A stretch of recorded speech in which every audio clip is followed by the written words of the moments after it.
Se volete registrarvi per cortesia, che non l'ha ancora fatto.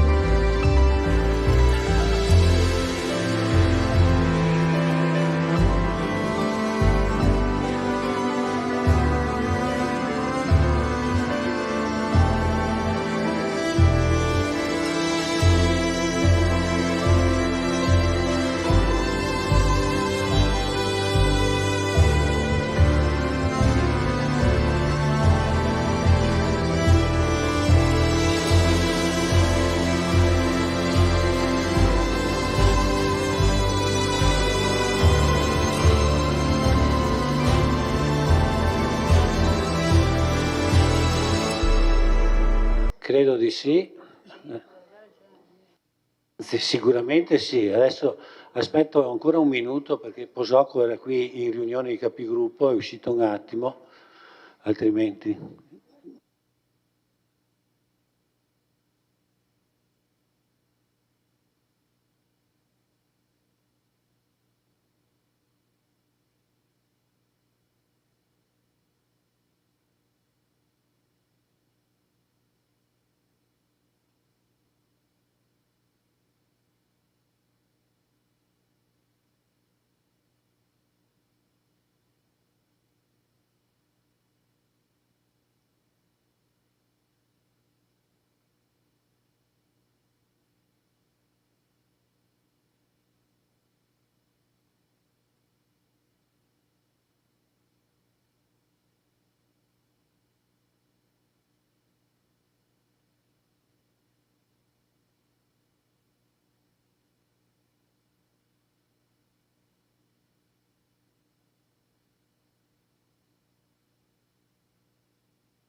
Bene, grazie. Iniziamo il Consiglio Comunale con l'appello. Prego, segretario.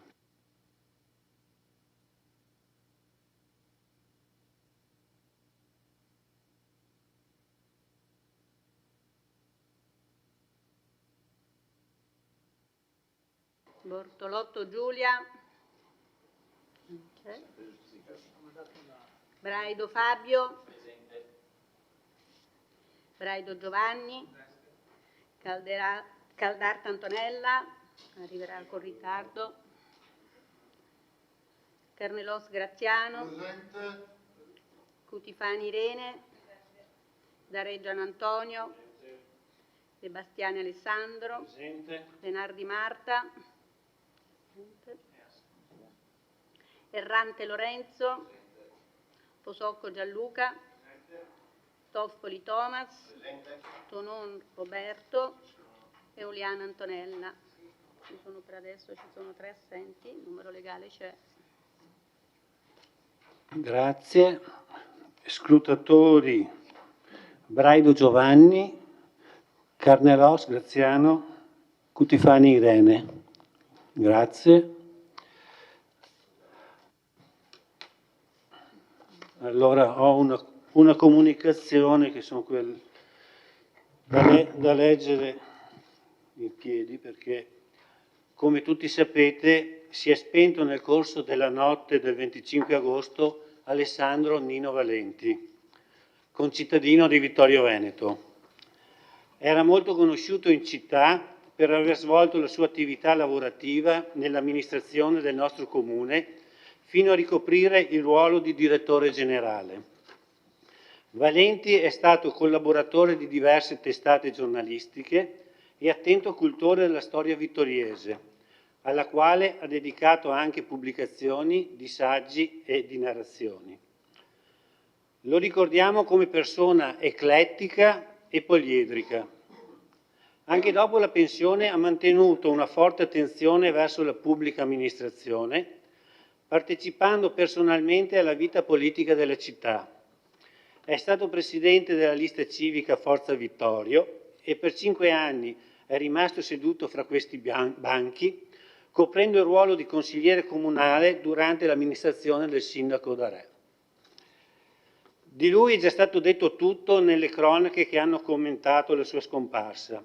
Fu il teatro la sua grande passione. Ha firmato come autore diverse opere teatrali e come giornalista ha seguito per anni l'attività di questo genere di spettacolo nella nostra provincia. Come uomo di teatro, persona allegra e gioviale come l'abbiamo conosciuto, sono sicuro che per ricordarlo qui in questa aula, al minuto di silenzio avrebbe apprezzato un classico applauso di congedo come si usa alla fine di ogni rappresentazione.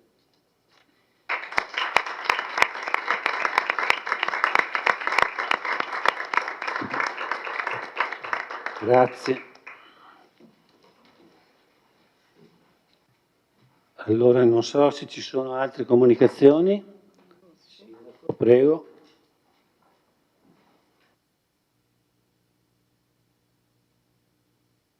Ecco, grazie, buonasera a tutti. Ho due informative su due iniziative che si terranno nei prossimi giorni. La prima, i percorsi della Resistenza, che è una staffetta, è un percorso che si inserisce in quello che è l'80° della liberazione e che prenderà il via dal 21 al 27 settembre. E praticamente si sviluppa in una serie di tappe in collaborazione con il comune di Pieve del Grappa, e questa staffetta arriverà fino al comune qui da noi a Vittorio Veneto, in Piazza del Popolo, il 27 alle ore 10:40 di mattina. Questa iniziativa l'abbiamo coordinata assieme a 11 comuni, appunto, che vanno da Pieve del Grappa fino a Vittorio Veneto, e volevo appunto darne notizia. Per tutte le informazioni basta consultare il sito del comune di Vittorio Veneto. Questa è la prima. La seconda, sabato in area Fender ci sarà un convegno sull'ambiente a cui ha aderito non solo il nostro comune di Vittorio Veneto, ma anche i comuni limitrofi di Collumberto e Cordignano e Cappella Maggiore, e quindi è un momento anche qui per ragionare della questione ambiente. Grazie. Grazie Sindaco. Allora, prima del punto 2 con il quale si iniziano le interrogazioni, c'è una domanda di attualità presentata dal consigliere Giovanni Braido. Prego consigliere.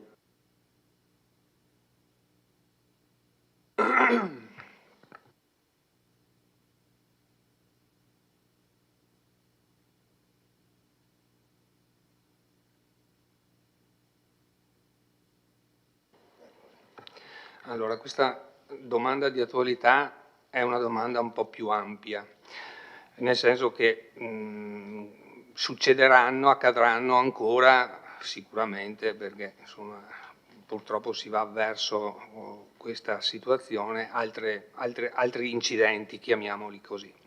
Ma quello che a me interessa sapere è se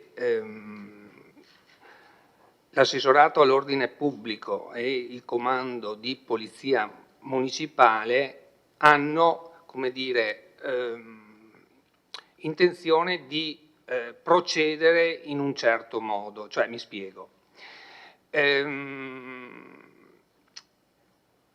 Monopattini e biciclette lungo i viali della Vittoria da sempre, non da questo 1 anno e mezzo, anche prima. Eccesso di velocità la mattina, 70-80 all'ora, io che sono qui in centro li vedo sempre.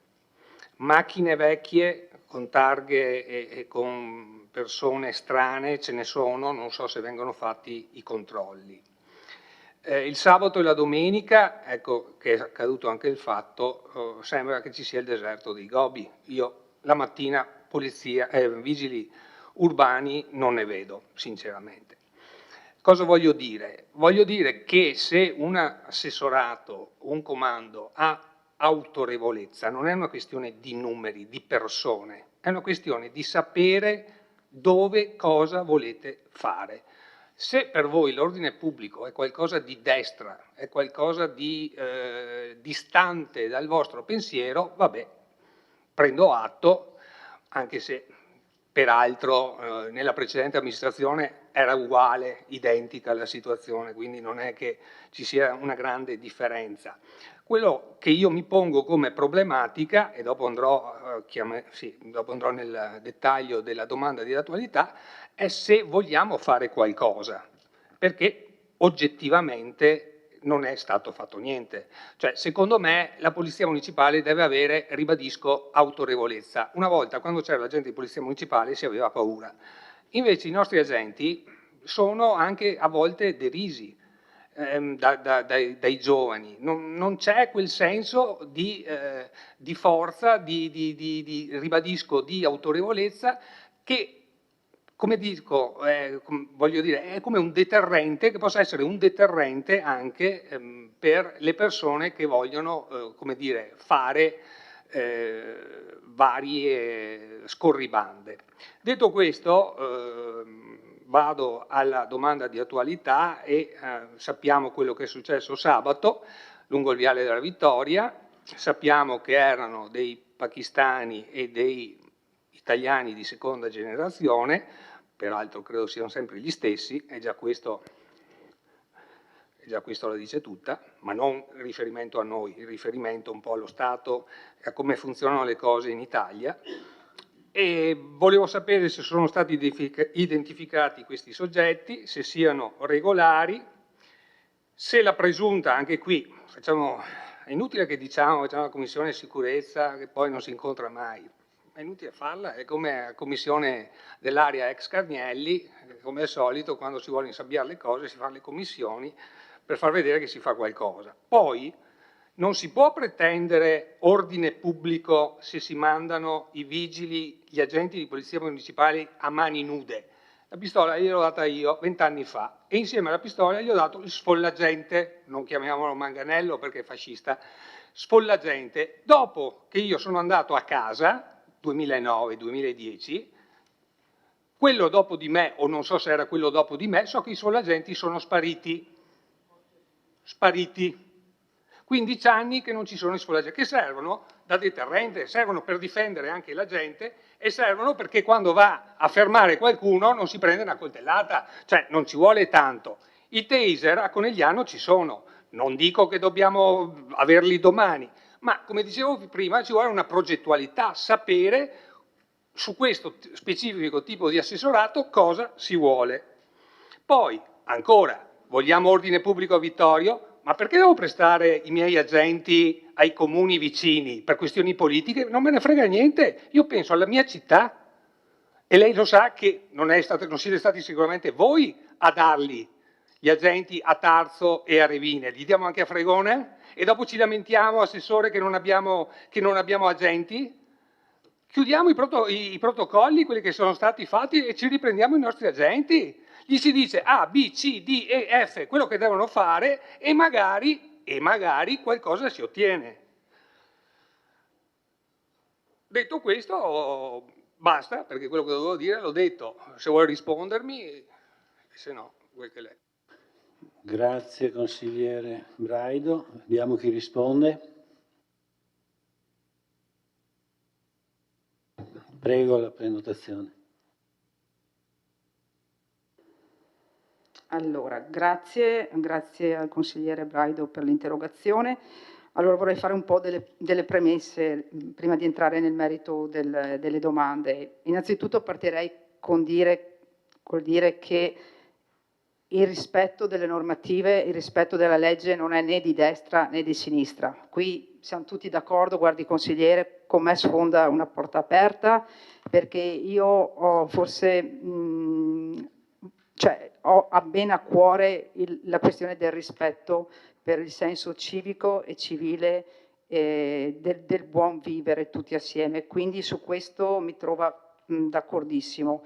Detto questo, viviamo anche in una società, l'ha detto lei, che è in evoluzione, purtroppo viviamo, ripeto, in una società che ha grosse difficoltà anche da un punto di vista come dire, di quello che è gli obiettivi, ripeto, che sono anche scritti all'interno della nostra Costituzione, quindi il rispetto alle leggi, la buona convivenza, il rispetto delle persone, quindi siamo veramente in uno sviluppo di una società che purtroppo con cui dobbiamo confrontarci quotidianamente, ne sono esempi, insomma, anche il lavoro che viene fatto all'interno delle scuole e quant'altro. Quindi su questo purtroppo prendiamo atto. Detto questo, prima ho fatto una serie di riferimenti rispetto al monopattini, alle biciclette, all'eccesso di velocità, sono tutte diciamo infrazioni amministrative, e quindi direi che non riguardano l'ordine pubblico nel senso stretto o la sicurezza, ma sono tutte infrazioni che i nostri agenti di polizia di solito rilevano, e quindi vengono fatte le multe quando vengono praticamente individuate queste infrazioni, perché voglio dire ce ne sono fior di multe emesse appunto dalla nostra polizia municipale. Quindi sotto questo aspetto mi sento di dire che la cosa viene monitorata.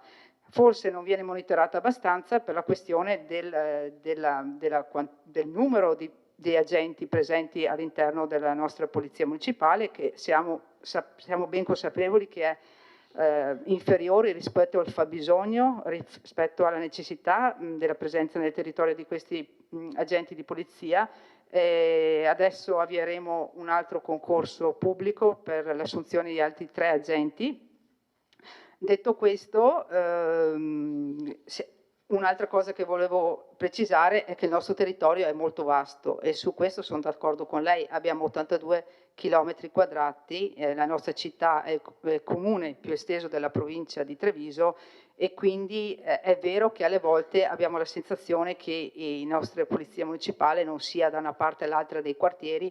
Abbiamo quartieri insomma che va da Carpesi a Capuzzuolo per arrivare su ogni Fadalto, quindi se la polizia è da una parte sicuramente non potrà essere dall'altra.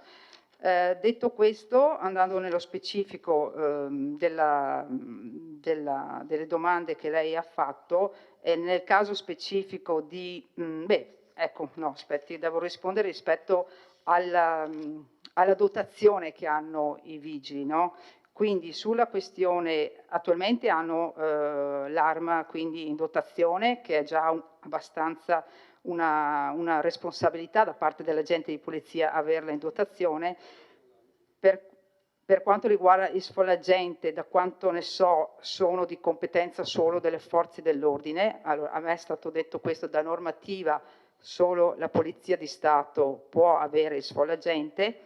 E per quanto riguarda il taser, su questo anche qui ogni comando di polizia può avere solo un taser per tutti gli agenti, e su questo mi sono anche confrontata col comandante. Noi riteniamo che al momento, vista la situazione del comune di Vittorio Veneto, a noi sembra non sia utile avere questo taser, anche perché, voglio dire, c'è un'ulteriore responsabilità da parte degli agenti, devono sottostare a dei corsi di preparazione, e non ultimo il taser, purtroppo è brutto dire, ha già fatto parecchi morti, c'è più dell'arma, no? Quindi voglio dire, prendiamo in considerazione, no, anche questo. Quindi insomma, prima di dotare, ripeto, di taser i nostri agenti di polizia municipale, pensiamoci, perché la responsabilità della gente poi è molta.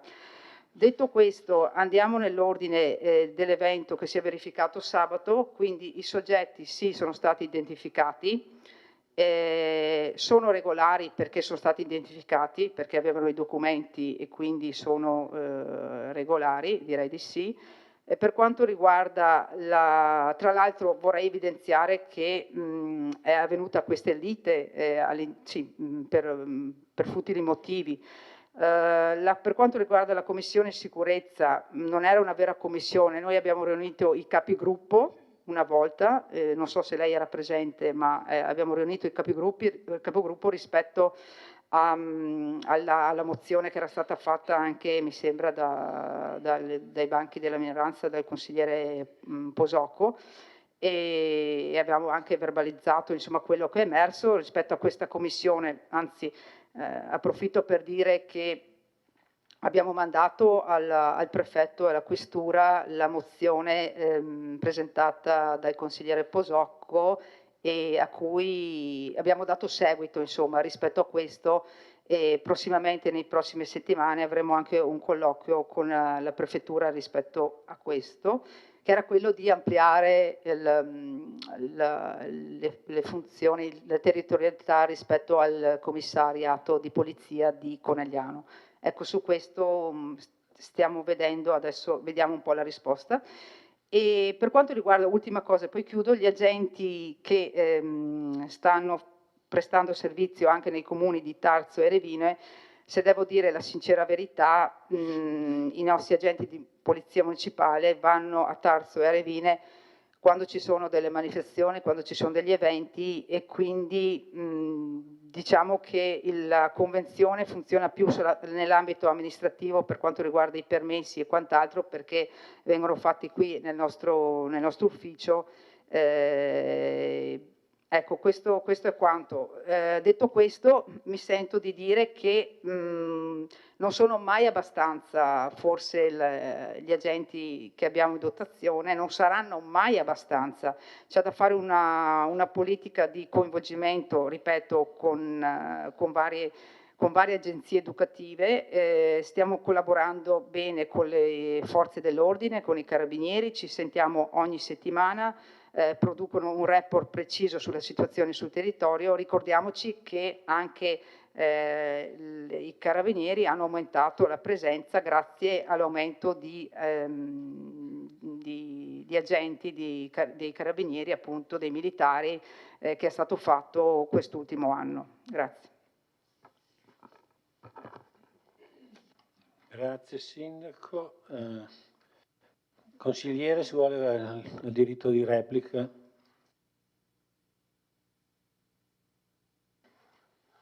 Mi sembra che vada tutto bene, per cui va bene così. Grazie. Adesso passiamo al punto 2, che è l'interrogazione a risposta orale del consigliere Giovanni Braido in merito allo stanziamento di risorse a sostegno di cittadini italiani di nascita e vittoriesi in difficoltà.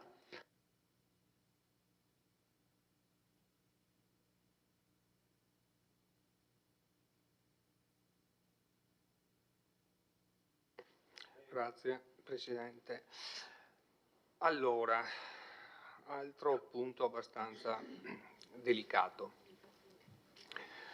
Diciamo che ultimamente frequento un po' di più, come dire, le questioni sociali, sia per motivi professionali, sia per motivi amministrativi, sia per situazioni che mi sono capitate. E devo dire sinceramente, non solo a Vittorio, ma toccando con mano, mi rendo conto che ci sono molte persone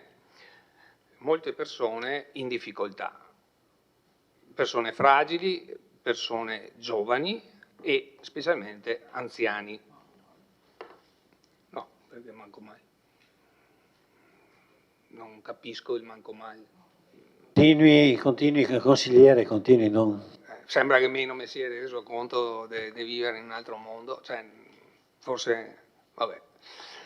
Detto questo, il problema che io rilevo è che, a mio modesto avviso, bisognerebbe implementare, visto che mi pare il vostro bilancio, adesso non so se in conto capitale o spese correnti, è florido, sarebbe il caso di aumentare le spese per il sociale. Faccio un esempio, ad esempio c'è una cittadina che credo nota ai servizi sociali, ad esempio una cittadina marocchina, vedova di un cittadino italiano, che il 1° ottobre ha un preavviso di sloggio. L'ho seguita io e so che il 1° ottobre andranno con le forze dell'ordine a portarla fuori. Gli è stato proposto, mi sembra, da quello che mi riferisce, che il bambino vorrebbero metterlo, la bambina piccola, non so se ha 2 o 3 anni, metterla in un posto, lei in un altro. È chiaro che in questo caso non credo ci troviamo d'accordo, nel senso che ci sono delle situazioni specifiche che andrebbero seguite in altro modo. Ad esempio, visto che sappiamo che gli affitti sono molto difficili, cioè è molto difficile affittare un bene anche a una persona normale, visto che anche qui coi tempi che cambiano e che involgono più che evolgono, la gente non paga l'affitto, sarebbe bello, se si potesse, me lo direte voi, ad esempio che il Comune si faccia garante o comunque si faccia garante o paghi l'affitto per 1 anno, 2 anni, in quelle situazioni di emergenza. Questo ad esempio. Secondo caso, anche questo che il sindaco conosce, è di quella persona che è stata trovata nella zona del Piemonte, no? E che di Vittorio Veneto, 80enne, con manie di suicidio-omicidio. Lì è stata la procura, è intervenuta la procura per chiedere un amministratore di sostegno e sostanzialmente questa persona è rimasta 2 mesi in ospedale a Conegliano. Mi hanno chiamato i dottori per dirmi: avvocato, dove la mettiamo? L'abbiamo messa in casa di ricovero, peccato che costi 3.000 euro, perché non ha né invalidità né punteggio SVAMA. Ho avuto l'udienza l'altro giorno col giudice e stiamo aspettando per vedere cosa succederà, perché la domanda è, visto che bene le emozioni sulla Palestina, sull'Ucraina, sul mondo, vogliamoci bene tutti, ma questo cittadino italiano domani, quando viene dimesso e messo su una strada perché non ha abitazione a 10 mesi come si dice, di canone non pagato, con deliri e quant'altro, chi se ne assume la responsabilità? Perché è facile parlare del mondo e delle cose belle, ma mi pare che sui casi concreti, visto che io sono brutto e cattivo, dovreste essere voi della sinistra, del centro-sinistra, a interessarvi di queste cose. Anche perché lo dico in consiglio, anche perché se domani questo esce, io non me ne assumo la responsabilità. Detto questo, chiedo se in via strutturale sia possibile per gli anni 2026, 2027, 2028, 2029 venga stanziata una somma complessiva di 1 milione di euro o misura diversa per il sostegno di cittadini. Qui è una provocazione quella dei cittadini italiani di nascita e vittoriesi, ma è per puntualizzare che ci sono molti italiani che sono in grande difficoltà e, come ho già detto, prima guardo i miei e poi guardo anche agli altri, oppure guardiamo a tutti e due, ma cerchiamo di contemperare gli interessi. Quindi chiedo questo e indico anche che questa somma possa essere trovata o nel bilancio o attraverso la Vittorio Veneto Servizi, magari viene il Presidente che così ci dice qualcosa, visto che dopo che si è presentato chi l'ha visto, ovvero tagliando il 5% orizzontalmente il budget di tutti i referati degli assessori, in modo tale da creare questa somma d'urgenza strutturale per chi ha bisogno. Grazie. Risponde l'assessore Ceccarini, prego.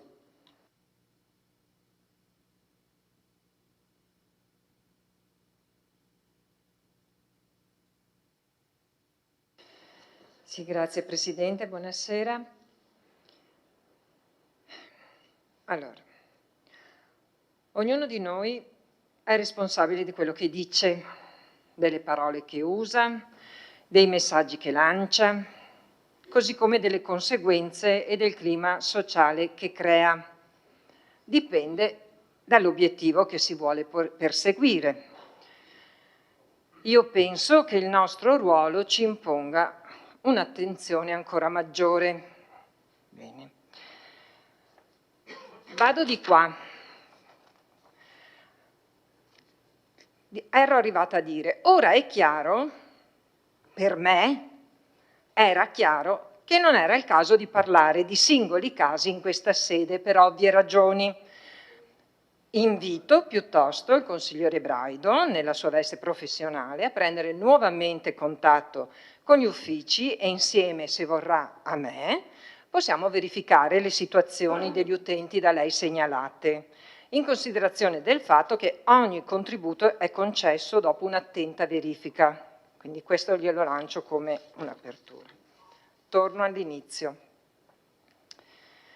Il consigliere Giovanni Braido ben dovrebbe sapere che l'avanzo di amministrazione di milioni di euro può essere utilizzato solo per il finanziamento di spese di investimento o eventualmente per il finanziamento delle spese correnti a carattere non permanente. Tutti i capitoli che riguardano i servizi sociali comunali non rientrano in questa fattispecie, essendo per loro natura spese correnti, quindi permanenti, così come gli stipendi del personale, le utenze, i materiali di consumo, le attività culturali, l'organizzazione di eventi, facciamo un po' di...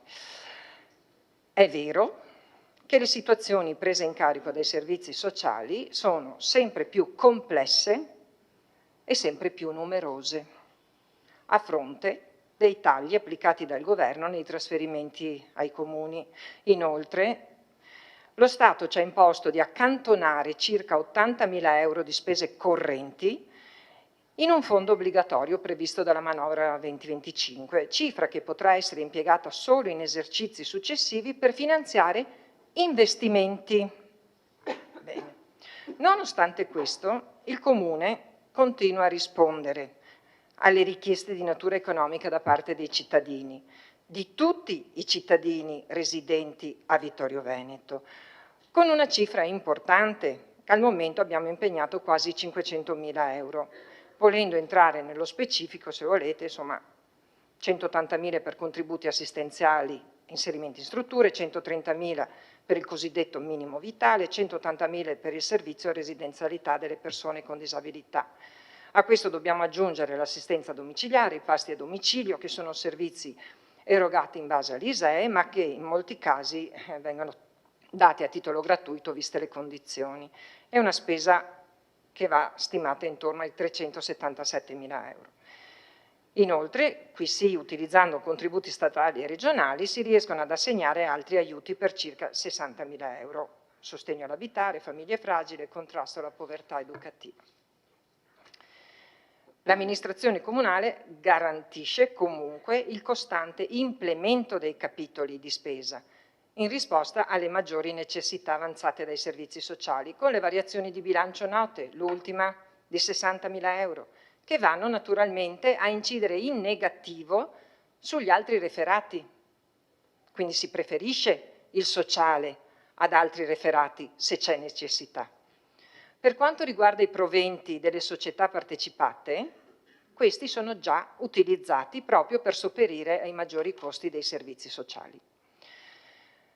E per concludere, mi piacerebbe davvero sapere la fonte nella quale ha trovato l'importante contributo economico che gli stranieri avrebbero dallo Stato, oltre naturalmente vitto e alloggio.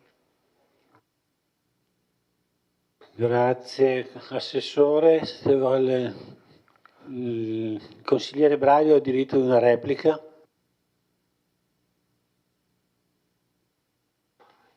Prendo atto che va tutto bene. Grazie, adesso chiudiamo questo punto.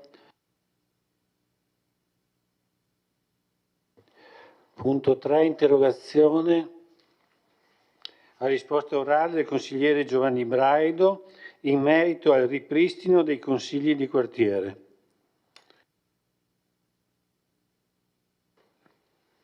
Grazie Presidente.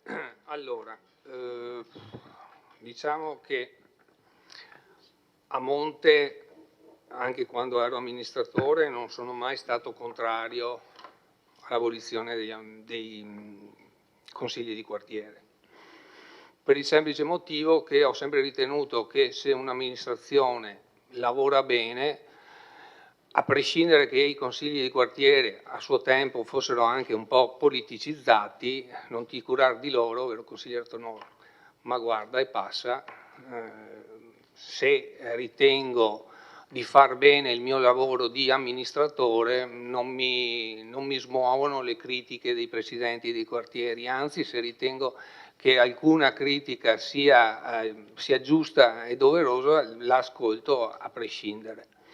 Detto questo, non entro nel merito di chi ha voluto, come, perché ha voluto abolire i consigli di quartiere, che sinceramente, non, insomma, come direbbe qualcuno, non disturbavano il manovratore. Tuttavia ricordo che il centrosinistra, giustamente, aveva detto che diciamo, non gli era parso fosse molto democratico chiudere i consigli di quartiere, quindi dare la possibilità al quartiere stesso di poter esprimere le proprie valutazioni. Detto questo, io anche ho fatto, quando io faccio una critica, cerco anche di dire quella che è la mia posizione, cioè quello che io farei, come l'ho detto prima per il sociale, come l'ho detto prima per l'ordine pubblico.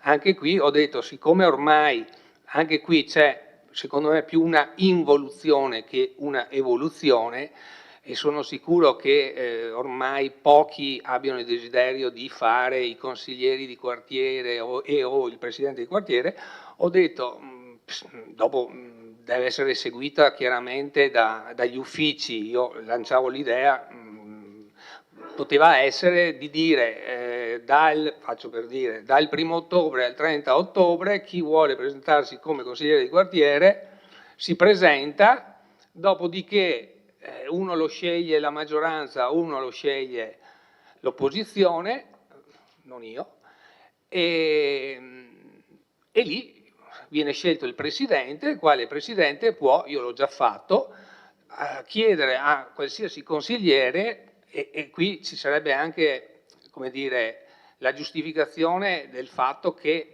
senza modificare tanti statuti e tante cose, attraverso il consigliere singolo può presentare delle interrogazioni. Alcune delle mie interrogazioni non le ho proposte io, mi sono state preparate, io ben volentieri le ho fatte. Questa era la mia proposta. Dopodiché, vedete voi, insomma, ecco. Grazie. Risponde il sindaco.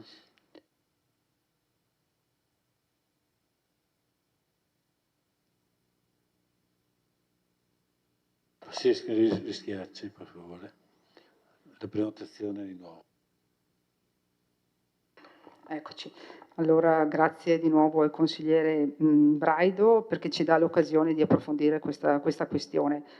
Allora, faccio una piccola premessa, nel senso che in questi mesi non abbiamo dato notizia del lavoro che stiamo facendo sull'eventuale proposta per i consigli di quartiere, proprio perché di mia natura, fin quando non ho un quadro ben definito e fin quando non ho una situazione, ripeto, definita, faccio fatica a far proclami, no? Quindi, consigliere, le voglio solo dire che ci stiamo lavorando. Ecco, questo sì, nel senso era all'interno del nostro programma, è una questione a cui teniamo tantissimo, come lei ha sottolineato. Sono un paio di mesi che ci stiamo lavorando e ci stiamo un po' guardando attorno rispetto a dei modelli di consiglio quartiere che ci sono anche in altre città. Come ha detto lei, andando un po' velocemente, una piccola cronostoria rispetto a quelli che sono stati i consigli di quartiere, ossia diciamo che c'è stata quella riforma nazionale, legge nazionale, in cui le città con un tot numero di abitanti non avevano più la possibilità appunto di avere i classici consigli di quartiere, quindi dal 2002 è stato rinnovato lo statuto del Comune di Vittorio Veneto, dove sono stati introdotti poi gli ultimi consigli di quartiere, aboliti, come ha detto lei, nel 2011 dall'amministrazione di allora e reintrodotti poi con l'amministrazione Tonon nel 2014. Detto questo, sappiamo l'ultimo periodo in cui l'amministrazione Miato ha rivisto il regolamento e con la volontà di alzare il quorum rispetto appunto ai numeri di elettori che si recavano appunto a votare per i consigli di quartiere, e per noi quella, l'ho detto più volte anche dai banchi di minoranza, fu il segnale in cui praticamente c'era quantomeno la volontà di rendere difficile poi il raggiungimento del quorum, no? Quindi diciamo quella è stata un po' diciamo, il punto negativo, che alla fine i quartieri appunto non sono stati più rinnovati. Detto questo, ripeto, noi ci stiamo lavorando. Io colgo anche l'occasione di quella proposta che ha fatto lei adesso, poc'anzi, perché sul discorso del famoso albo ci sono comuni che appunto hanno questo regolamento in cui c'è un albo in cui i cittadini si possono iscrivere, e dopodiché, come ha detto lei, alcuni consigli comunali eleggono dei rappresentanti in seno ai quartieri, oppure alle volte ci sono delle formule miste, ossia vengono anche introdotti nei consigli di quartieri dei presidenti di associazioni o le associazioni territoriali che gravitano su quei quartieri. Ecco, io le posso dire che ci stiamo lavorando, ci stiamo ragionando, e spero di concludere a breve l'iter, e comunque grazie per il sollecito che ci ha dato. Grazie.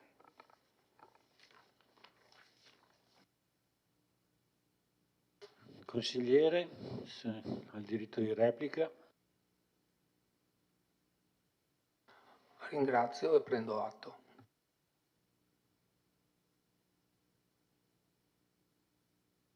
Punto numero 4. Interrogazione e risposta orale del consigliere Gianluca Posocco ad oggetto gara per i lavori di ristrutturazione del percorso pedonale di Sant'Augusta. Prego, consigliere. Grazie, buonasera a tutti. Un tema che verrà trattato a più riprese in questa serata, anche nei prossimi punti. Un'interrogazione che ho presentato che riguarda appunto la gara per i lavori di ristrutturazione del percorso pedonale di Sant'Augusta, dopo che nella seduta del 24 di luglio, l'assessore De Antoni aveva affermato: adesso con la variazione di bilancio procederemo per la gara d'appalto mettendo insieme i due progetti e faremo un'unica gara. Allora la mia domanda che avevo formulato prima dell'ordine del Consiglio Comunale, dei punti dell'ordine comunale di questa sera, era a che punto era l'iter per l'iniziazione della gara d'appalto, al posto che delle due distinte gare annunciate nella seduta consigliare del 29 novembre 2024, la prima dei quali per 700.000 euro, che veniva indicata imminente, mentre la seconda per 400.000 euro, di cui 200.000 euro da donazione, veniva rinviata ai tempi successivi. Quale ufficio stia lavorando alla gara d'appalto, entro quale termine si ritenga possa venire indetta e pubblicata la gara d'appalto. Un'altra cosa, sottolineo, se ne ho l'opportunità, sono andato ancora a fare un giro a Sant'Augusta, il percorso è sempre peggio, e se oggi costa 10, domani costerà 12, fra 6 mesi costerà 15. Grazie, consigliere. Risponde l'assessore De Antoni. Confermo che nella seduta del 24 luglio ho dichiarato quanto riportato dal consigliere Posocco nella sua interrogazione. Preciso che nella settimana precedente, successiva al Consiglio Comunale del 24 e precedente quella del 30, siamo venuti a conoscenza che nel breve periodo non era possibile incassare con l'art bonus la cifra di 200.000 euro che avevamo previsto in bilancio. Abbiamo quindi dovuto procedere, come il consigliere appunto ha anticipato, nei prossimi punti all'ordine del giorno questi passaggi verranno tutti poi diciamo, confermati, speriamo. Abbiamo dovuto quindi procedere con la variazione di bilancio e con l'applicazione al bilancio stesso della somma di 200.000 euro utilizzando l'avanzo di amministrazione nella parte ancora disponibile. Quindi venuto meno diciamo, la tempestività diciamo, di questo contributo attraverso l'art bonus, abbiamo ritenuto, vista l'urgenza che anche il consigliere rappresentava, abbiamo ritenuto di anticipare noi le risorse e poi sperando che poi venga confermato questo contributo. Per quanto riguarda diciamo, la gara d'appalto, gli uffici che si occupano sono l'ufficio opere pubbliche e il servizio appalti e contratti e quindi a breve procederemo con la gara di entrambi i lotti. Io non voglio fare previsioni perché poi, però gli uffici mi dicono che nel giro di 2 o 3 mesi, non faccio previsioni come dicevo, anche per evitare poi che nei social e sui giornali continuino, soprattutto ci sono degli ex consiglieri molto pronti a criticare le mie previsioni, ma questi stessi poco propensi a informarsi e a ricordare, se non a comprendere, le difficoltà che ci sono sempre state e che permangono tuttora per progettare, appaltare e completare le opere pubbliche. E d'altra parte, se così non fosse, se non ci fossero queste difficoltà, non ci sarebbero in corso ad oggi circa 30 opere pubbliche, per una buona parte ereditate dalla precedente amministrazione, gravate da pesanti ritardi sia per la progettazione, per il finanziamento e per le procedure di appalto, che comunque con grande impegno i nostri uffici stanno cercando di portare a termine, rispettando i termini stabiliti, che altrimenti, se non fossero rispettati, avremmo perso anche il contributo. Quindi mi rendo conto, diciamo, che è difficile, no, mi sono reso conto quanto è difficile procedere tempestivamente a queste procedure, vi siete resi conto anche voi e anche gli altri consiglieri che protestano, che segnalano queste cose sui giornali, che poi sarebbe così semplice prendere il telefono e chiedere, no, a queste persone che scrivono sui giornali, ma probabilmente lo scopo non è quello di essere informati, ma di fare polemiche inutili che comunque io, come diceva il consigliere, non ti curare di loro, l'ha detto lei, perfetto. Nei prossimi punti comunque, come diceva il consigliere, procederemo a due passaggi diversi con la modifica del piano delle opere pubbliche e con l'applicazione al bilancio di questi 200.000 euro, sperando poi che prima del termine dei lavori ci possano essere recuperate le 200.000 euro che erano previsti.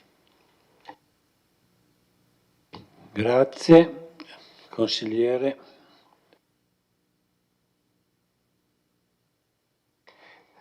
Sì, Assessore, la ringrazio. La parte più bella del suo discorso che mi è piaciuta è che riconosce che sia difficile.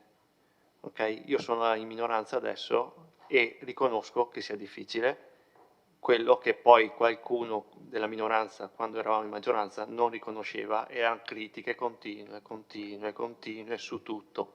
Va bene, qua mi tiro fuori via un sassolino dalla scarpa, no? Quindi è difficile.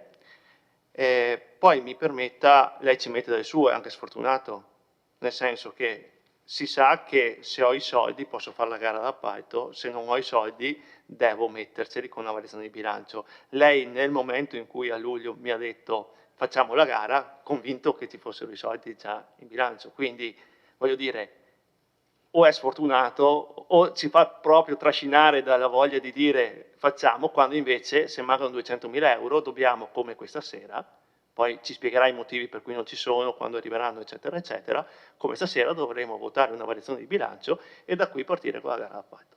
Grazie. Grazie consigliere Posocco. Abbiamo concluso le interrogazioni e adesso passiamo al punto numero 5.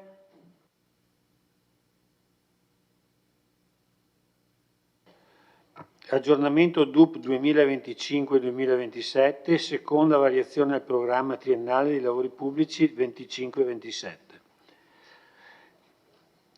Illustra l'assessore De Antoni.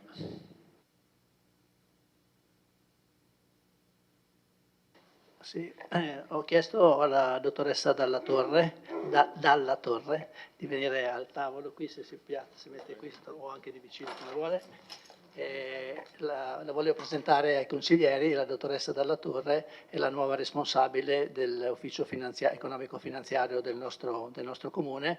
Ha preso servizio da pochi giorni, il 1° settembre, e viene dal comune di Casier, perfetto, ero indeciso tra Casier e un comune di vicino, e quindi diciamo che in questi giorni comincia a prendere nota di tutte le cose che stanno succedendo. È un comune un po' più grande di quello che lei aveva e quindi si rende conto della complessità, insomma, di un comune come questo. Però insomma le auguriamo buon lavoro e speriamo che possa presto aiutarci a fare ancora meglio le cose che stiamo cercando di fare. Ok, sì. Per quanto riguarda diciamo, questo punto all'ordine del giorno, in pratica la modifica del piano delle opere pubbliche consiste in una rimodulazione delle fonti di finanziamento dell'intervento. Come si anticipava prima, c'è questo secondo stralcio di 400.000 euro che nel piano delle opere pubbliche, diciamo, in corso quest'anno, prevedeva, diciamo, dopo il Consiglio Comunale di maggio, prevedeva il finanziamento per 200.000 euro con i proventi da alienazioni e per 200.000 con l'applicazione dell'art bonus. Le indicazioni che avevamo era che queste risorse ci sarebbero state versate tempestivamente, poi diciamo, ciò non è avvenuto, e quindi nel momento in cui dobbiamo approvare il progetto e poi appaltare i lavori, chiaramente dobbiamo avere le risorse a disposizione. Quindi in pratica la modifica che stiamo facendo è quella di con la delibera successiva di applicare dall'avanzo di amministrazione 200.000 al bilancio e diciamo, quindi finanziare quest'opera da 400.000 euro, 200.000 con le alienazioni, che nel frattempo abbiamo incassato una parte di queste risorse derivanti da alienazioni che ci consentono di finanziare quest'opera, e altri 200.000 con la variazione di bilancio.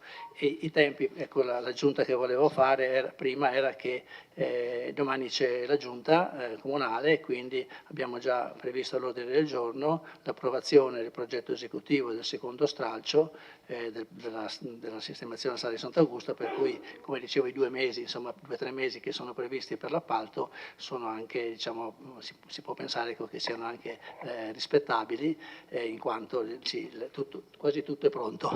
Però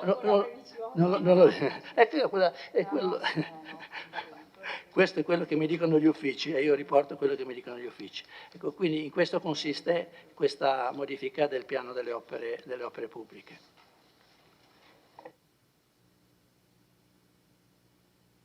Grazie Assessore. Adesso apro il dibattito e invito i consiglieri a intervenire. Prego.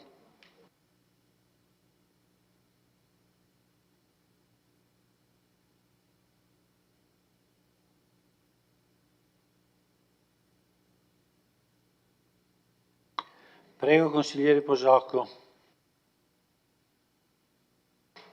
Allora, vorrei fare una domanda riferita alla cifra della donazione che dovrebbe arrivare. Vorrei capire quali saranno, se ci sono stati dei problemi, innanzitutto, e quando, se conoscendo l'onestà della persona che ci aveva promesso di fare la donazione, senz'altro arriverà in teoria più avanti, quindi se aveva parlato, aveva interloquito con la persona, e quando ci può dire se c'è una previsione dell'incasso di questi 200.000 euro. Aggiungo come anche che questo mi fa astenere da votare un voto positivo nella modifica del piano opere pubbliche del DUP. Grazie.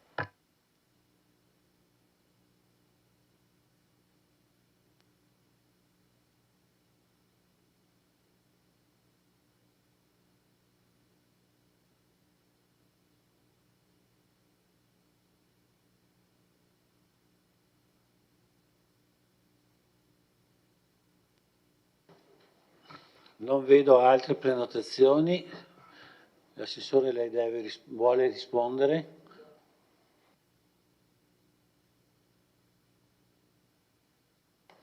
Sì, diciamo che quelle che il precedente sindaco chiamava interlocuzioni, diciamo, le interlocuzioni con il benefattore sono state portate avanti dal sindaco Miatto, e quando siamo arrivati abbiamo chiesto conferma di questo impegno che era scritto in un documento, insomma, e questo ci è stato confermato. Sulla tempistica la persona ha ritenuto di non farlo di non poterlo fare, di non essere in grado di farlo in questo momento, e ci ha detto che sarà fatto il prossimo anno appena possibile, quindi non abbiamo voluto neanche, quando una persona, diciamo, si offre così, è anche difficile discutere, anche perché le interlocuzioni non erano state gestite da noi. Abbiamo preso atto di questa cosa e quindi, diciamo, aspettiamo che questo processo possa maturare, però siccome, come diceva anche lei, c'è l'urgenza di mettere a posto questo percorso, abbiamo ritenuto di anticipare noi le risorse e quindi aspettiamo con fiducia che... Attualmente, per la verità, ci sono 420 euro, non mi ricordo più, sull'art bonus, scusa? 520, ci sono 520 euro che alcune persone hanno voluto versare su questo conto aperto. Grazie, Assessore. Se ci sono altri interventi.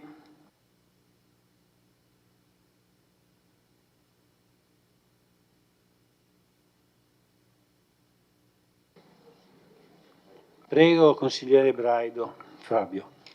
Buonasera a tutti, grazie Presidente. Volevo fare due domande, perché leggendo, scorrendo, molto articolato, il programma triennale dei lavori pubblici, una domanda che riguarda il sottopasso, perché diciamo, volevo capire qual è il criterio con cui viene attribuito il livello di priorità nelle opere.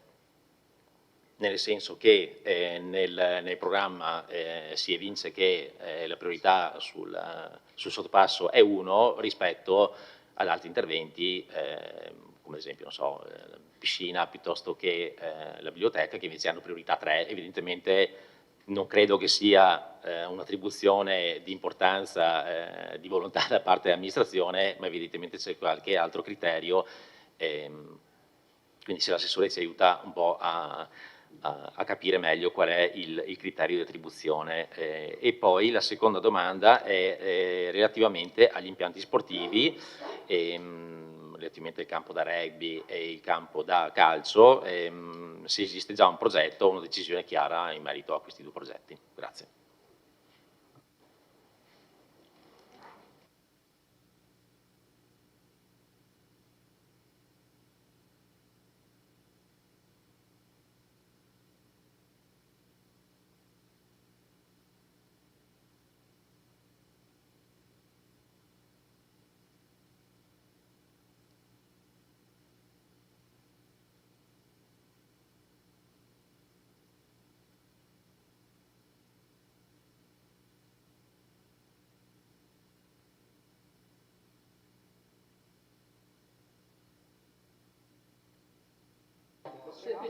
Allora, ma difatti io non ho detto niente in questo momento. Sto aspettando altri interventi.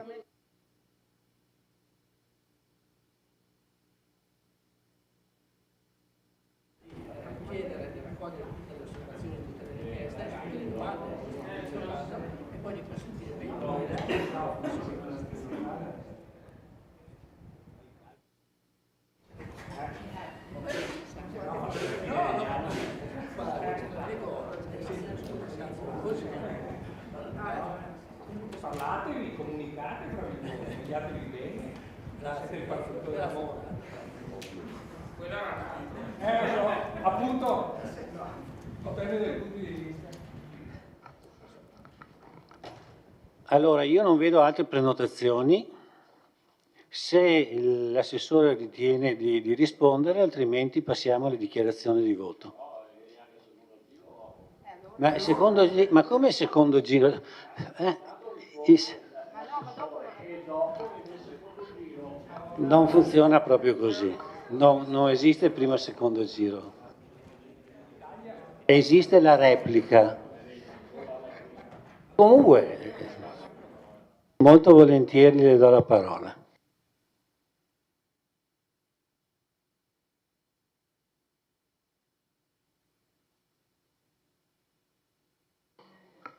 Grazie Presidente. Ha fatto bene il consigliere, il collega Braido, di chiedere lumi sul sottopasso, magari sulla piscina c'è un progetto, un programma che avete illustrato o quantomeno avete dato un incarico che probabilmente non avete ancora in mano, quindi dei dati specifici, ma non importa. Volevo capire sul sottopasso e se è siccome c'era un accordo con Ferrovie dello Stato in cui Ferrovie dello Stato aveva dato anche per la chiusura, anche perché la contrattazione è stata fatta tra il Comune di Vittorio Veneto e anche il Comune di Conegliano sulla chiusura dei vari passaggi.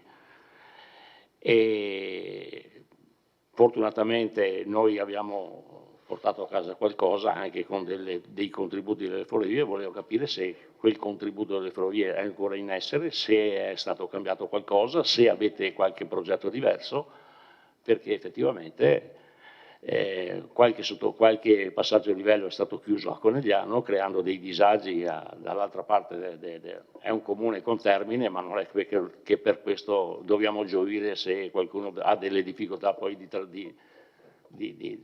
trasferirsi in zona industriale, perché insomma siamo una comunità che va ben al di là del confine del comune stesso.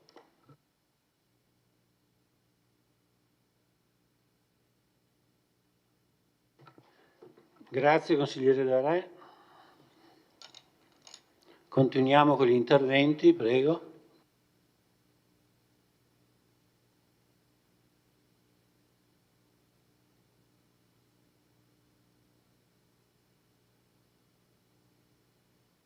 Beh, allora approfitto anch'io a tornare sul tema sottopasso, visto che il consigliere Braido l'ha tirato fuori. Ho visto dalla stampa che c'è stato un incontro con Ferrovie e quindi volevo capire, al di là del sottopasso sì, sottopasso no, che poi è una domanda già fatta, il discorso della convenzione, quella volta stipulata tra RFI e l'amministrazione, penso ci sia stato del sindaco Tonon quella volta, che appunto dovevamo chiudere a quell'epoca nella convenzione 3 passaggi a livello e poi con una modifica è stato, fra virgolette, posticipato in via Martel, però mi risulta che entro il 31 dicembre 2025 deve essere chiuso il passaggio a livello di via Callarga.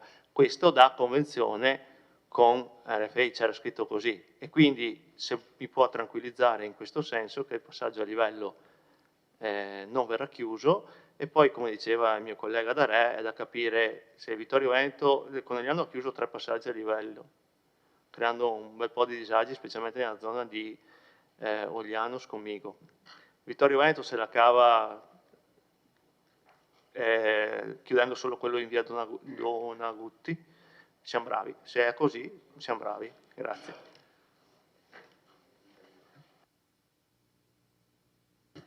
Grazie consigliere Posocco.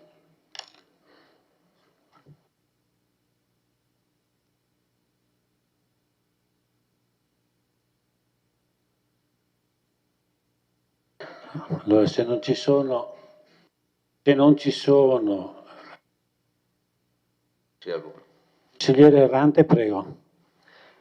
Grazie Presidente. Volevo chiedere all'assessore se nel piano degli interventi di asfaltatura ha già in mente quali strade andranno asfaltate, non quando, ma quali. Grazie.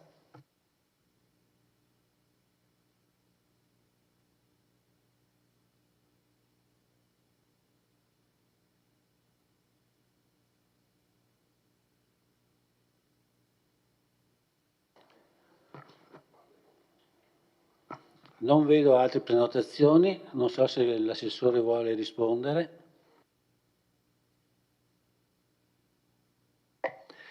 Ok, vado per ordine. Allora, il consigliere Braido, Fabio, chiedeva sul discorso delle priorità e sui contenuti del piano delle opere pubbliche.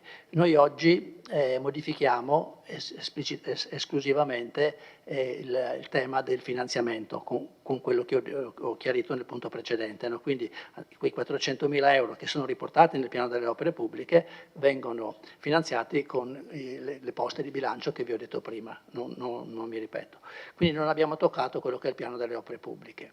E quindi le priorità sono quelle che erano state considerate precedentemente, che sono state riportate ancora a dicembre. Il tema del sottopasso, che è un tema molto delicato.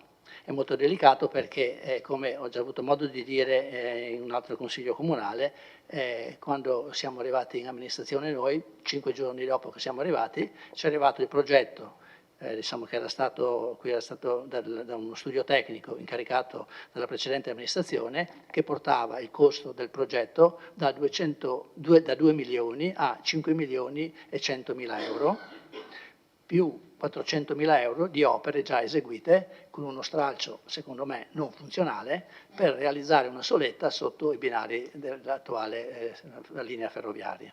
Quindi il costo complessivo di questo sottopasso a prezzi del 2023 è 5 milioni e 100 più 400 e rotti mila già spesi, ripeto, con uno stralcio non funzionale.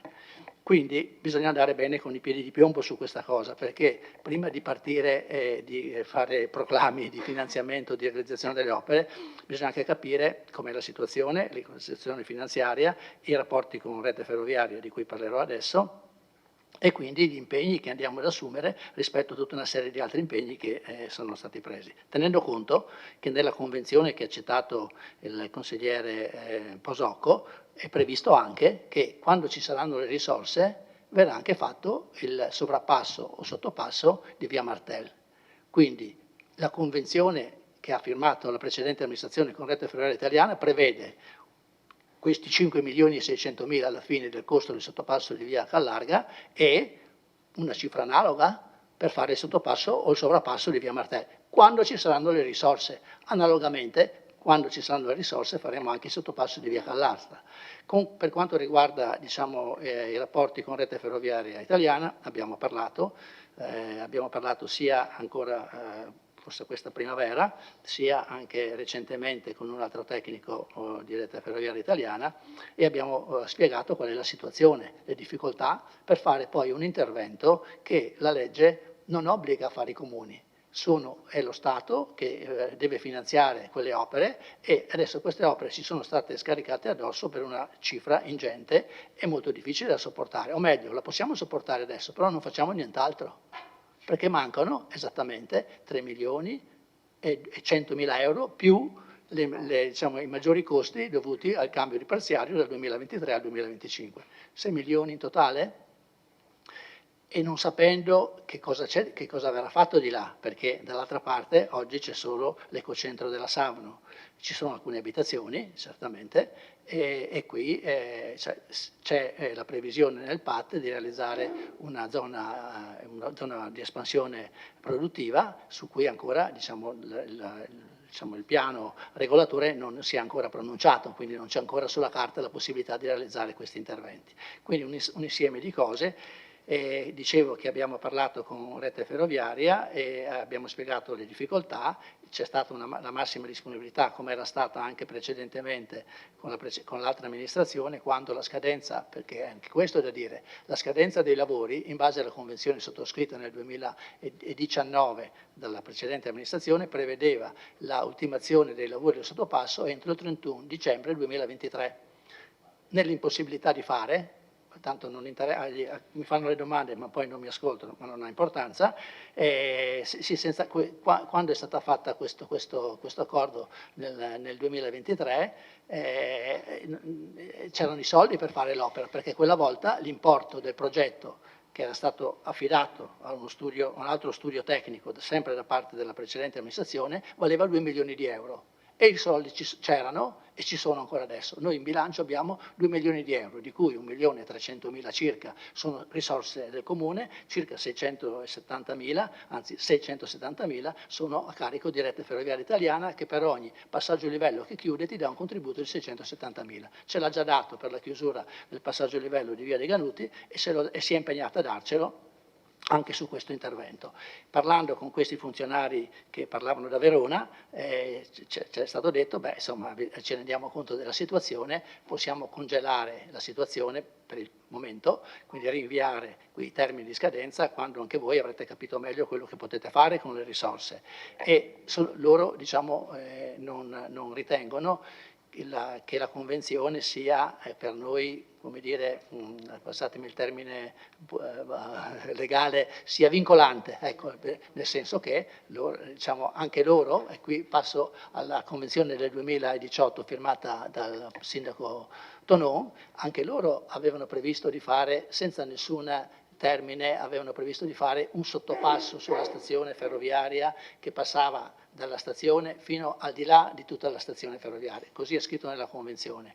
Ora hanno iniziato i lavori e fanno solo il sottopasso per raggiungere il secondo binario, mentre sono impegnati, e questo l'abbiamo messo nel dare parere di conformità urbanistica al progetto che ci hanno presentato, mentre loro sono impegnati a fare tutto. Quindi è una cosa che è in corso e sulla quale stiamo molto attenti, perché le cifre in gioco sono davvero importanti.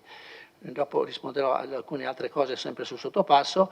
Tornando ad altri interventi che il consigliere faceva presente, diciamo sul campo da calcio non c'è nel piano alcun interventi per i campi da calcio al momento, come finanziamenti nel piano delle opere pubbliche. Per quanto riguarda il campo da rugby, siamo in corso, abbiamo fatto questo piano di valutazione delle alternative progettuali, sono state individuate almeno 3 posizioni, diciamo, che hanno poi un punteggio che il professionista come dire, ha applicato secondo le valutazioni tecniche che ha fatto. Sono individuati due siti che sono ugualmente validi per quanto riguarda l'aspetto tecnico, ce n'è un terzo un po' meno valido. Comunque su questo ci stiamo muovendo. In bilancio abbiamo un importo a memoria di 500.000 euro per realizzare quest'opera e a brevissimo, con questo documento che ci è stato consegnato da poche settimane, dovremo riuscire a definire, anche in accordo con le società e con la Federazione del Rugby, Federazione Italiana Rugby sarà FIR probabilmente, con la FIR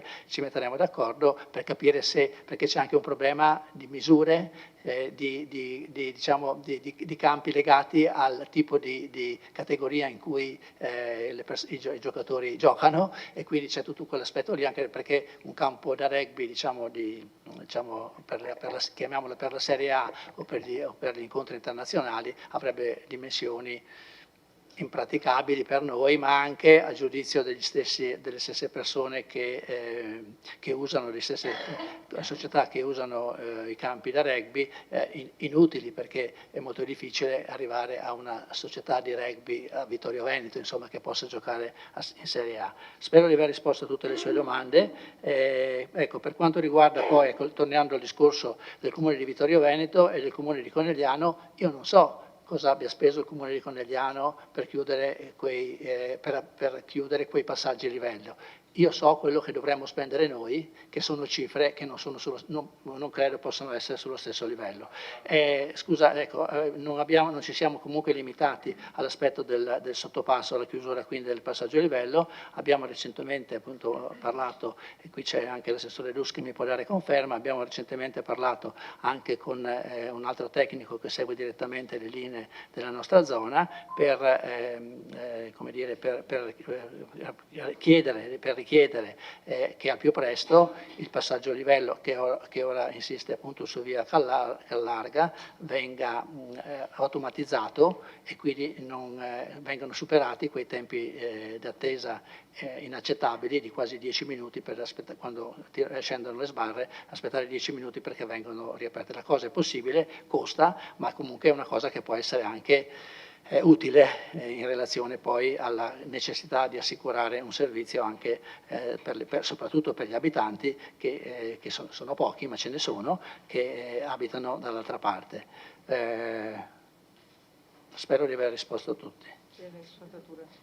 Ah, beh, dopo c'è, sì, scusate, c'è le asfaltature. In commissione mi avevano chiesto di essere più preciso su quali tratti di strade vengono previste le asfaltature del milione di euro che è già stato stanziato. Anche in questo caso abbiamo già affidato la progettazione a un tecnico indicando come possibili interventi, alcuni tratti di via Cansiglio, via Carbonera, via Maspieron, via Calle Rivera, via Citolini, parcheggio di via dell'Industria, via Caldeprade, viale della Vittoria, via Cavour e via Roma, come possibili, diciamo, tratti su cui intervenire. Il nostro intervento chiaramente va diciamo, abbiamo demandato al tecnico anche la verifica, diciamo, della situazione di ammaloramento di queste pavimentazioni e, diciamo, quindi tenendo conto della situazione che i nostri uffici conoscono abbiamo individuato questi interventi. Non ho detto che su questo elenco c'è anche via Podgora, perché per quanto riguarda il tratto di via Podgora, che aveva suscitato parecchie proteste sia da parte degli imprenditori che da parte dei cittadini, su via Podgora è in corso l'appalto, che forse è già stato aggiudicato da parte del comune di Conegliano, che partecipa con noi al 50% per la realizzazione della pavimentazione, perché via Podgora costituisce confine tra il comune di Conegliano e il comune di Vittorio Veneto. Abbiamo concordato che al di là, insomma, di qualche piccola imperfezione, la linea di confine passi in mezzo alla strada e quindi quel tratto di strada di circa 1 chilometro viene finanziato da noi con un altro capitolo di bilancio, loro lo hanno finanziato e a breve dovrebbe essere appaltato, è già stata individuata l'impresa e quindi è un affidamento inferiore ai 140.000 euro, comunque le procedure d'appalto le seguire il comune di Conegliano. Via, sì, scusa, sì. Che sono in procinto di partire, no? Ok, questi sono gli interventi che verranno realizzati con il finanziamento di 1 milione di euro e invece è in corso, cioè l'appalto è già stato affidato, secondo le ultime informazioni che dovrebbero essere per i primi di ottobre, partiranno i lavori solo il 1° ottobre perché su una via, la più importante, insomma, su cui interveniamo con questo lotto di 300.000, che è via Galilei. Su via Galilei stanno facendo, se siete passati, Piave Servizi, Open Fiber e tutti quelli che devono fare buche sulle strade, insomma stanno lavorando a pieno per consentirci di fare il lavoro una volta sola e quindi non dover successivamente intervenire. Quindi appena sono finiti i lavori di Piave Servizi e di Open Fiber o FiberCop, non mi ricordo quale delle due società faccia il lavoro, partiamo anche con quelli, presumibilmente per i primi di ottobre. Scusami? Grazie Sindaco che mi suggerisce, perché mi hanno fatto tante domande, quindi non è facile. Oltre a via Galilei e via Nannetti, e ci arriviamo fino praticamente al municipio, qua sotto, no? con via Nannetti, c'è anche via Casoni, e cos'è l'altro?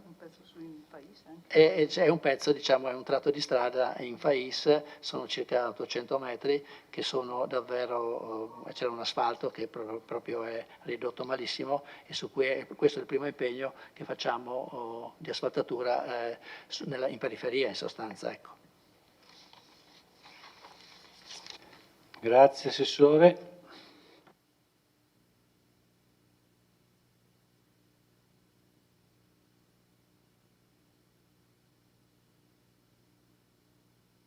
A prenotare se ci sono repliche, altrimenti passiamo alla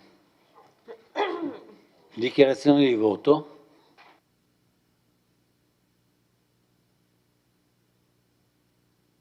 Consigliere Bassetto, è una dichiarazione di voto oppure un intervento? Prego.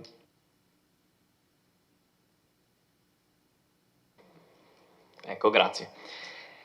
L'intervento dell'assessore De Antoni sulle strade da asfaltare mi ha un attimo sollecitato, ma magari interverrò dopo quando facciamo il DUP.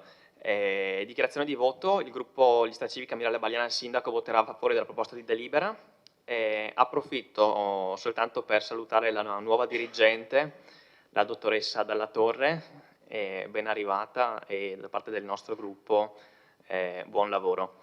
Approfitto però per ringraziare anche chi, da quando è mancato il dottor Sarri, ha retto l'area economica finanziaria ad interim, la dottoressa Paola Costalonga e la dottoressa Da Parè come elevata qualificazione. Nuovamente voto a favore di questa proposta di delibera. Grazie. Grazie consigliere.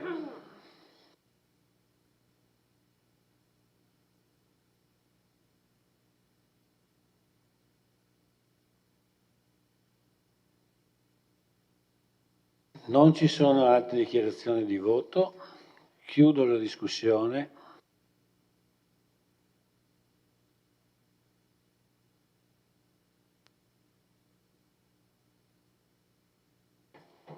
E apro la votazione, prego.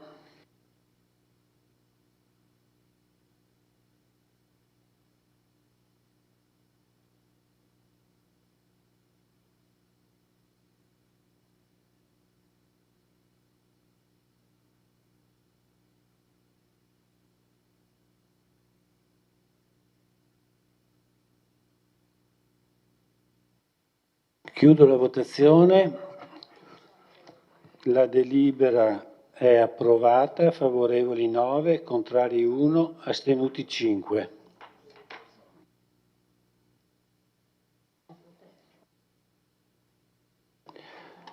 Immediata esecutività. Apro la votazione, un attimo.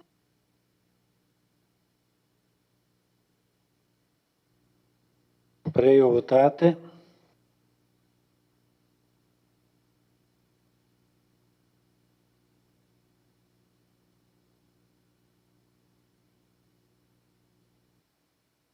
Grazie. Approvata, favorevoli 9, contrari 1, astenuto 5. Possiamo passare al sesto punto dell'ordine del giorno. Bilancio di previsione triennio 2025-2027, variazione numero 6.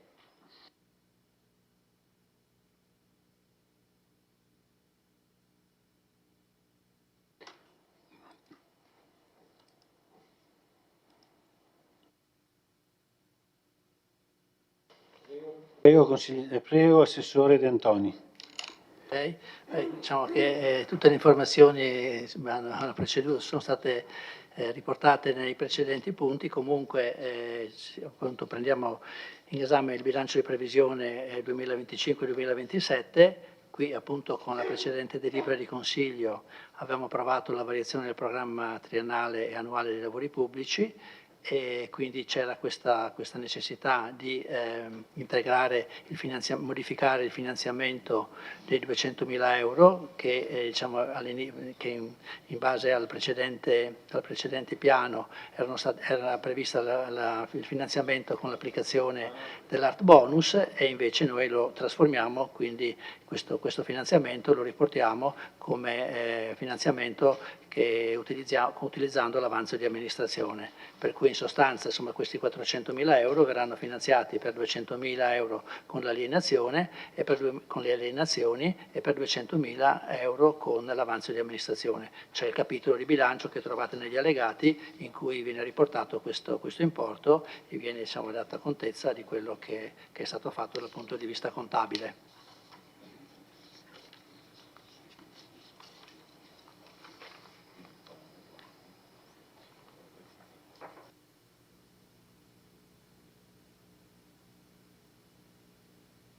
Apro la discussione, prego, consiglieri.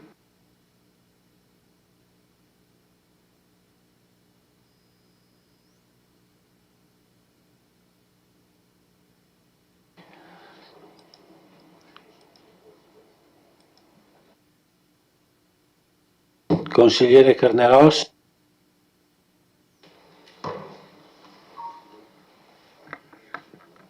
Buonasera a tutti.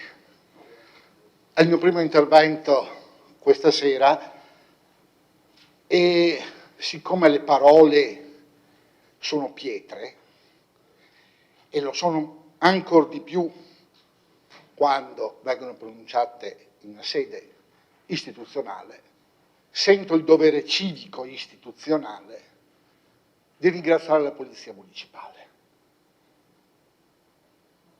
Non è che nell'ars oratoria si possa dire tutto senza pagare dazio. Io ringrazio la Polizia Municipale. La città di Vittorio Veneto è riconoscente alla Polizia Municipale, che non sono pistoleri, caro collega. La pistola l'hai nominata tu. È benissimo. Per cortesia, botta e risposta non va bene. Lasciamo al consigliere continuare il suo intervento come gli suoi colleghi l'hanno fatto prima. Prego, consigliere. Presidente, e dobbiamo essere riconoscenti a chi tutela la nostra sicurezza. Sono stati dipinti come che non fanno nulla, non ci sono mai, non mettono multe, tranne poi, lo si è detto anche in questo Consiglio Comunale negli scorsi anni, poi quando ci sono le multe si dice i vigili lo fanno per fare cassa, poi troppo dure, poi in ogni caso arriverà il condono fra poco, per cui tutte le multe, cioè le pene per le infrazioni, verranno tout court cancellate. E no, signori miei, a che gioco giochiamo? Mi spiace, ma almeno da parte di questo consigliere comunale non ci sarà tolleranza di fronte, come si può dire, a disquisizioni demagogiche e populiste. Certamente non è il Bronx, probabilmente. Consigliere Braido, per cortesia, facciamo proseguire la seduta. No, non serve. Ognuno dà quello che può. Detto questo, sentivo la necessità di farlo, proprio perché chi opera per il comune ha la necessità del sostegno di coloro che come rappresentanti del popolo rappresentano la città. La prima denigrazione è davvero singolare che avvenga in questo consesso ed è del tutto intollerabile. Se poi vogliamo affrontare il problema sotto il profilo culturale, e allora diciamo che davvero i tempi sono in continua evoluzione e purtroppo talvolta l'autorevolezza non ce l'hanno i genitori, non ce l'ha l'insegnante. Perché? E qui mi taccio e vengo al punto. Ho esaminato con attenzione il documento unico di programmazione e la cosa che mi sento di dire è, quantomeno proprio perché delle volte noi nella nostra verve polemica guardiamo l'opera pubblica e in realtà è pregevole il lavoro che è stato fatto, soprattutto a proposito dell'aspetto sociale, che vedo che comincia ad avere interesse anche da parte di chi in passato diceva che c'era assistenzialismo a go-go. E volevo dire, ci sono dei dati importanti e invito anche proprio i miei colleghi consiglieri ad esaminarli perché ci fanno un quadro davvero, come si può dire, significativo. Pensate, delle famiglie vittoriesi, 2/3 non hanno figli. Pensate, le scuole, sta calando la popolazione scolastica e è significativo se guardate 120 in meno nelle scuole secondarie, cioè che quindi riflettono tutto il bacino nostro. E questi sono posti di lavoro persi, sono famiglie che si trovano in difficoltà. Conosco colleghi che perdono le cattedre. Magari arrivasse qualcuno a riempire queste scuole. Interessante poi, e finisco, anche l'aspetto appunto demografico e dell'indice di vecchiezza. Ecco, c'è una cosa, sarebbe interessante guardare, mentre ovviamente c'è un notevole calo delle nascite, dal 23 al 25, mi pare di aver, se ho visto bene, c'è un aumento di 150 persone. Ovvio, da dove vengono? Da fuori. Allora, se noi ci concentrassimo su come far aumentare questi soggetti, di come utilizzare meglio il patrimonio abitativo, perché poi si dice non si trova casa e poi si legge che ci sono centinaia e centinaia di appartamenti sfitti, poi magari si piange perché costano. Termino qui perché non voglio superare il mio tempo. Grazie. Grazie consigliere.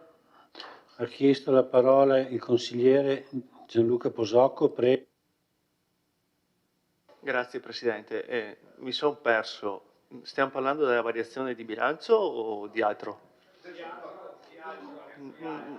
Stiamo parlando della variazione di bilancio. Buoni, per cortesia. No, perché poi se tutti iniziamo a parlare di tutto, dico oh, benissimo, discussione, però rimaniamo un attimo. Per cortesia, parla chi ha la parola e gli altri per cortesia si astengano dal commentare o da ribattere. Se era riferito, no. E appunto cerchiamo di rimanere, perché altrimenti iniziamo a parlare di tutto di più e non seguiamo un discorso logico, secondo me. Poi, per l'amor di Dio, Presidente, lei faccia come crede meglio. Allora, i consiglieri hanno 7 minuti per intervenire. Ovvio che se rimangono inerenti al tema è meglio, ma se lo ritengono che nel loro intervento sia opportuno parlare di quello che intendono parlare, secondo me, insomma, il mio ruolo non è quello di fare il censore. Rispettiamo i tempi e cerchiamo di rimanere nel tema. Grazie. Sì, ok, però se io adesso inizio a parlare con l'assessore De Antoni di nuovo del sottopasso, credo che non sia corretto nei confronti dell'Assemblea in generale. Ecco, tutto qua. Ecco, grazie.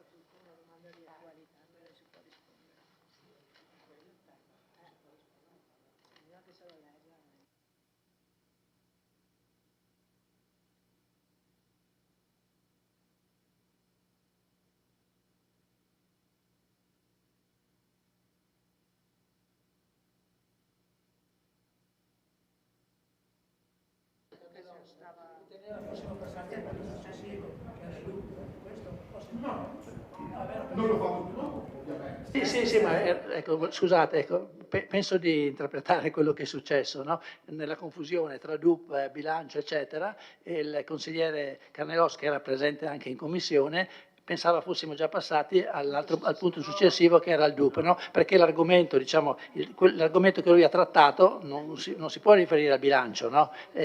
Questo argomento che lei ha trattato, consigliere, e che abbiamo trattato anche in commissione, era riferito al punto successivo che è appunto la presentazione del DUP 2026-2028. Diciamo niente di grave, ecco, però sì, diciamo che ha anticipato anche alcune cose che volevo dire io e comunque è soggetto al prossimo punto, per cui se posso dire, non so, vedete voi, ma credo che si debba ritornare al punto del bilancio, no? Che era quello, che è il punto numero 6. Ha concluso l'intervento, Assessore, vero?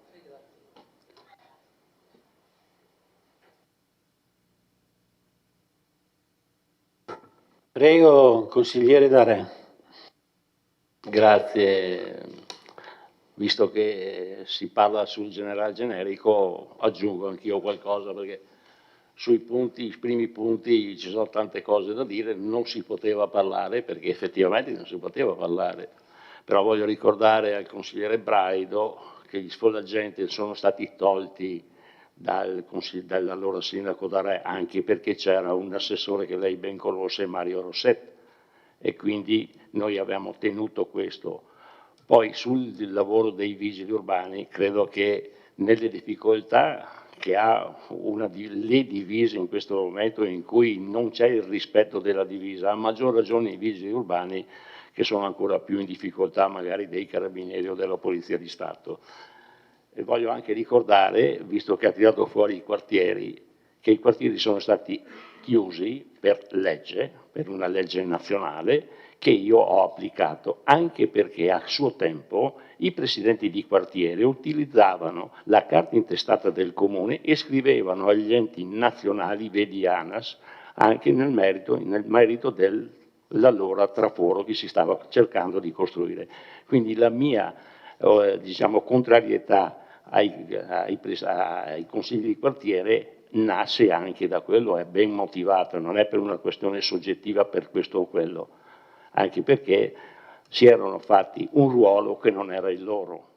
Per quanto riguarda il documento unico, preferisco sentire l'assessore.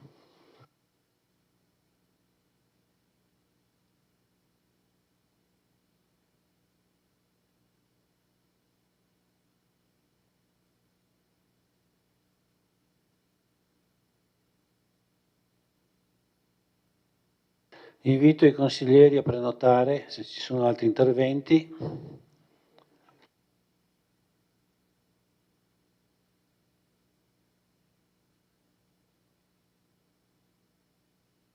Non vedo prenotazioni.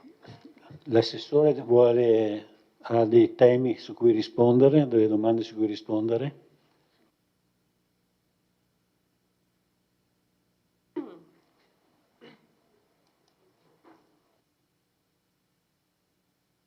Prego, Assessore D'Antoni.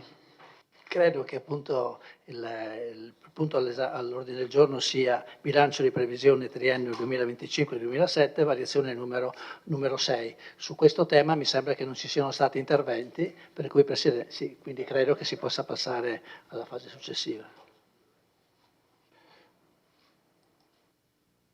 Bene, allora se ci sono repliche, altrimenti possiamo passare alla dichiarazione di voto.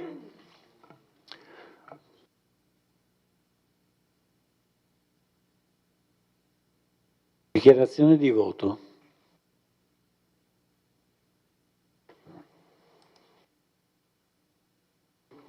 Prego, consigliere D'Arè, per la dichiarazione di voto. Allora voterò a favore di questa variazione perché ci sono i 200.000 euro che vanno sul percorso di Sant'Augusta, opera molto importante che la città vuole e aspetta, e quindi anche per questo il mio voto sarà favorevole.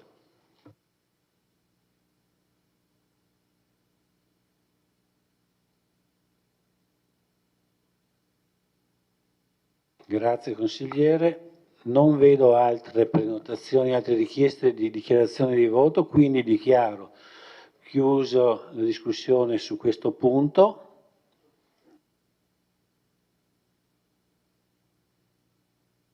E apro la votazione.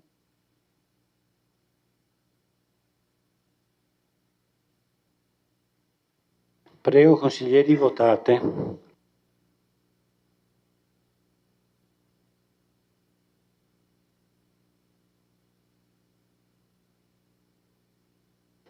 Posso chiudere la votazione.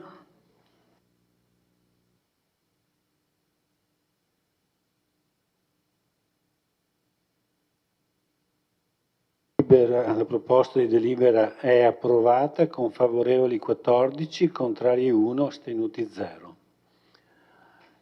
Adesso votiamo l'immediata esecutività, un attimo.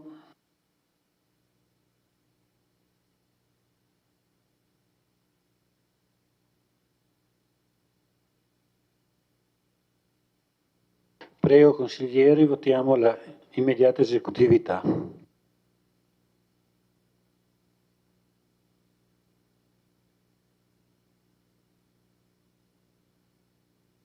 Grazie, chiudo la votazione. Favorevoli 14, contrari 1, astenuto nessuno. Grazie, è chiuso il punto numero 6.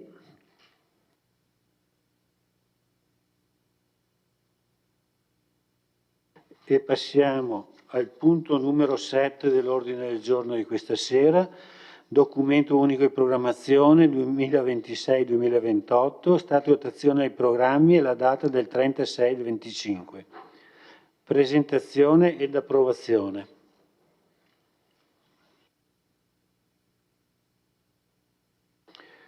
Illustra l'assessore De Antoni. Prego, assessore.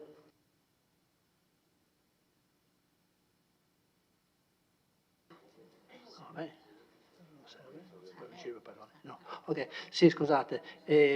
Quindi l'argomento è la presentazione del documento unico di programmazione 2026-2028. La norma prevederebbe che l'approvazione di questo documento avvenisse entro il 31 luglio dell'anno precedente, quindi avremmo dovuto presentarla al Consiglio entro il 31 luglio. Di fatto comunque l'orientamento del Ministero e di tutti insomma, gli organi preposti l'orientamento è quello di consentire agli enti locali di far confluire il percorso della programmazione quindi dell'approvazione del DUP nell'ambito dell'approvazione del bilancio e quindi evitando che si debba parlare insomma in a distanza di poco tempo su due argomenti che sono strettamente legati e quindi diciamo, questa consuetudine insomma, è quella di approvare comunque questo documento entro settembre e poi di portarlo per l'aggiornamento entro il 15 novembre e questo termine in genere deve essere rispettato. Sì, è successo insomma sempre questa cosa, anche perché a luglio ancora non ci sono gli elementi che non ci sono neanche a settembre per la verità, per poter valutare nel dettaglio tutti gli aspetti soprattutto finanziari, soprattutto dell'andamento delle spese, dell'andamento degli incassi, eccetera. Dicevo che e quindi questo documento che ora presentiamo contiene solo le linee generali che verranno poi completate a novembre. Nella parte finale del documento abbiamo riportato un allegato che riporta lo stato di attuazione degli obiettivi strategici operativi che ci siamo dati all'inizio dell'anno con il DUP e che hanno valenza comunque triennale. A questo punto ho chiesto alla dottoressa Costalonga di venire appunto al tavolo per illustrare brevemente i contenuti. Ecco, la dottoressa, come diceva prima il consigliere Bassetto che mi ha preceduto, in questo anno e qualche giorno, per la verità 1 anno e 7 giorni mi sembra, ha avuto l'incarico ad interim anche per il settore economico-finanziario e quindi oggi c'è come un passaggio insomma, no? tra la dottoressa Costalonga e la dottoressa Dalla Torre, un passaggio diciamo, formale ma comunque che già in questi giorni insomma, è avvenuto, quindi per tutta una serie di considerazioni e di impegni insomma, che la dottoressa Costalonga ha preso in questo periodo, aiutata moltissimo, dobbiamo dire, aiutata moltissimo dalla dottoressa Daparè, la posizione organizzativa che ha curato tutti gli aspetti in un momento veramente difficile per il nostro ente. Quindi do la parola alla dottoressa Costalonga che brevemente cerca di riassumere i contenuti che in parte sono già stati anticipati anche dal consigliere Carnelos, contenuti che per molti aspetti sono interessanti e che meriterebbero o meriteranno, perché possono essere essere esaminati anche nelle prossime settimane, meriteranno un approfondimento che è molto utile. L'esempio più stupido, insomma più sciocco che si può fare è quello di dire: se calano le nascite, se calano i residenti nell'età scolare, è chiaro che in previsione tra qualche anno alcune scuole potrebbero essere chiuse, l'esempio più semplice, ma ci sono tanti elementi che possono essere presi in considerazione, e lo sforzo importante che abbiamo fatto quest'anno è quello di aggiornare i dati per certi aspetti al 30 giugno 2025, per altri al 31/12/2024, e quindi con questi dati che sono più aggiornati e più attuali si può fare un ragionamento, un approfondimento che, se ritenete, potrebbe essere fatto anche in commissione nelle prossime settimane, perché è bello confrontarsi sui numeri e dai numeri ricavare le proposte per una corretta programmazione. Prego, dottoressa Costalunga. Sì. Parli con me, se vuoi usare questo, aspetta, facciamo. Ci sei? Sì, sei ospite. Vai. Bene, buonasera a tutti. Allora, illustro io questa sera questo documento perché appunto è stato elaborato in un momento in cui avevo ancora la dirigenza di interim, e quindi ho espresso io i pareri di regolarità tecnica e contabile su questo documento. Allora, come è accaduto appunto la prima volta che è stato presentato il DUP per appunto il triennio 2025-2027, abbiamo scelto una struttura un pochettino più snella rispetto agli anni precedenti. Quindi molte sono le tabelle che abbiamo inserito e abbiamo appunto fatto il discorso degli obiettivi strategici e degli obiettivi operativi. Anche per l'anno 2026-2028, quindi gli obiettivi strategici rimangono quelli che erano stati inseriti per la prima volta l'anno scorso, in quanto gli obiettivi strategici hanno un arco temporale di 5 anni, gli obiettivi operativi invece hanno un arco temporale del triennio, che però possono essere poi adattati diciamo ogni volta che l'amministrazione fa il bilancio, se ad esempio un obiettivo è già realizzato oppure può essere eventualmente modificato. Vengono comunque per il triennio in questa fase di DUP ripresentati gli obiettivi strategici e gli obiettivi operativi. Abbiamo quindi inserito, abbiamo aggiornato, come diceva prima l'assessore al bilancio, le tabelle con gli ultimi dati disponibili, quindi riportano i dati dell'ultimo triennio 22-23-24, quindi i dati che abbiamo a disposizione al 31 dicembre 2024. Sono stati inseriti quindi a pagina 42 i progetti di investimento in corso di esecuzione e non ancora conclusi, c'è quindi l'elenco e lo stato di attuazione dei programmi delle opere pubbliche, e riportati gli indirizzi che in questo momento di elaborazione, cioè da quando è stato elaborato il DUP, quindi a luglio 2025, sono stati riconfermati gli indirizzi che vengono appunto dati alle società partecipate, in particolare alla Vittorio Veneto Servizio e al Cesana Malanotti, e riportati un po' gli indirizzi che l'amministrazione aveva già espresso in materia di politica tributaria e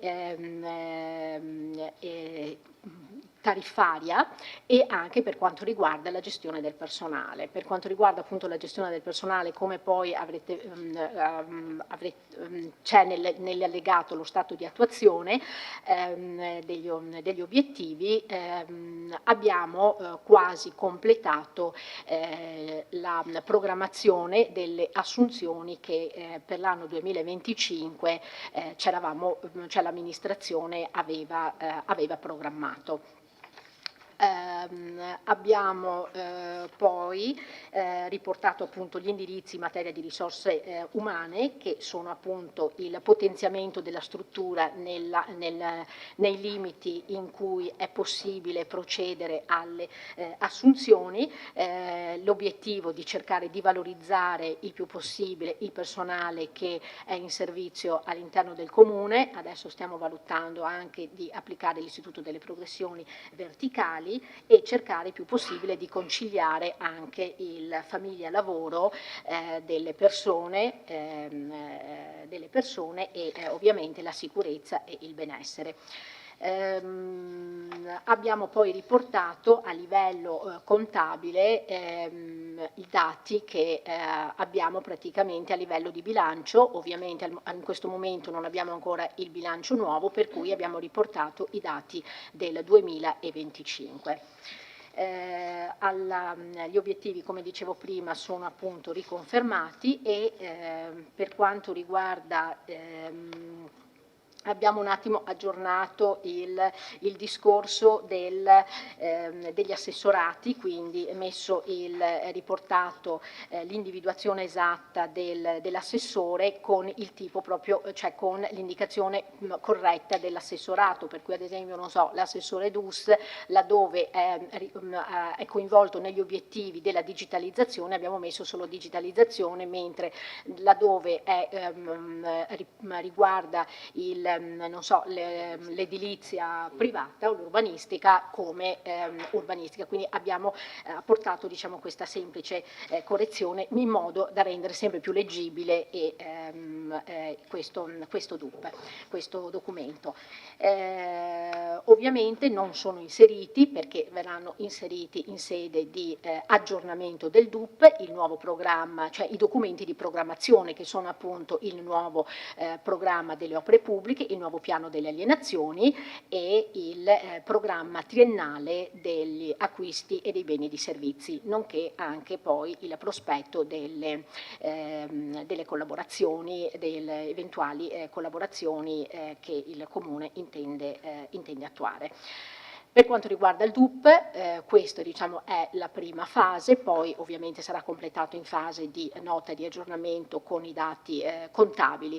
Collegato a questo DUP, perché appunto lo dice il principio, i principi contabili, in sede di presentazione del DUP deve essere anche allegato lo stato di attuazione dei programmi. Quindi allegato a questo DUP trovate lo stato di attuazione dei programmi operativi, strategici operativi, che sono stati realizzati, quindi sono stati realizzati nel periodo primo semestre 2025. Quindi la fotografia che è riportata sono tutte le iniziative, attività, cioè le azioni che l'amministrazione, insieme ovviamente agli uffici, ha posto in essere dal 1° gennaio 2025 fino la fotografia è al 30 giugno 2025. Io terminerei qui e poi se avete domande sono a disposizione, ovviamente domande tecniche. Grazie dottoressa Costalonga.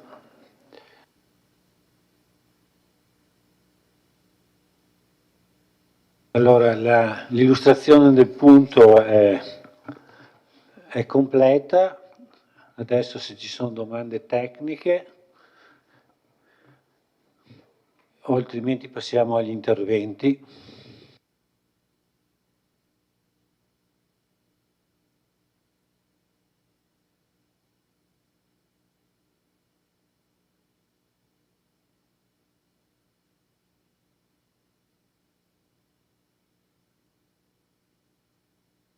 Consigliere Bassetto, prego.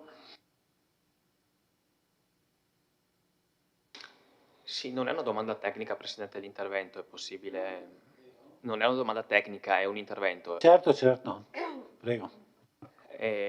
Allora, ho visto il DUP 2026-2028 e ho visto i dati relativi ai musei, su cui mi sono un attimo interrogato. Ho visto che il DUP è stato fatto tenendo conto del numero di visitatori per il 2022, 23, 24 e distinguendo le presenze agli eventi nei musei. Volevo capire se le presenze agli eventi sono gli eventi che si vedono comunemente fare all'interno dei musei e se i dati sono comunque tenuti distinti nel conteggio. Poi rispetto proprio alla presenza degli eventi, stavo facendo una riflessione su cui magari chiedo un chiarimento se qualcuno mi sa dire. Per presenza agli eventi Museo della Battaglia, 2022 0, 2023 3.000 abbondanti, 2024 3.200. Cioè, volevo capire a cosa fosse dovuto questo balzo tra il 2022 e gli anni successivi. E poi sempre rispetto ai musei, volevo capire se ci sono delle attività specifiche, promozionali, rivolte alle scuole del territorio. E mi piacerebbe sapere se avete dei dati o comunque dei riscontri in merito alla partecipazione delle scuole alle visite ai musei civici o alle attività che vengono proposte, perché mi interesserebbe un po' capire come le scuole del territorio rispondono rispetto alla promozione dei musei civici. Un'altra considerazione che volevo fare è rispetto alla città connessa e sostenibile, a pagina 103 del DUP, pagina 103, dove si dice sostanzialmente che l'amministrazione si pone come obiettivo quello di ridurre la dipendenza dal mezzo privato attraverso azioni di potenziamento delle piste ciclabili. Ovviamente ogni amministrazione ha delle priorità, la città ha delle priorità sicuramente, però quando prima l'assessore De Antoni faceva riferimento alle asfaltature aveva citato via Caldelivera. Rispetto a questo io volevo dare così un'indicazione mia personale per i prossimi impegni amministrativi. Dal punto di vista delle piste ciclabili ricordo che via Caldelivera ha una pista ciclabile che si interrompe e pare evidentemente non completata, e come opera nel suo complesso intendo ovviamente, ed è importante a mio avviso perché comunque collega l'abitato con la zona industriale. E un altro aspetto a mio avviso significativo che dovrebbe essere tenuto in considerazione è via Isonzo. Via Isonzo è una strada che percorre dal comune di Collumberto al centro abitato di San Giacomo, è una strada trafficatissima. Adesso io non sono un tecnico per cui non so dire se va fatta una pista ciclabile, se va fatto un percorso protetto, però se fosse possibile pensare come priorità da questo punto di vista a una messa in sicurezza, diciamo, per i pedoni e per i ciclisti, io credo che potrebbe essere comunque da tenere in considerazione, ecco, come priorità. Ovviamente le esigenze sono tante, però sì, è un'idea mia, insomma, che volevo portare all'attenzione del Consiglio. Ovviamente le opere pubbliche sono quelle che vanno per la maggiore, almeno nella discussione consiliare. Certo, le opere pubbliche, pensiamo a quelle che anche prima sono state citate, il campo da rugby, le piscine. A mio avviso, oltre però all'opera pubblica nuova, le grandi opere per intenderci, penso che un'attenzione importante debba essere posta costantemente anche alle manutenzioni. E noi su questo, secondo me, come amministrazione ci siamo mossi già da tempo con gli interventi che abbiamo stanziato anche recentemente per la manutenzione del patrimonio immobiliare. Abbiamo fatto una variazione di bilancio nei mesi scorsi, secondo me importante da questo punto di vista. Però ecco, ci sono anche le piccole cose che vanno attenzionate con costanza. Ho visto in questi giorni il rifacimento della segnaletica orizzontale delle strade, e sembra una cosa magari banale, però io credo che in realtà sia un segno di attenzione, anche perché comunque sono interventi che fanno riferimento alla sicurezza nella circolazione stradale, per cui a mio avviso anche questi vanno tenuti, monitorati. Assessore De Antoni, non è una critica nei suoi confronti, è semplicemente un'opinione mia rispetto a questo tipo di visione che comunque vedo all'interno del DUP, per cui volevo attenzionarla, diciamo così. E un'ultima cosa che è una curiosità, la volta scorsa avevo chiesto in merito a una possibile considerazione di estensione degli orari di apertura della biblioteca durante le sessioni d'esame. C'era stato un mezzo impegno da parte dell'assessore De Antoni e un po' dell'assessore Padoan, che si sarebbero impegnati a verificare se fosse possibile. Non so se siate riusciti a fare una verifica in questo senso, se no magari nelle prossime volte se riuscite a darmi un'indicazione in merito a questo. Grazie. Grazie consigliere. Adesso ha chiesto la parola il consigliere Darè. Allora, io volevo chiedere interventi di riqualificazione delle piscine comunali, la presentazione, so che c'è questo incarico di fattibilità o comunque di progettualità, le tempistiche di presentazione, quantomeno al Consiglio Comunale, se avete dei tempi, è una richiesta tranquilla. Poi, realizzazione del tratto della pista ciclabile Venezia-Monaco, lungo la sponda sud-nord-ovest del Lago Morto. Questa pista ciclabile interviene anche sull'area Enel? Sì o no? No, poco. Cioè, voglio capire se entra in area cosa. Non vedo qua, o quantomeno mi è sfuggito, se c'è quantomeno un progetto per il museo archeologico.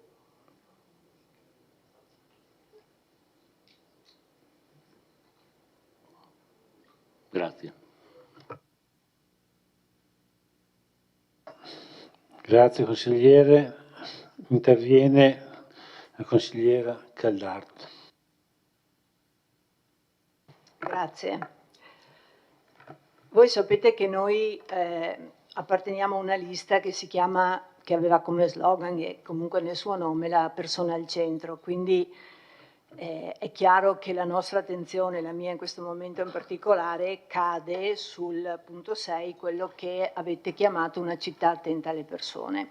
Quindi cerco di focalizzare il mio intervento su questi interventi. Allora, io sostanzialmente qui il lavoro è quello dei due assessorati, dell'assessore Padoan e dell'assessore Ceccarini. E nello scorrere lo stato di attuazione dei vari obiettivi, noto, mi salta agli occhi una differenza di base, cioè vedo che mentre in ciò che ha proposto e sta attuando l'assessore Padoan denotano i suoi interventi un pensiero politico dietro, cioè io leggo la presenza di un assessore che sta dando delle indicazioni, alcune delle quali personalmente condivido in pieno. Per esempio all'inizio l'assessore parla del possibile progetto di riqualificazione di uno spazio per, immagino, le famiglie dei bambini più piccoli, no? Perché si parla dei minori. Così come ritengo che sia stata una scelta intelligente quella delle borse di studio per gli studenti meritevoli, e mi piace in modo particolare il lavoro l'impegno per attivare i percorsi post diploma. Qui l'assessore dice che si sono iniziate le interlocuzioni, è chiaramente un tema molto difficile, però se dovesse concretizzarsi direi che questo è senza dubbio un ottimo obiettivo.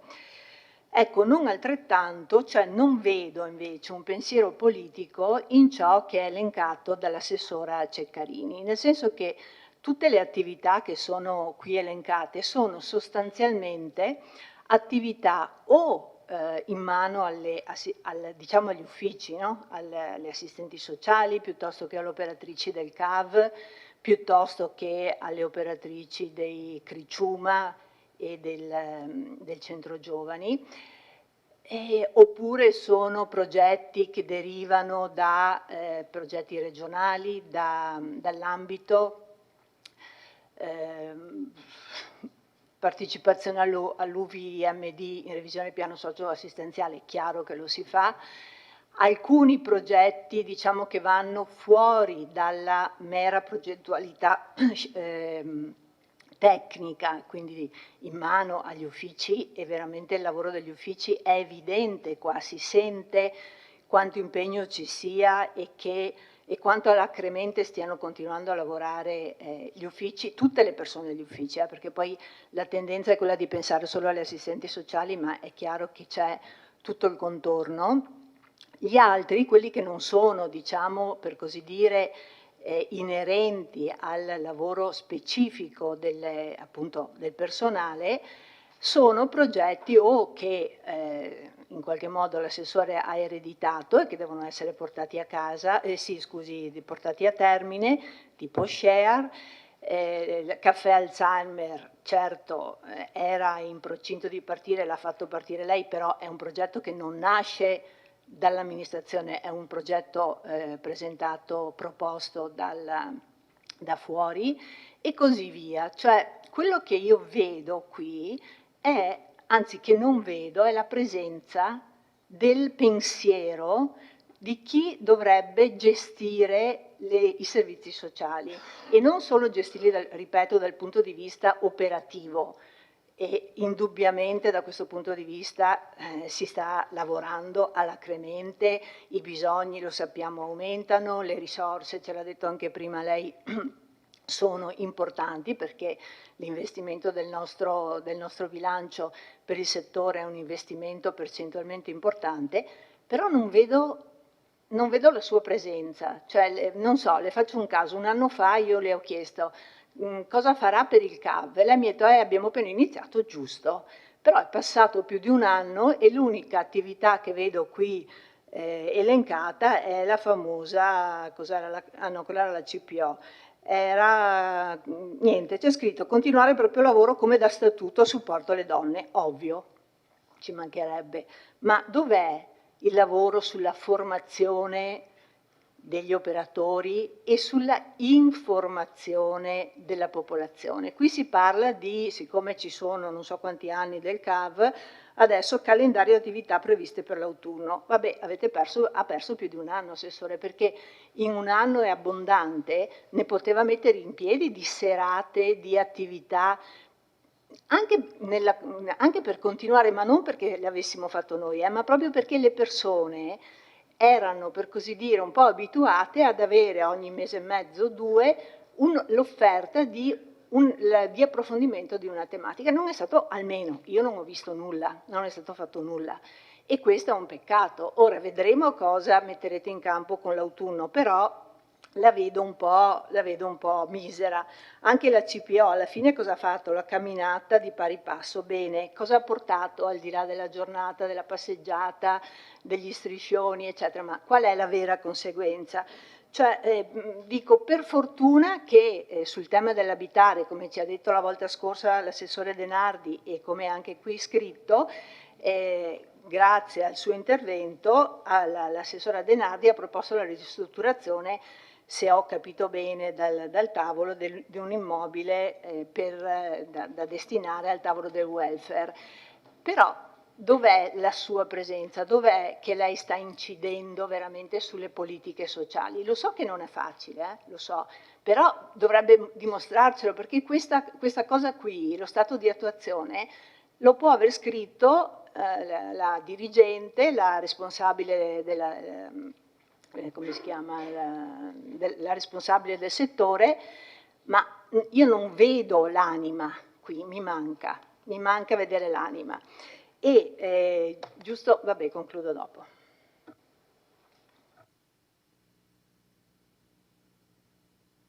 Grazie, vediamo, ci saranno anche altri interventi.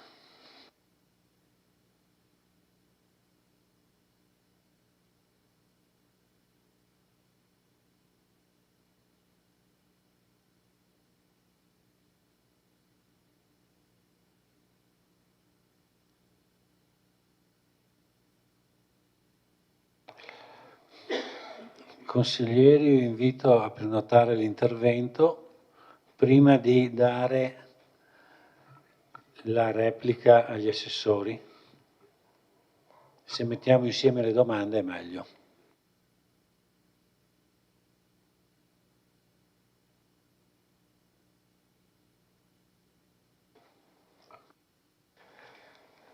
Grazie Presidente.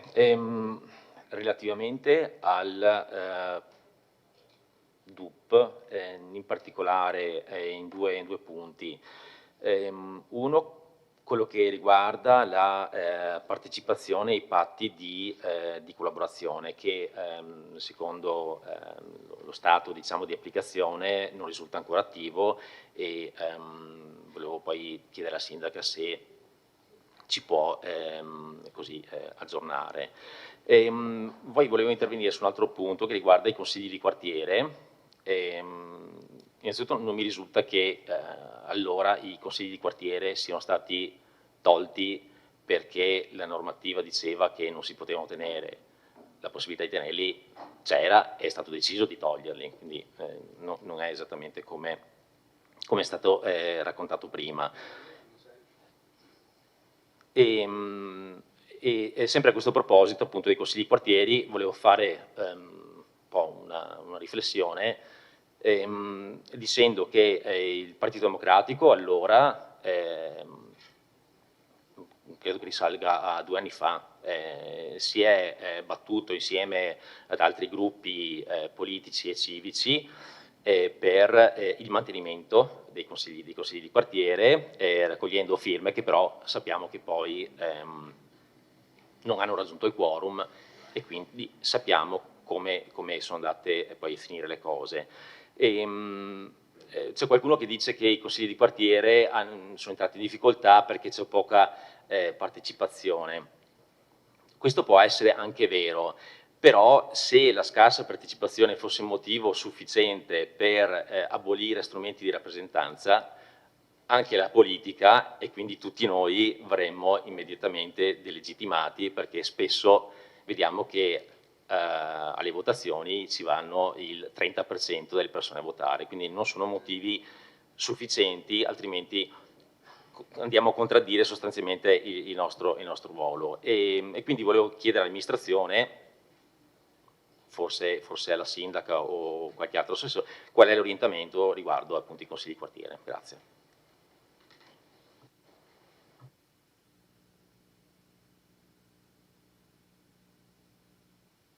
Grazie consigliere Braido.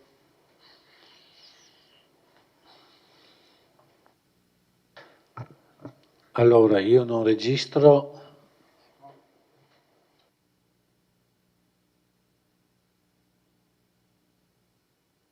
Prego consigliere Carnelos.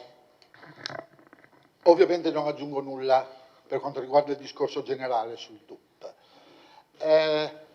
Mi premeva evidenziare una cosa, so di sfondare una porta aperta con l'amministrazione, pertanto non mi soffermerò sulle, tra virgolette, grandi opere, quelle che hanno una, come si può dire, visibilità e riconoscimento proprio nel documento, avendo un paragrafo specifico destinato. Anche perché penso che oltre a quelle opere è importante, qui vado sul solco del mio collega Bassetto, nel sollecitare appunto l'amministrazione, ripeto, so che è una cosa a cui l'amministrazione è sensibile, quella della manutenzione.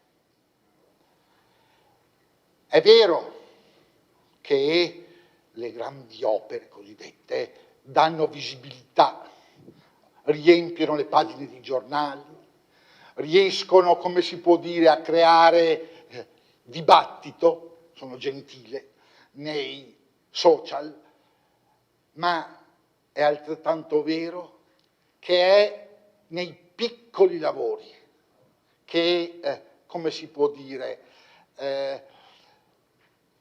la collettività, la pubblica opinione ha la sensazione della vicinanza dell'amministrazione alla sua gente.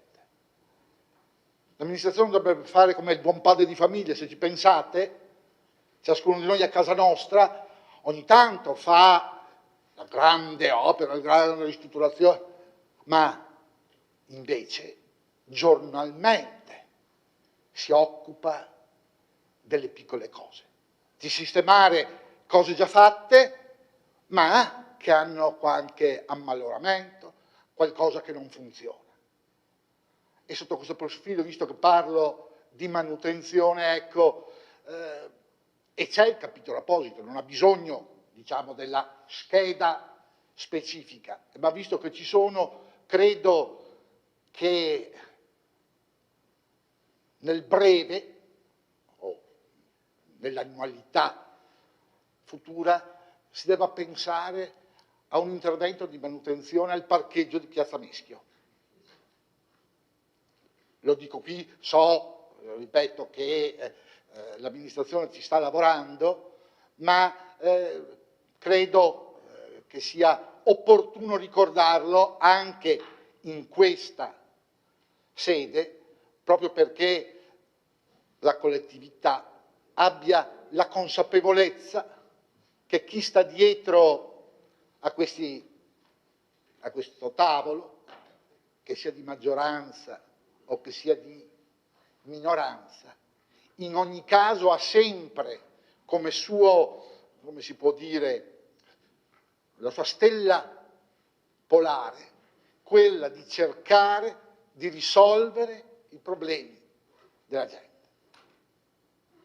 E sotto questo profilo, ecco, all'assessore di reparto dico, come si può dire, di cercare di mettere meno carte possibili, perché è vero che i procedimenti sono macchinosi, che le cose sono lunghe, ma a dire la verità, con il buon senso e con la collaborazione degli uffici.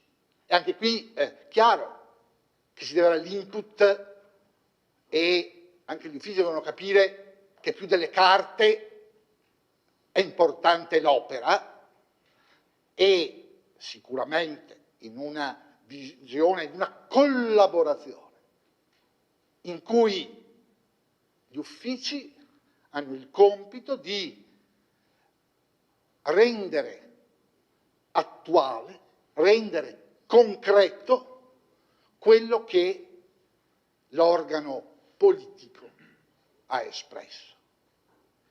Guardate, o noi riusciamo a recuperare, ecco, uso la parola che ha usato il consigliere Braido, l'autorevolezza. Noi qui rappresentiamo la classe dirigente di questo ente. Noi siamo dei birilli. E talvolta certo, probabilmente questa è stata la colpa della politica che ha perso credibilità, ma noi dobbiamo riacquisirla, perché chi comanda è l'organo politico, non l'organo amministrativo. Talvolta, credo, dal Bassanini in poi si è capovolto questo aspetto. Certo, ovviamente sempre nella legalità e nella legittimità. Ma siccome le norme sono come la chewing gum, dove le tiri vanno, si trova sempre un TAR Brescia che ti legittima quella velocizzazione. E sotto questo profilo, ecco, invito l'amministrazione, ecco, che più, come si può dire, le parole, le carte uccidono. È lo spirito che vivifica. E non sono parole mie, sono parole di San Paolo.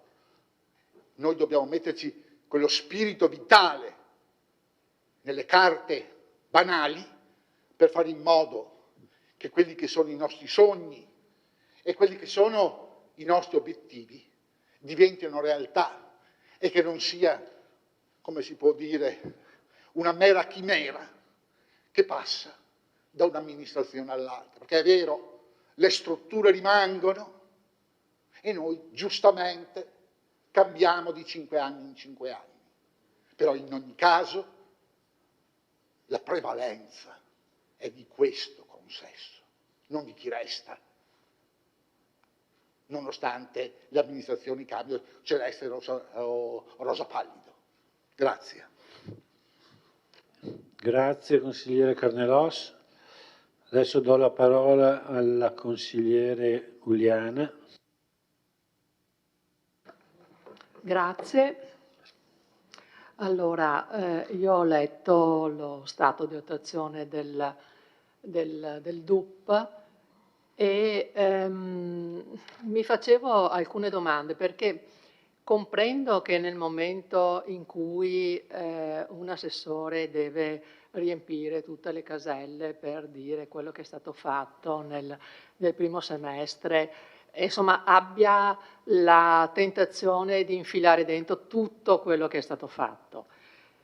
Ma la mia domanda è questa: nel momento in cui io mi trovo un obiettivo strategico dove si dice implementare proposte culturali di qualità per valorizzare l'identità storica e contemporanea della città, e con l'obiettivo operativo promuovere modalità innovative. Poi io, insomma, ho qualche difficoltà a capire che nello stato di attuazione viene infilata dentro la visita guidata, la collezione, l'immagine della Resistenza.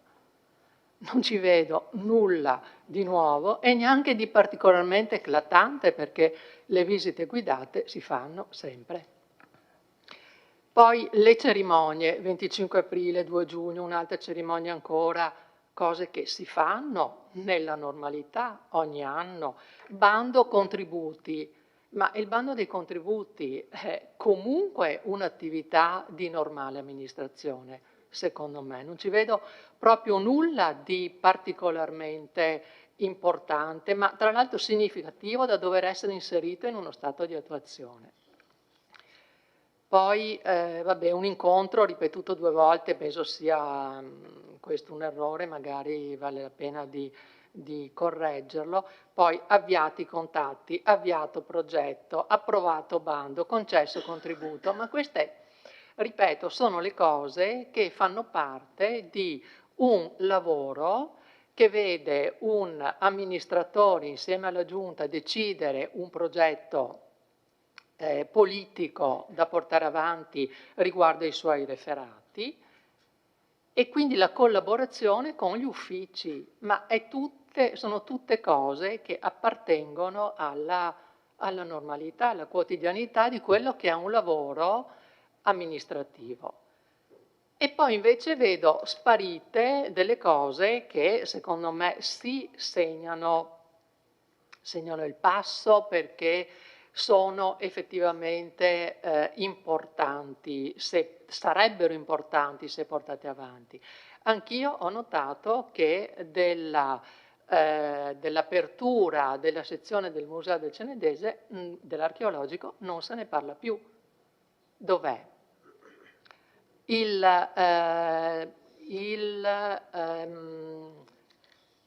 L'archivio, avviare la soluzione per l'archivio, che soluzione è stata avviata? E poi, visto che si parla di stato di attuazione, a che punto siamo con la progettazione di quel famoso concorso di violino che invece è sparito da ciò che doveva essere fatto quest'anno? E ecco, queste sono le cose. Oppure un altro aspetto rilevante dal mio punto di vista: che idee ci sono riguardo alla qualificazione, alla valorizzazione e all'utilizzo di Palazzo Todesco? Palazzo Todesco era stato individuato come sede importante per mostre fotografiche. Che cosa ne sarà? Quale sarà la programmazione per il prossimo anno? E quindi che semi sono già stati gettati nel terreno perché fruttifichino poi l'anno prossimo? Si va avanti così, improvvisando, oppure c'è un'idea più a lungo respiro che ci possa far pensare ad una programmazione seria, perché pensata, perché elaborata? Grazie. Grazie, consigliere. Vediamo se ci sono altri interventi.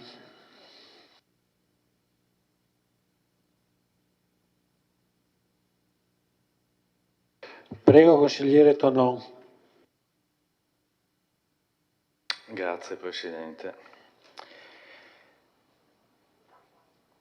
Il collega Carnelos e prima il collega Bassetto hanno toccato un punto fondamentale. Dico fondamentale perché, ahimè, è poco conosciuto, anzi a volte proprio misconosciuto, quello della manutenzione, perché come è stato detto sì, bello i grandi progetti, ma la manutenzione non è solo aggiustare il buco sulla strada o tagliare l'erba.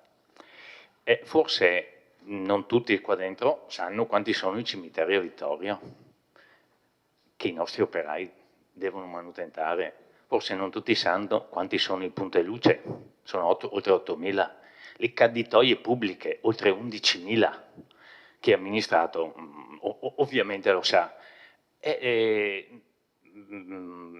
Chilometri e chilometri di strade. Ma questo è quello che, fra virgolette, si vede o si dovrebbe vedere, perché è chiaro che probabilmente uno che da anni non va verso il Visentin non sa come è messa la strada. Uno che non percorre usualmente, visto che è stata citata prima via Maspiron, per qualche motivo, perché frequenta altre zone, forse non lo sa, oppure Cozzuolo, eccetera. Ma questo è quello che, ripeto, si vede o si dovrebbe vedere da parte dei cittadini. Ma poi ci sono le scuole. Se uno non ha figli o per qualche motivo non frequenta una scuola elementare, una scuola media, come fa a sapere che lavori si fanno dentro? Ma non questa amministrazione, anche la precedente amministrazione ha rifatto bagni, ha sistemato serramenti, eccetera, come quelle precedenti ancora. Scuole medie, scuole elementari. E gli uffici. Ci sono uffici che lavorano e credo oltre la metà dei cittadini non sanno cosa fanno, perché se io non frequento l'ufficio tecnico, perché non sono un geometra o non ho nessun lavoro da fare a casa, io non so cosa fanno gli uffici tecnici, eppure lavorano. Vi ha citati prima la collega Caldart, gli uffici dei servizi sociali, se uno non ha direttamente o indirettamente accesso per qualche motivo, forse non sa quante sono le assistenti sociali che lavorano a Vittorio e quanta gente lavora nei comuni.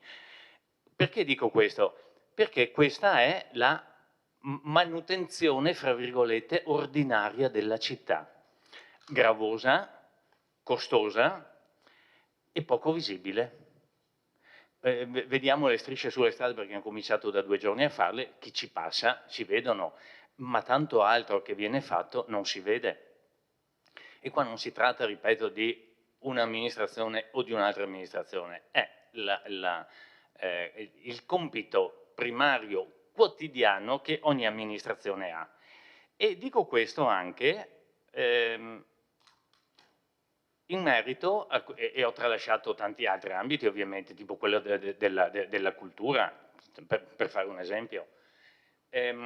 Dico questo perché all'inizio dell'intervento sono stati citati alcuni dati sul gelo demografico e sul problema delle scuole. Era credo il 17 quando il Flaminio 2017 quando ha avuto qualche problema statico e o 17 o più probabilmente 18 mi ricordo che era stato fatto un incontro al liceo scientifico Tallinn, Flaminio in via Tallinn a Sant'Andrea in pratica, con l'allora delegato, il consigliere delegato provinciale all'edilizia scolastica, perché sappiamo che l'edilizia scolastica, fra virgolette, secondaria, diciamo delle scuole superiori, è competenza della provincia.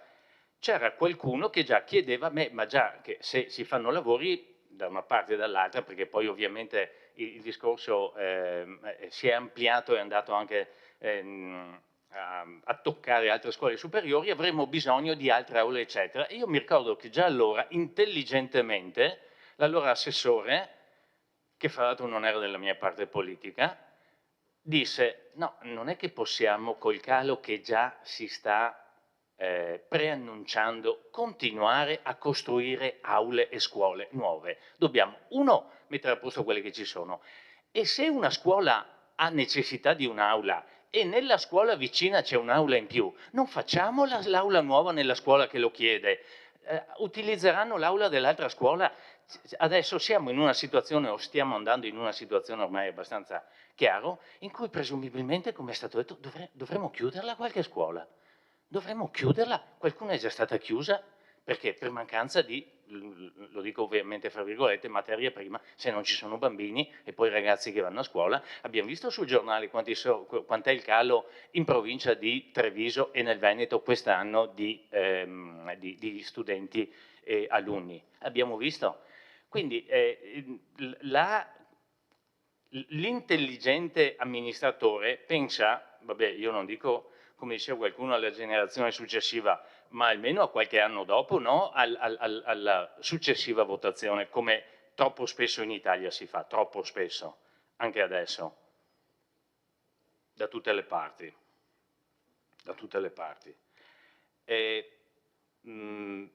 Perché ho detto questo, che molto spesso ho l'impressione che tanti cittadini non sappiano?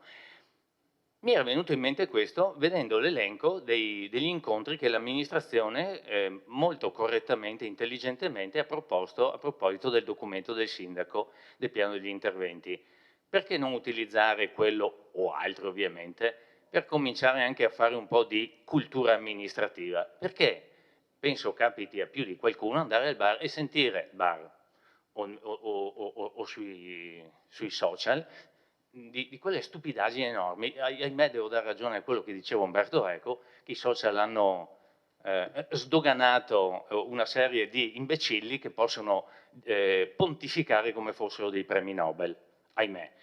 Anche amministrativamente chi ha amministrato, soprattutto direttamente, diciamo, sa bene, e credo possa confermare, che talvolta in alcuni interventi si sentono delle enormità, ecco, diciamo, per usare un eufemismo, che sarebbe bene un po' alla volta, facendo educazione amministrativa,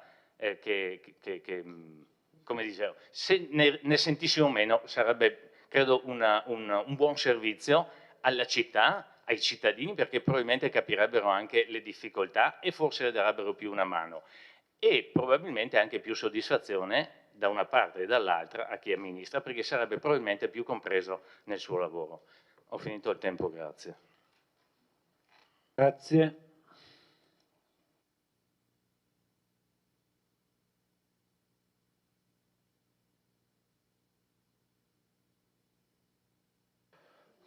Allora, se non ci sono ulteriori interventi, penso che gli assessori vogliano rispondere, vogliano replicare. Attendo prenotazioni.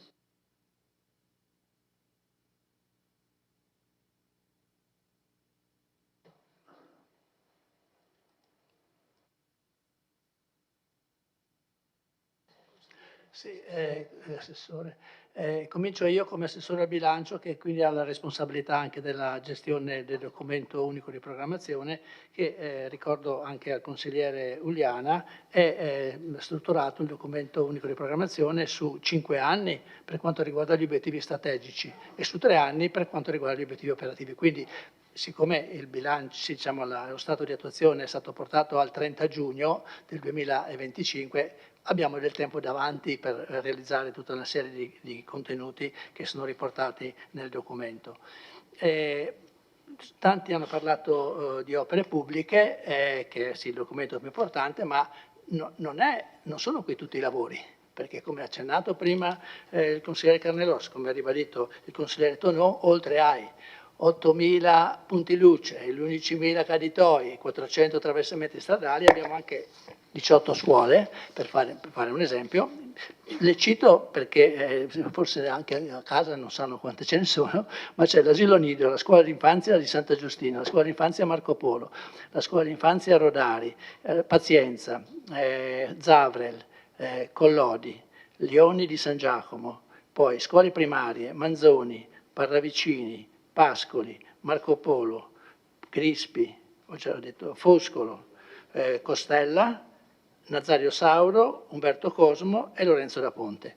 Su questi interventi, solo quest'estate, su queste scuole, solo quest'estate, abbiamo fatto una serie interminabili di piccole e grandi cose. Le grandi cose sono le due scuole Crispi e Paravicini che in 3 mesi, in 2 mesi di vacanze, 3 mesi dei ragazzi siamo riusciti a fare quasi tutto, meglio nella Paravicini perché il progetto era ancora stato approvato l'anno scorso e quindi l'impresa è stata già in grado di partire a maggio con tutti i preparativi e praticamente nella Paravicini gli interventi di efficientamento energetico sono stati completati e a questi sono stati aggiunti anche gli interventi per la risoluzione del problema dei servizi igienici che erano uno dei problemi sollevati da tanti genitori.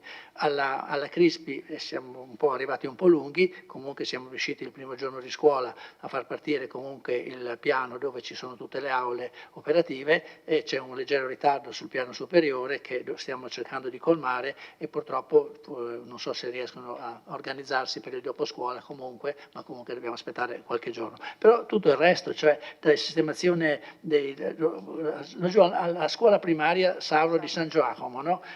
Una cosa che un po' fa rizzare i capelli o diventare più bianchi i miei capelli, cioè abbiamo speso quest'anno 30.000 euro per i lavori di messa in sicurezza del lato sud della scuola, poi abbiamo speso 4.000 euro per l'elettropompa che era stata fatta pochi anni fa e l'abbiamo rimessa, lavori di manutenzione straordinaria della copertura della scuola primaria Nazario Sauro, 112.000 euro. Sì, non è tanti anni che è stata fatta nuova e sono ancora meno anni che è stato fatto un intervento importante. Viene rabbia, no? A pensare a come buttiamo via il tempo e anche qualche volta i soldi, non è causa di nessuno, perché voglio dire, non penso che tutti abbiano cercato di operare al meglio, però ci sono queste situazioni a distanza di pochi anni, abbiamo terminato i lavori di fabbricati, l'Agenzia delle Entrate, abbiamo rimesso a posto l'Agenzia delle Entrate 2 anni fa, 2023, 500.000 e forse rotti, forse un po' di più perché c'è stata un'aggiunta per sistemare l'Agenzia delle Entrate, non c'è l'accesso ai piani superiori per i disabili, non c'è niente. E purtroppo le foto che sono girate, che io ho visto, con i secchi, i secchi, consigliere, gliele faccio vedere perché mi hanno dato le foto, i secchi che prendono giù l'acqua che cade dal tetto. Allora, capite che è un rincorrere continuo. Allora, questi 18 interventi, ho citato i più grossi, ma ce ne sono uno e più su ogni scuola. È un intervento enorme. La manutenzione la stiamo cercando di riprendere in mano, perché purtroppo, e torno a dire, io non do le cause a nessuno, ci sono stati forse anni difficili dal punto di vista economico che hanno impedito di fare tutti i lavori che si potevano fare, però questo è l'elenco delle opere pubbliche che ho citato, almeno 30, ce ne sono quasi 50, considerando quelli che sono in corso, che sono, come dire, in previsione. Non ho citato la piscina tra quelle 30, e magari non ho citato Borgo Larigo, che è già finita l'illuminazione, i lavori di 130.000 euro per l'illuminazione pubblica, ma sono ancora in corso la parte di contabilità, eccetera. Cioè è un lavoro enorme, enorme, enorme. Quindi l'impegno c'è sulle opere pubbliche e qui dirò alcune cose su San Giacomo che il consigliere Bassetto ha rilevato, però le manutenzioni sono davvero una cosa che stiamo prendendo in mano, c'è anche l'assessore al patrimonio che può testimoniare, stiamo prendendo in mano Palazzo Todesco, Palazzo Todesco, scusate, Museo Archeologico, no? Cioè nel piano delle opere pubbliche c'è un importo di 570.000 euro, di cui 34.000 già finanziato per sistemare il museo archeologico. Io mi sento di dire, se mi criticherete, che in questo momento non è una priorità. Priorità è stata sistemare il tetto e qui i soldi non sono riportati.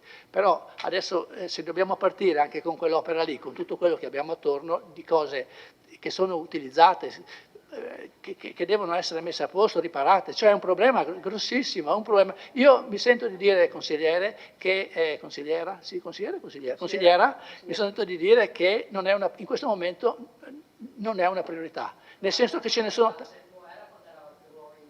Vabbè, può anche essere che fosse, c'erano anche meno opere in piedi, però, perché tutte le opere che abbiamo preso dalla precedente amministrazione, che non erano state progettate ancora, si diceva che c'erano già in corso i lavori ed erano ancora da progettare. Abbiamo presentato dei progetti di sistemazione verso Sant'Augusta il giorno prima che scadesse il termine, ci toglievano i finanziamenti. Cioè sono state delle cose enormi, diciamo, l'impegno è stato enorme per gli uffici e sono state fatte tantissime cose. Non rivendico che siano nostre le opere, molte sono di quelle che avete finanziato o individuato voi, però l'impegno è stato grandissimo e se volete, non so come, mi piacerebbe anche elencare tutte le opere che ci sono in piedi, che non lo posso fare. Rispondendo al consigliere Bassetto, piste ciclabili, c'è anche l'assessore Dus che si sta impegnando su questo tema, però via Caldelivera abbiamo già chiesto a un progettista che sta affrontando alcune opere sulla viabilità, non solo quella a San Giacomo, di completare il pezzo di pista ciclabile su via Caldelivera ed è la cosa un po' più che è abbastanza facile dal punto di vista realizzativo perché c'è già lo spazio per continuare quella che c'è. Però su via Isonzo c'è un grosso problema di stabilire dove la facciamo. È difficilissimo riuscire a fare una pista ciclabile perché ci vuole almeno una misura sarebbe richiesto 2,50 m o 3 metri, 2,50 m e non c'è assolutamente la possibilità se non deve buttare giù le case. La discussione se deve correre sul fronte sinistro, diciamo a nord o sul fronte sud, però è un problema, pensiamo di limitarci se possibile a fare un camminamento per mettere in sicurezza le persone. La segnaletica orizzontale stiamo lavorando anche in questi giorni, le tempistiche per il cambio consiglieri, se dopo si salta qualcosa scusatemi, tempistiche per la presentazione del progetto della piscina, stiamo incaricando la stazione appaltante, una stazione appaltante, di avviare il concorso per la progettazione. Tempi solo per fare il concorso almeno 60 giorni, tempi per presentare la progettazione, mi sembra di ricordare a memoria, 300 giorni. Il lavoro è molto impegnativo.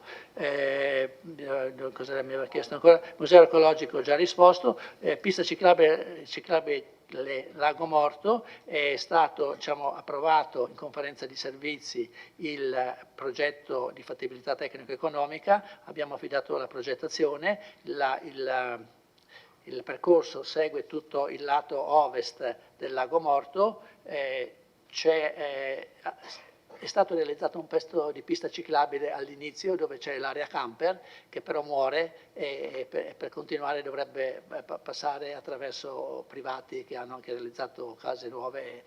Probabilmente l'idea che abbiamo concordato con gli uffici, la cosa più semplice sarebbe passare per la strada principale del borgo che ha poche abitazioni e forse in tanti altri posti la presenza di una pista ciclabile comunque ha favorito la ripresa di attività di servizi a servizio diciamo della pista ciclabile. Il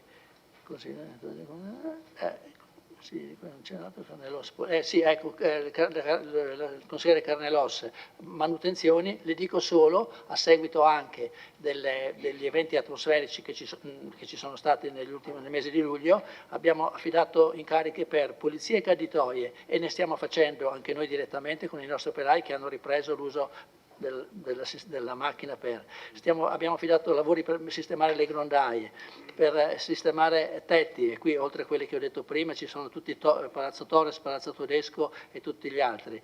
Paravicini ho detto, abbiamo sistemato la strada di San Mor, abbiamo affidato incarichi per la spolonnatura, anche qui un po' tirati sui tempi ma abbiamo fatto questo, abbiamo dovuto è in corso l'abbattimento di 23 alberi alberi a seguito della pioggia che c'è stata, tutta la parte della posa in opera della fibra ottica, come ho detto abbiamo parlato con Open Fiber, abbiamo parlato con Fibercop e abbiamo preteso che prima di partire con le nuove ordinanze per quanto riguarda soprattutto Open Fiber, abbiamo chiesto che vengano sistemati gli innumerevoli lavori lasciati in disordine, e quindi abbiamo già mandato un elenco lungo a Open Fiber perché i sistemi hanno già ci hanno fatto vedere la previsione di interventi che devono fare prima che scadano i termini del PNRR. Tutti questi allacciamenti di fibra saranno fatti a numero civico, quindi tra poco avremo l'elenco di tutti i numeri civici, soprattutto per le zone grigie che sono quelle più periferiche. Basta. Ho risposto a quello, se ho dimenticato qualcosa, scusatemi perché poi il Presidente mi richiama che la faccio troppo lunga. C'è il secondo intervento dopo. Va bene.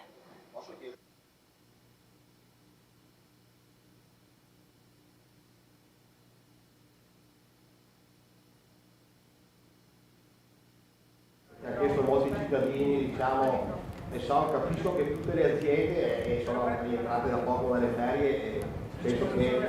Aspetti consigliere. Scusa, no, ma intervenga, perché è fuori registrazione. No.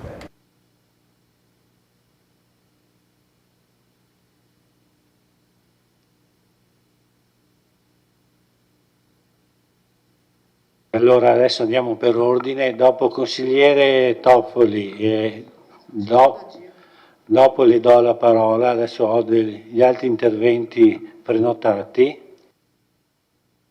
Prima di dare la parola all'assessore Padoan, faccio intervenire il consigliere Darè, che così se ci sono altre domande le mettiamo assieme a quelle precedenti.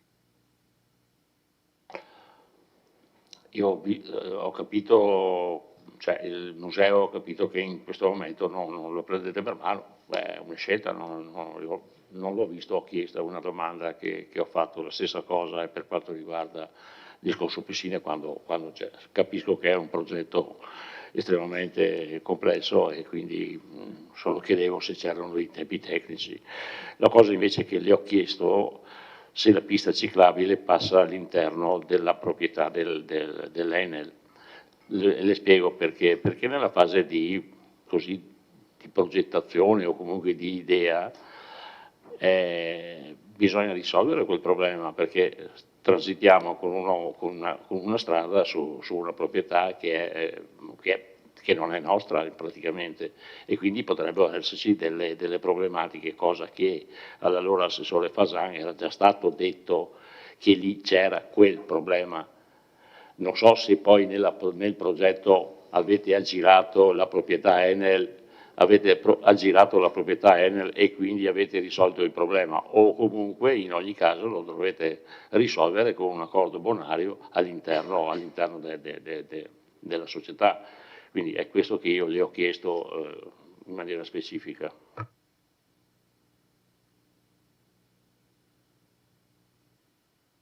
E prego, consigliere Thomas Toffoli. Sì, ecco, assessore De Antoni, riguardo il tema della manutenzione è importante, anche col consigliere Carnellos che ha citato precedentemente. Mi preme appunto inserirmi in questo discorso la manutenzione sfalcio erba, perché ho notato in questi giorni, viste le piogge intense e probabilmente anche il periodo estivo e di ferie per tutti, che riprendano le manutenzioni soprattutto lungo il Meschio, ma anche in zona industriale, purtroppo anche in alcune rotatorie della città. Da capire se è in programma, so che anni fa c'era Coldiretti che tagliava l'erba, da capire se sono ancora loro, se hanno l'appalto oppure se è da parte del comune.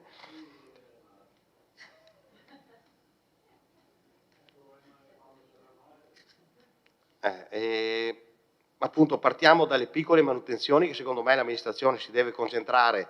Ha già iniziato appunto le strisce segnaletiche in questi giorni che insomma, ringrazio a nome mio di tutti i cittadini, perché è importante la sicurezza, che se mancano le strisce non si sa se devono fermarsi, dare precedenza, e se non c'è lo stop non sanno se si devono fermare o cosa, e che quindi la sicurezza è il primo punto. Le manutenzioni piccole devono essere all'ordine del giorno, secondo me, ma è ovvio, come mi ha insegnato mio nonno, bisogna cominciare un lavoro e finirlo, ma non tanti dappertutto, perché la città, sappiamo, il territorio è vasto a livello geografico, e che quindi io darei per settori o a lotti, diciamo, iniziare questi lavori.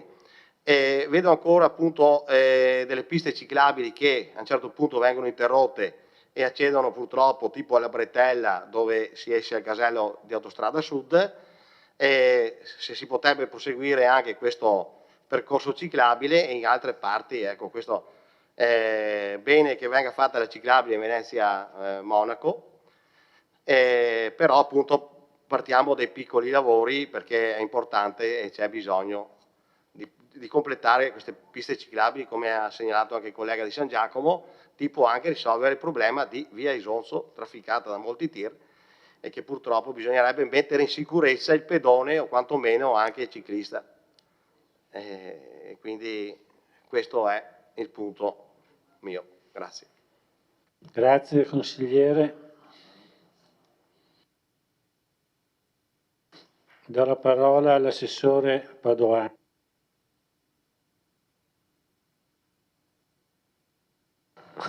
Grazie Presidente. Dunque, grazie dei solleciti e insomma, degli spunti. Ho notato un po' di cose particolarmente dai consiglieri Bassetto e Uliana. Allora, per quanto riguarda il consigliere, appunto, quanto avanzato dal consigliere Bassetto, dunque, per quanto riguarda i dati di musei ed eventi, poi insomma, se ci sono delle correzioni da fare, prego la dirigente, però allora, gli eventi sono computati a parte, sono conteggiati a parte rispetto agli ingressi gratuiti e ovviamente rispetto agli ingressi a pagamento, e il dato del 2022 dice 0 perché è molto probabile che non fosse stato rilevato. Ora io non ho la certezza assoluta, però per altre situazioni analoghe ricordo ad esempio al Museo del Cenedese un anno in cui insomma diversi anni in cui non erano stati conteggiati gli ingressi in loggia, e il dato recava 0, però in realtà appunto è un NA. Poi per quanto riguarda le proposte alle scuole, per, come dire, spingere anche le visite guidate dei nostri musei, allora premesso che i servizi museali fanno una operazione che peraltro è insomma, importante, dura tutto l'anno, e già in questi giorni in realtà, anzi insomma, qualche giorno fa, qualche settimana fa, sono approntate le proposte didattiche per i laboratori appunto proposti alle scolaresche, ma posso produrre i dati, nel senso che io credo che ci sia risposta, ma potrebbe essercene di più, e devo dire la verità, è difficile come dire, chiedere troppo agli istituti scolastici dal punto di vista delle visite. Dico anche il perché, insomma, c'è stato un PNRR che ha inondato le scuole di soldi che non sempre sono diretti a priorità, sono diretti a progetti, progettini e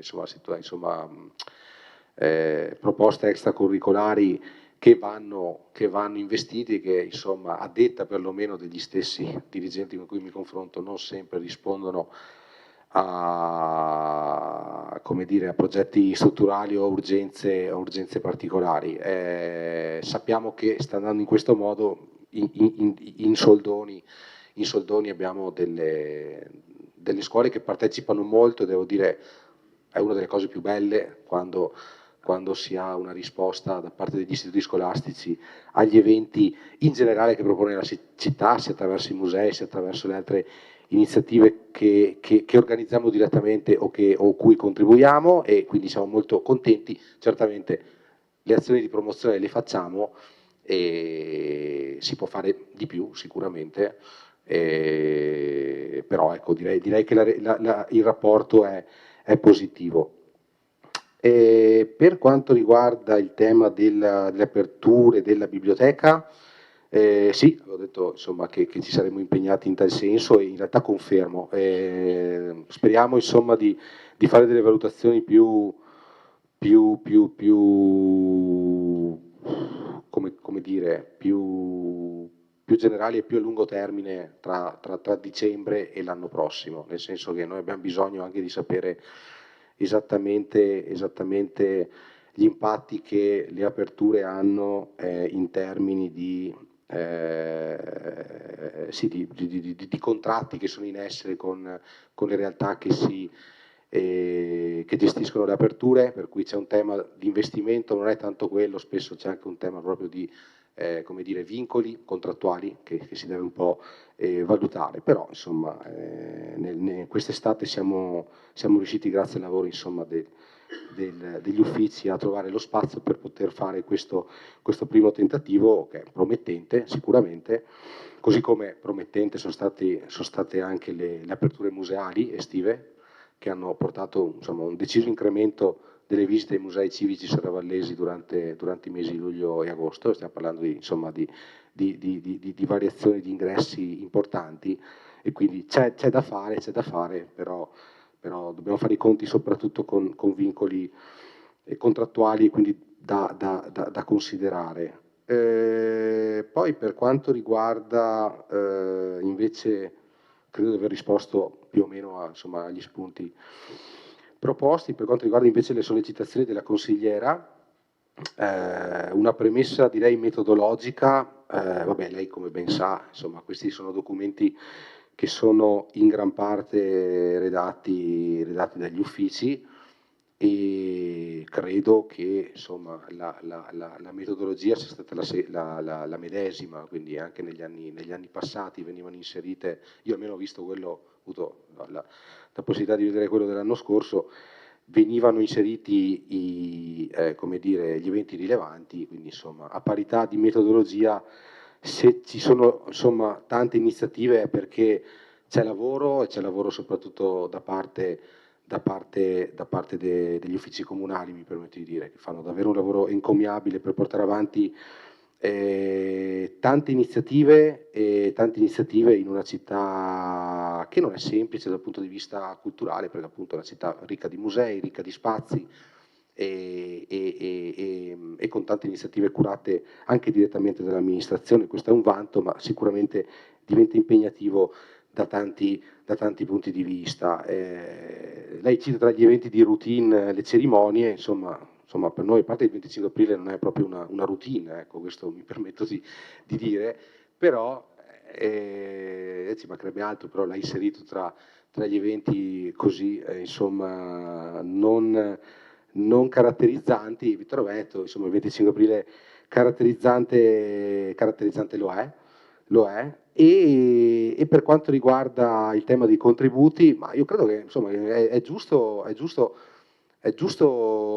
sottolineare queste azioni a sostegno delle associazioni, a sostegno delle progettualità. Abbiamo avuto un bando specifico per l'80°, insomma, quindi un bando tematico che, voglio dire, cerca di dare una linea politica e anche raccogliere sollecitazioni delle associazioni. Sono stati aumentati i fondi per i contributi alle associazioni, anche spingendo per proposte in sinergia tra associazioni, anche per stimolare insomma, eventi più strutturati. Credo sia importante sottolinearlo. Lei tra l'altro, non mi ricordo se social, mezzo stampa, aveva anche accusato questa amministrazione di scarsa trasparenza, dicendo che avrebbe portato in sedi opportune queste accuse. Io lo sto ancora aspettando, siccome sono accuse gravi, sono accuse molto gravi quelle che lei ha fatto pubblicamente sui contributi, se ci fa il piacere di essere, grazie consigliere Posocco per prendersi questo disturbo. E poi certo tante cose sono avviate, noi siamo arrivati da pochi mesi e io non ho visto tutta questa grande programmazione su tante cose. Lei mi cita il tedesco, ma la programmazione del tedesco, quando io sono stato, quando ho assunto l'incarico, non è una programmazione pluriennale, cioè non è neanche una programmazione mensile, capisce? Quindi Certo, scadenza elettorale della serie arriverà chi arriverà, però ecco, questo è lo stato delle cose che io mi sono trovato. E credo che Palazzo Tedesco sia uno spazio meraviglioso che vada, a parer mio, valorizzato anche in base ai progetti culturali più ampi che vengono portati avanti in città. In altri contesti abbiamo portato avanti questo tipo di idea, ad esempio penso a Works, con cui abbiamo proposto la fotografica di Arcangelo Piai alla Torre dell'Orologio, Bergamini, tra l'altro con insomma, un numero di presenze davvero importante, inserito all'interno dei progetti legati alla resistenza. Si tratta di avere insomma, degli spunti culturali e cercare poi di portare avanti una coerenza complessiva. Cita l'archivio, la soluzione dell'archivio è legata al momento, al bando che abbiamo avanzato in tandem con il comune di Valdobbiadene, perché all'interno di quel bando c'è anche la soluzione dell'archivio. Ci auguriamo, spero tutti, insomma, altrimenti si dovrà ripensare ovviamente a una soluzione alternativa. E per quanto riguarda il concorso di violino, sinceramente stiamo lavorando tanto e non ho altro da dire al momento, anche perché non vedo che stato avanzamenti i lavori dovrei portare in questa sede. Grazie mille.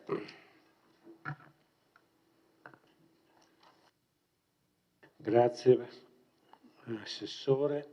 Ha chiesto la parola il consigliere Posocco. Sì, questo aggiornamento del DUP, sapete che la frase che viene ripetuta in questo documento è obiettivo in fase di attuazione, in fase di attuazione, in fase di attuazione, in fase di attuazione. Ovviamente non posso pretendere che dopo 1 anno e mezzo sia l'obiettivo realizzato. Però quello che mi spaventa, e l'ho detto anche nel precedente intervento sul DUP, è che vedo tante parole, tanti progetti, però vedo poca concretezza nel portare avanti il tutto. Poca concretezza, ma anche vista negli incontri fatti dalla sindaca in giro dei quartieri, in cui parliamo di tante cose, di tanto, ma concretamente non c'è ancora nulla. Non c'è ancora nulla.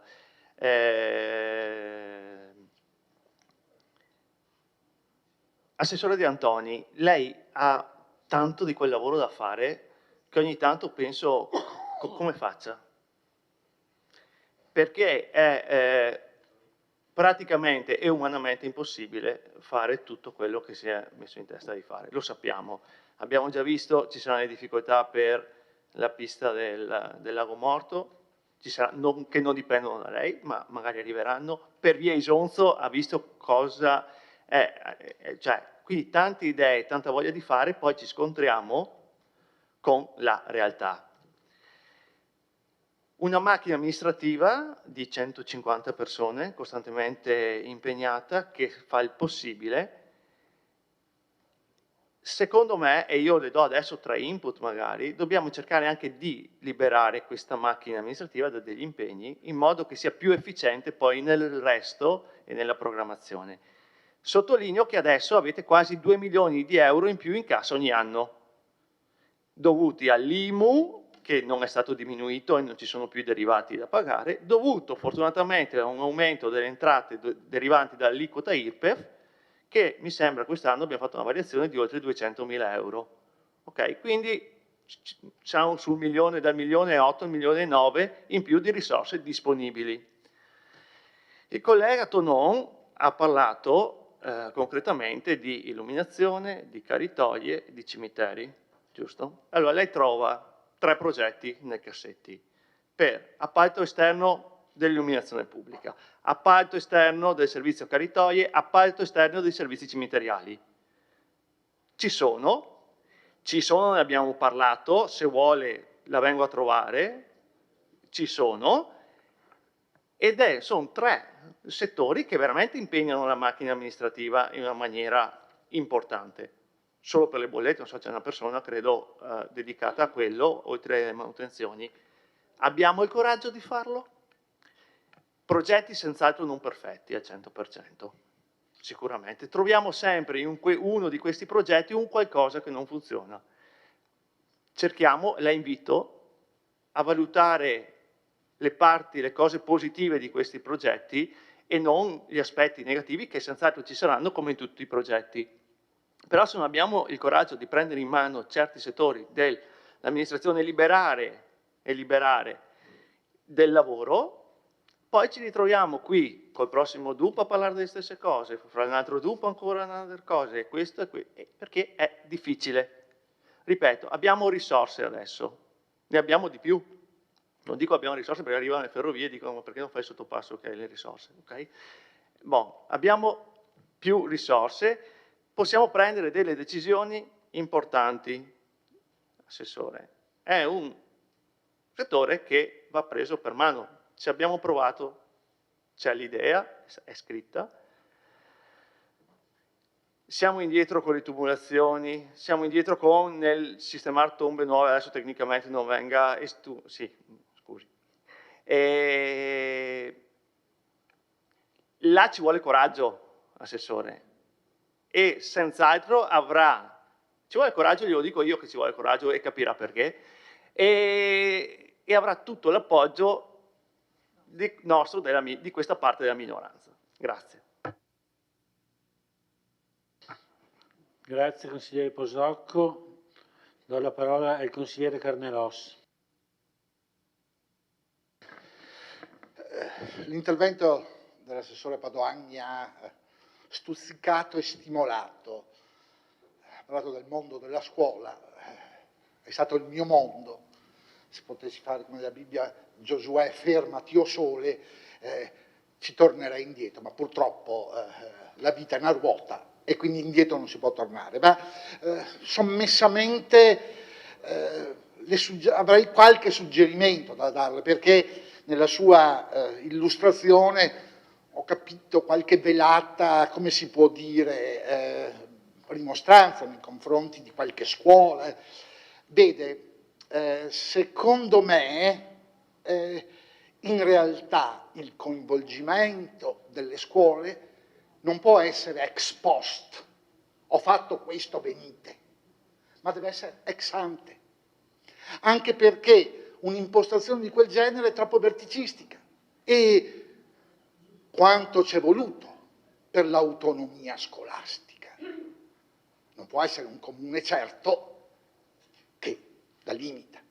Allora, sotto questo profilo, vede, sarebbe importante che la progettualità culturale del comune trovasse origine non come il cervello di Minerva da un solo soggetto, ma vanno coinvolti prima. Credo che docenti e ragazzi nel momento, certo vanno coinvolti, certo c'è tempo da perdere, certo bisogna contattarli e magari avere l'idea e a quel punto noi poi insieme a loro la realizziamo, col supporto ovviamente del comune, e probabilmente la risposta sarà più corale e magari più soddisfacente. E questo per quanto riguarda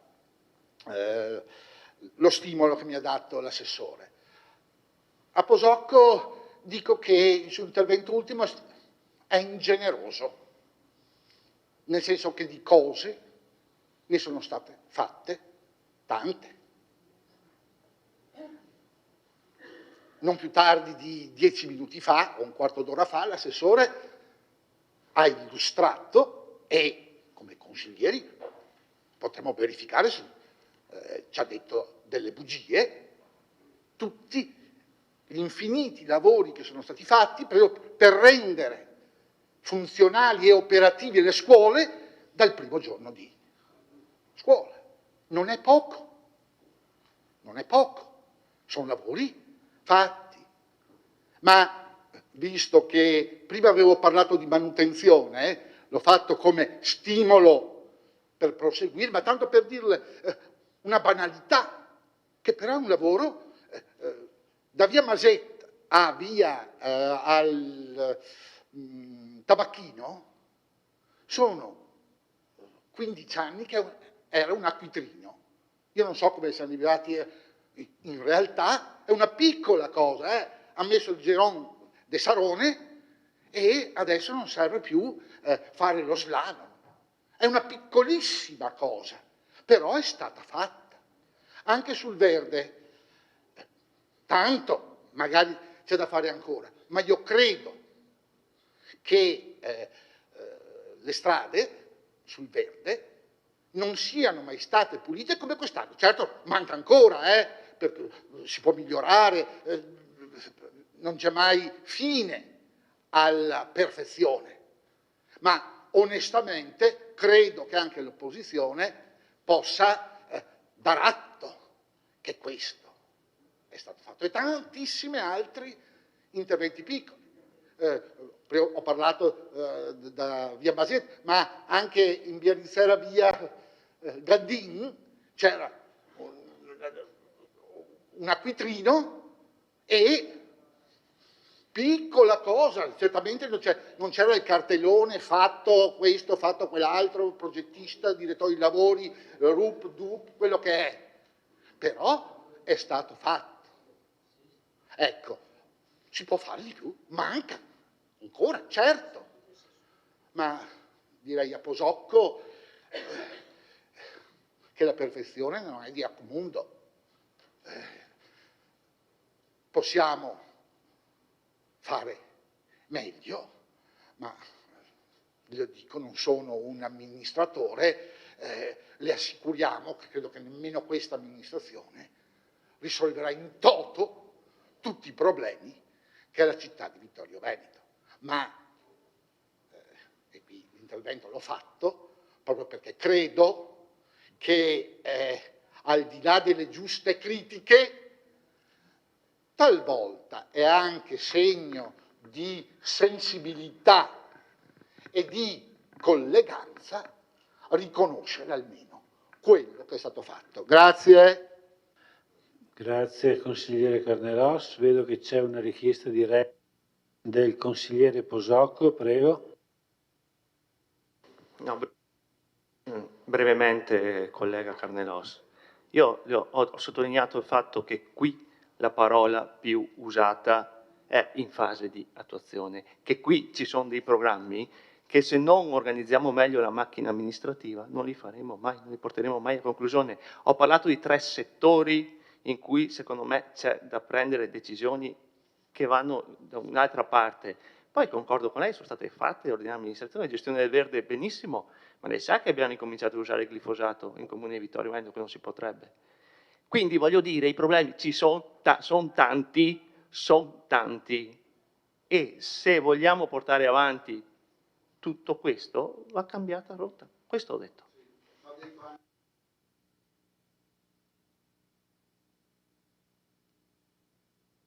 Fare autonomamente rispetto a quello che è passato. Tenga presente che questo consigliere, per esempio, per quanto riguarda la pubblica illuminazione, sarà quello attente sul project financing, anzi io project financing zero, perché sono andati apposta per fregare le pubbliche amministrazioni, quelle lontane, dolci. No, adesso basta botta e risposta. Dunque do la parola all'assessore Ceccarini, prego.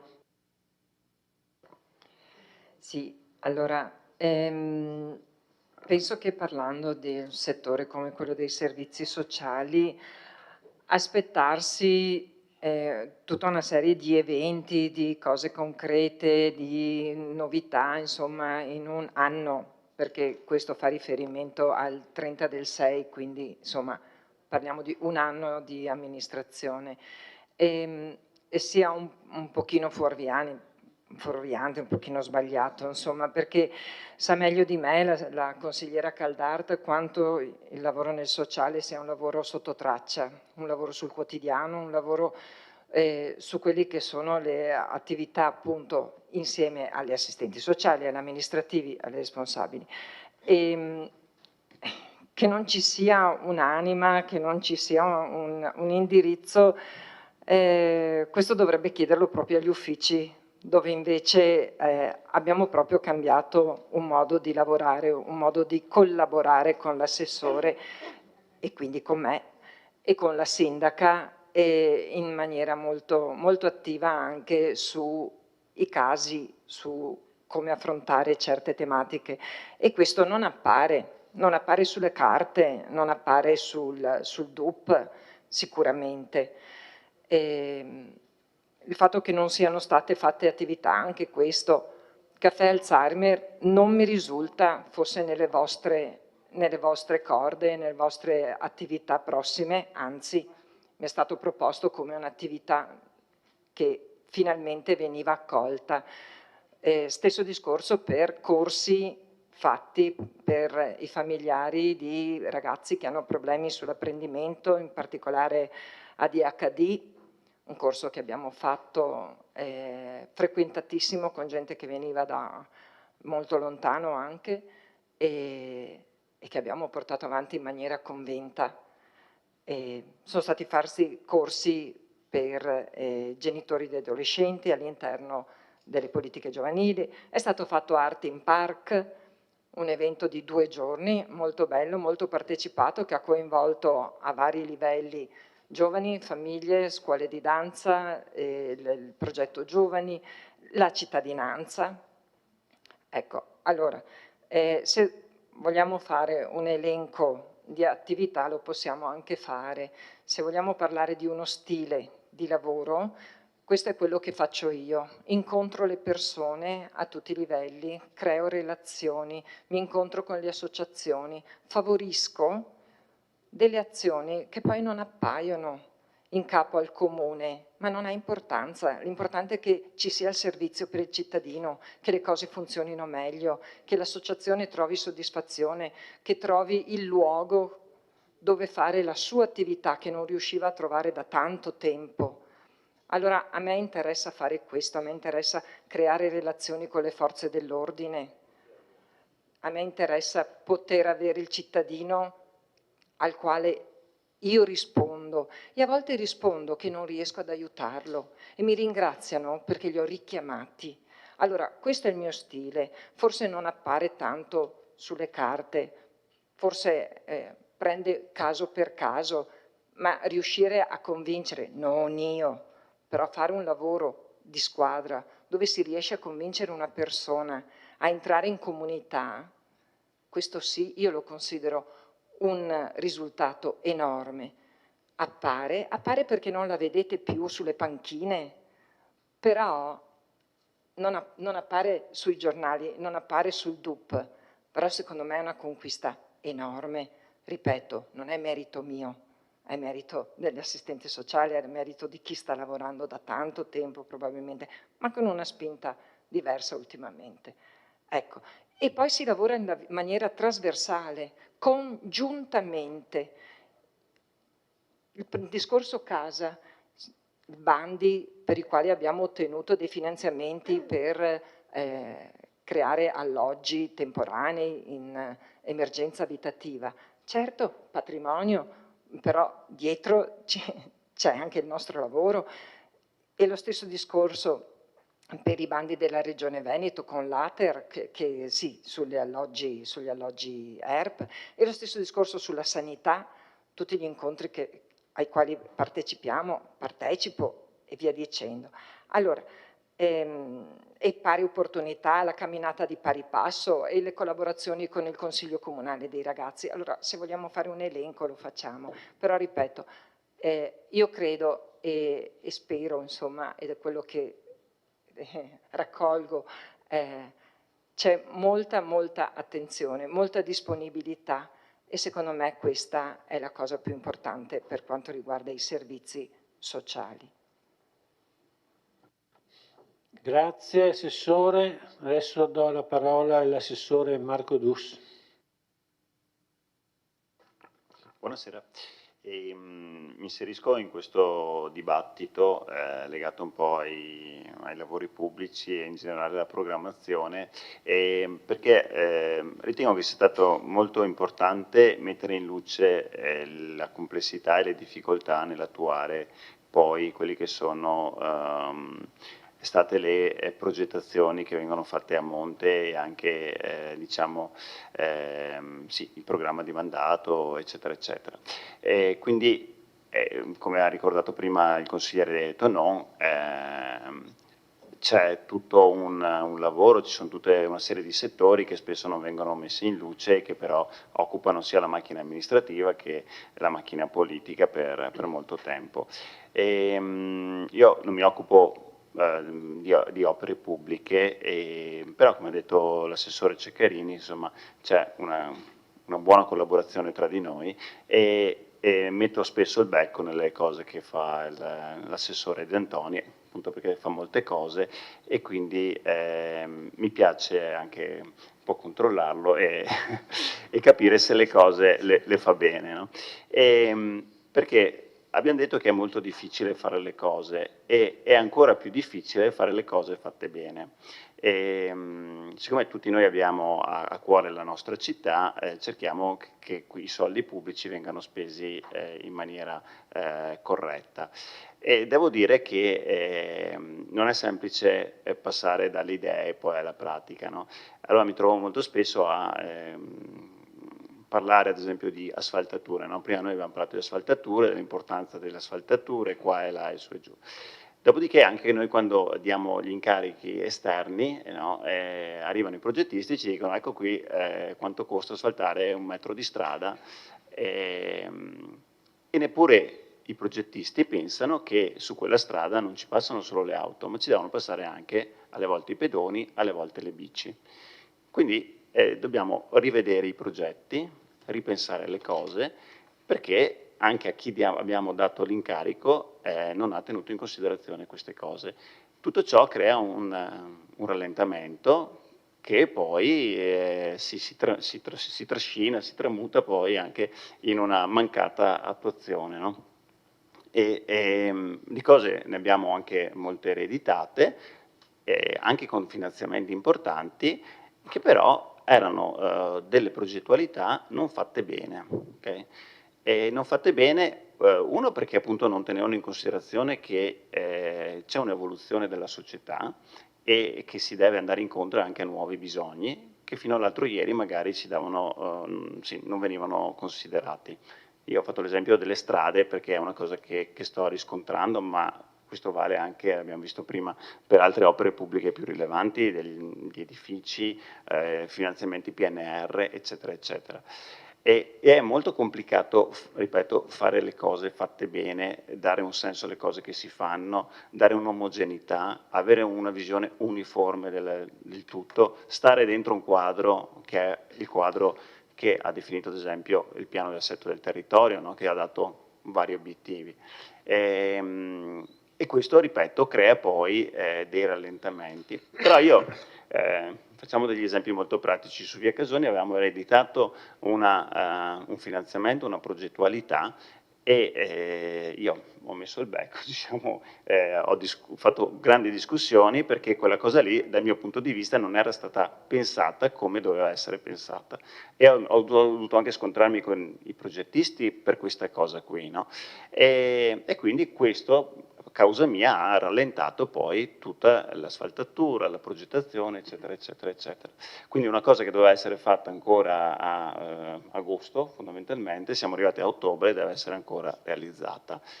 Ma io sono contento che non sia stata realizzata perché, ripeto, le cose devono essere fatte bene, perché altrimenti lasciamo in eredità problemi.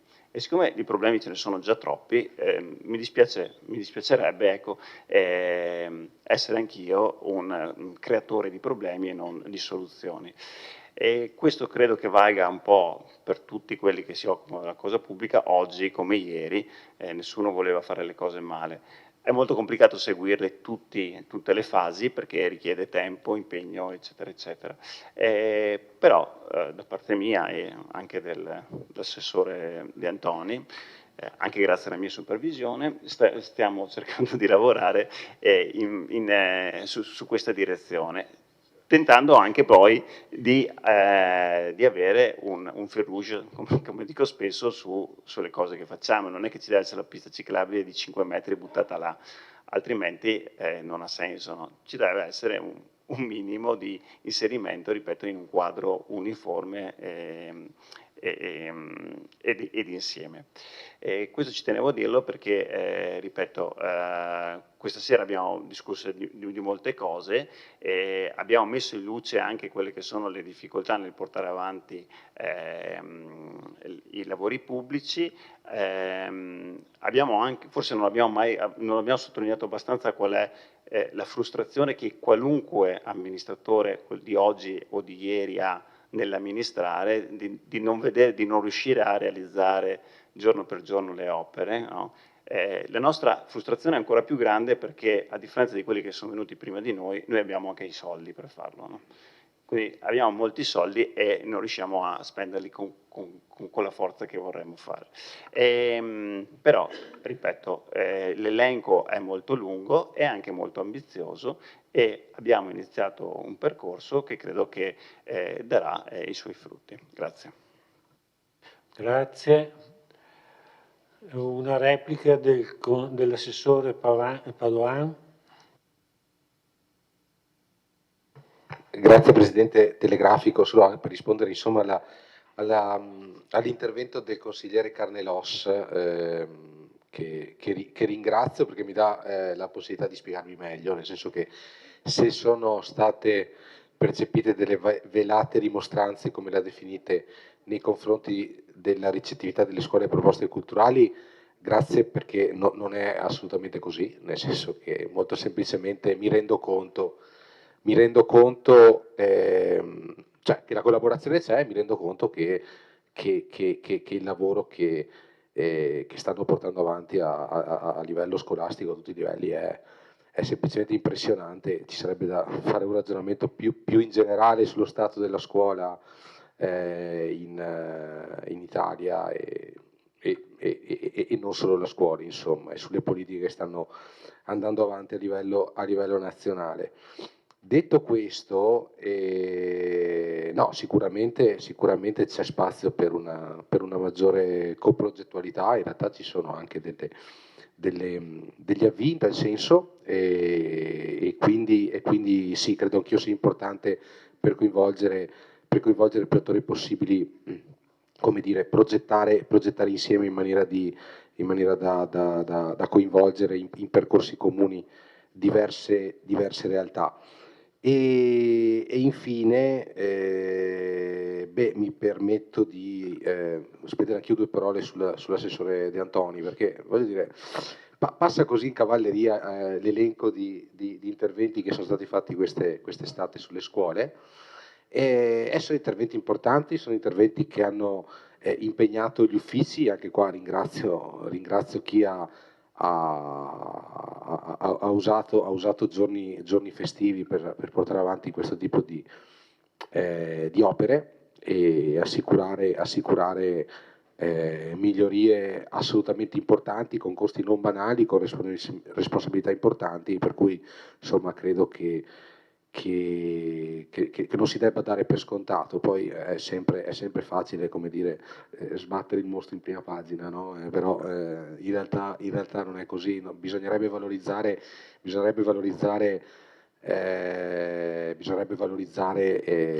la quantità di interventi anche tempestivi che sono stati portati avanti in questo periodo. Grazie.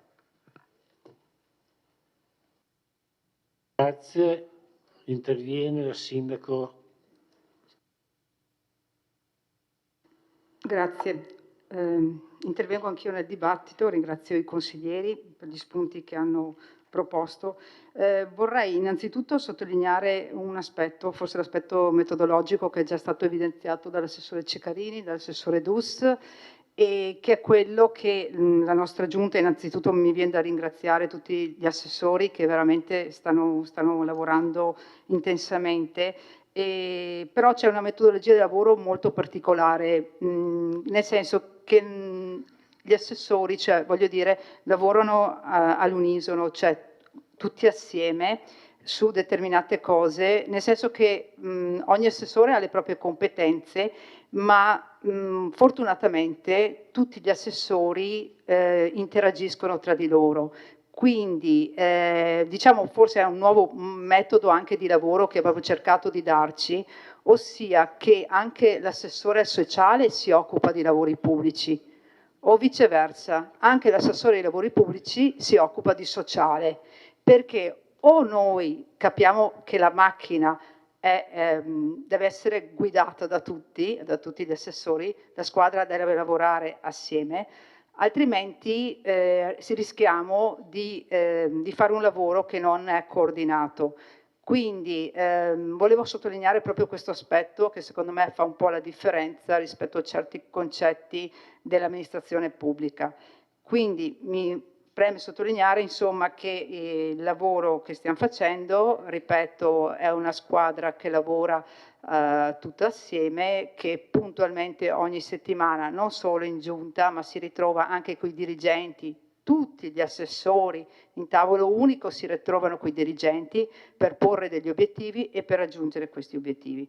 Fatta questa premessa, mi viene anche da sottolineare una cosa che non si vede nel DUP, o quella cioè che stiamo cercando anche di potenziare gli uffici, potenziare il personale che è all'interno degli uffici, cercare di organizzare la struttura, non che prima non fosse organizzata, ma sicuramente per varie ragioni, abbiamo detto anche economiche, quindi non c'era disponibilità forse da un punto di vista delle risorse, ma quello che stiamo facendo è anche quella di potenziare, ripeto, la struttura, perché solo con una struttura efficiente e efficace riusciamo a portare avanti molte cose. Anche questo naturalmente non si nota nel DUP, però lo stiamo facendo grazie anche ai dirigenti, grazie a tutti i funzionari e ci stiamo dando un'organizzazione dal mio punto di vista molto più efficiente. Detto questo, sulle questioni delle priorità, e qui mi collego anche alla questione del museo archeologico citata prima, ecco, l'ho detto più volte, l'amministrare è anche senso di responsabilità. Non possiamo permetterci di aprire tantissimi fronti su cui intervenire, perché avevamo 5 anni, adesso ne abbiamo 4.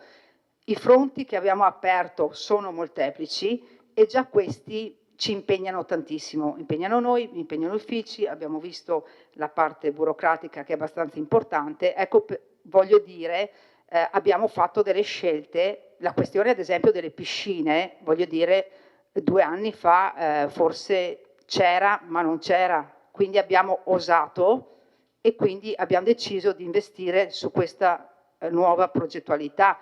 Ecco che passa, tra virgolette, in secondo piano il discorso del museo, ma non è che l'abbiamo abbandonato come idea. C'è la questione della biblioteca comunale, che è un'altra priorità. Quindi quello che voglio dire, come responsabilità amministrativa, possiamo concentrarci su alcune grandi opere. Altra questione è l'aspetto ordinario, che abbiamo citato prima, quindi della manutenzione ordinaria, e su questo mi sento di dire che qualcosa è stato fatto. La questione dell'illuminazione pubblica, 1 anno e mezzo fa circa, Mezza Vittorio erano spente le luci di Mezza Vittorio, quindi voglio dire anche qua un lavoro certosino, sì, consigliere Posocco, guardi, erano spente parecchie vie, guardi, vada a vedersi gli articoli di giornale e quant'altro, me lo ricordo benissimo. Quindi detto questo, un lavoro certosino, grazie agli uffici, grazie a un'organizzazione precisa e capillare, che ogni segnalazione viene intercettata, viene... Sì, no, vabbè, io faccio il mio intervento, guardi, poi lei può replicare se non so se ritiene il caso o meno. Quindi quello che voglio dire, anche la stessa manutenzione del verde che faceva prima riferimento il consigliere Toffoli, mi trova d'accordo, c'è ancora tanto da sistemare, però per esempio la questione dei giardini, cioè il verde di competenza dei nostri giardinieri, quello mi sento di dire che è molto migliorato, quindi i giardini pubblici o le aiuole, insomma, sono migliorate. Stessa questione, voglio dire, abbiamo riacceso le fontane, sarà anche una piccola cosa, voglio dire, però c'è questo tentativo di sistemare anche l'ordinario.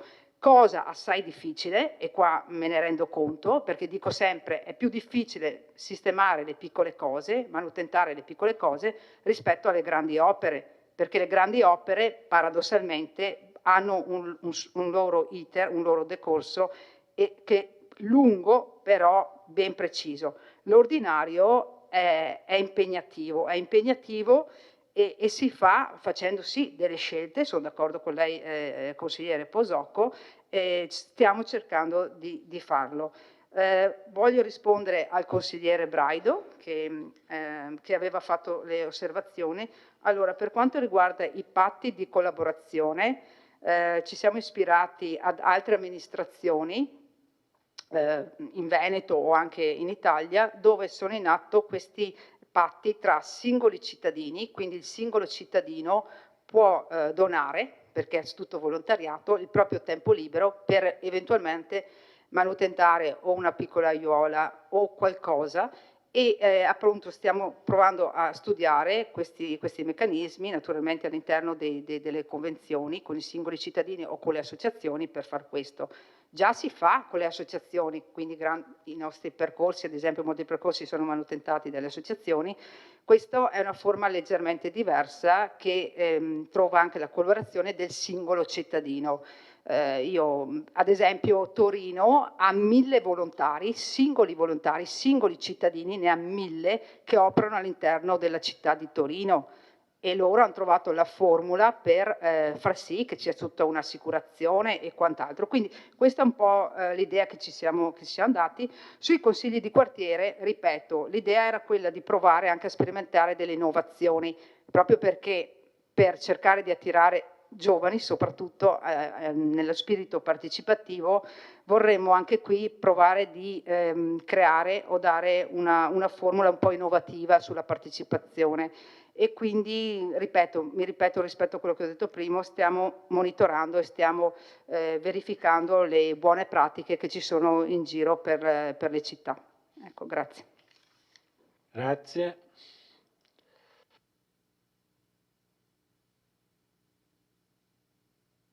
Replica per la consigliera Caldart. Veramente questo è il secondo intervento.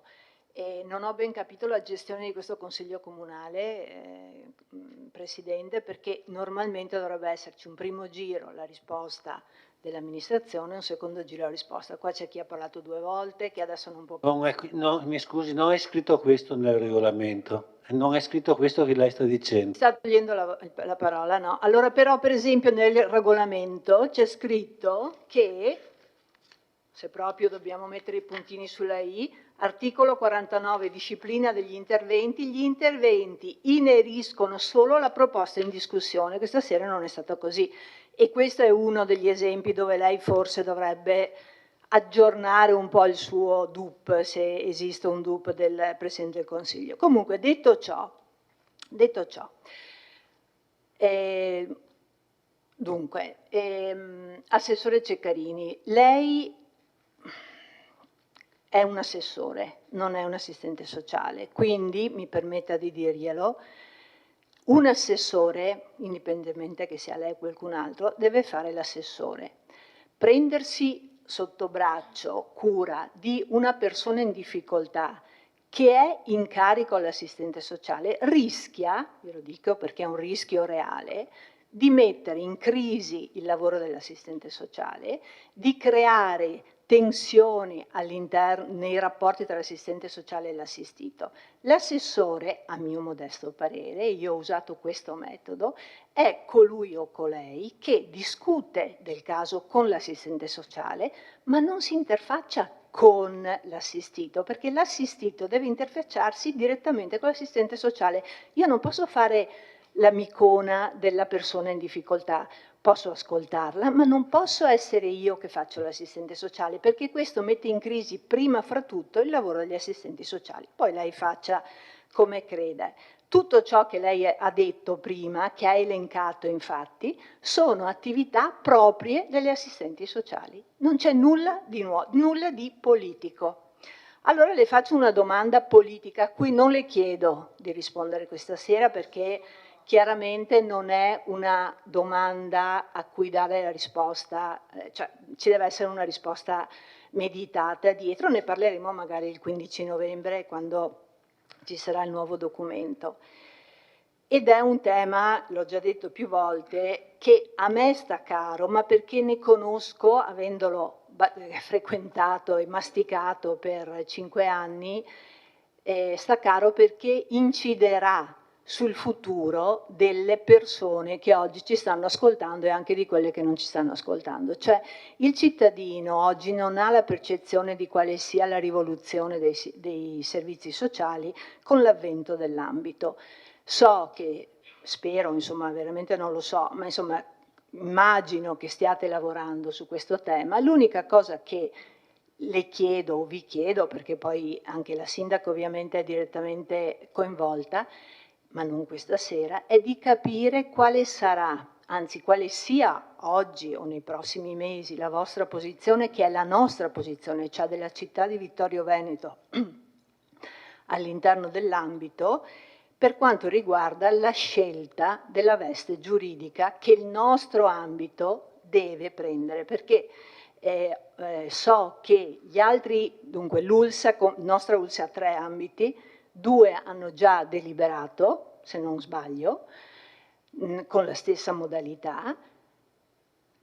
Spero che anche il nostro delibererà nella scelta di quale veste giuridica darsi nello stesso modo, perché altrimenti non andremo ovviamente ad una forma di collaborazione. Chiaro che questo tema è un tema che oggi nel momento della scelta, tocca soprattutto le lavoratrici e i lavoratori del sociale, chiaramente. Sì, ma non è che io oggi devo difendere la mia lavoratrice perché è difficile far passare il messaggio che una, diciamo così, un'uscita dal sistema comune, scusa, non giochiamo per le parole, dal sistema attuale in cui loro sono dipendenti del comune e domani potrebbero diventare dipendenti di un ambito, ok? Non può essere questo che mi blocca, perché se no non avremmo fatto nessuna esternalizzazione. Quando abbiamo fatto l'esternalizzazione dei servizi di spazzamento e di pulizia delle strade, credete che sia stato facile? Far capire, proprio capire ad uno che è un dipendente pubblico, che è abituato il 27 del mese a prendersi il suo stipendio con tutte le tutele che può avere, di cosa significasse entrare a far parte, in questo caso, di una società privata. Chiaro che è difficile, ma è nostro compito, questa è essere politici. Allora, qui sulla bilancia va messa la difficoltà, chiaramente, che c'è da affrontare con le assistenti sociali, con tutte le persone che dovranno, speriamo, ma non perché io lo speri, ma per il bene di tutti, passare ad un altro ente, quale che sia, e l'effetto che questa scelta avrà sui cittadini. Perché oggi si pensa solo a coloro che sono lì, che ovviamente nel loro interesse tirano indietro per rimanere dipendenti del comune, ma non pensiamo a quali saranno domani gli effetti di una scelta, secondo me, ma non lo so se sia questo il vostro pensiero, ma lei mi dice, mi ha fatto un cenno come per dire che questo è proprio il problema, di una scelta che non andrà certamente a favorire i cittadini. Parliamo di cittadini di tutta la nostra ULSS, quindi dei 3 ambiti. Questo è un tema su cui bisogna assolutamente ragionare, a mio parere bisognerebbe anche avere un confronto in Consiglio Comunale prima che voi diciate la vostra. E sindaca, le faccio una domanda. Ho più volte letto sui giornali che verrà aperta la casa di comunità al distretto. L'ho chiesto specificatamente, mi è capitato di incontrare il dottor Benazzi e gli ho chiesto specificatamente come potrà inserire i nuovi servizi in quello stesso stabile che esiste oggi, senza andare oltre le pareti esistenti, senza portare via i servizi che oggi ci sono, perché lei si ricorda, io ero seduta là e lei qua, quanto insieme abbiamo combattuto per esempio per tenere il consultorio in quella sede. Allora, già allora è stato difficile, una parte dei servizi per i bambini, per la psichiatria infantile, come si chiama, è stata portata in ospedale, e guardi, io che gestisco una casa famiglia con bambini con quella difficoltà, le assicuro che è bruttissimo portare un bambino lì in ambulatorio, perché comunque si sente in ospedale. Ma togliere altri servizi ad un luogo che è proprio il luogo non ospedaliero, ok? È da pensare. Io avevo proposto al dottor Benazzi, una volta che l'ITIS se ne va, di comprarsi dalla provincia quello spazio, di allargarsi, di avere un piano intero, allora avremo un vero e proprio distretto, ma questo è un tema che ovviamente dovete affrontare voi, ma è un tema importantissimo e a mio parere un altro tema di cui discutere in un bel consiglio comunale come quello di questa sera.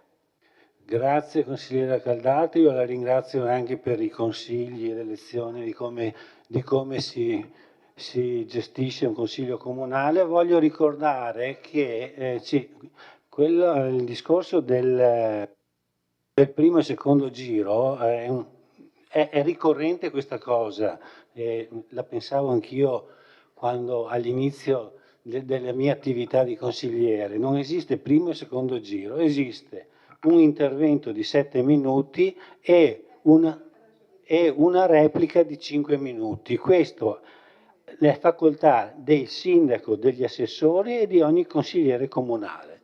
Quindi poi l'intervento che ha fatto prima, dopo, non esiste questa roba qua.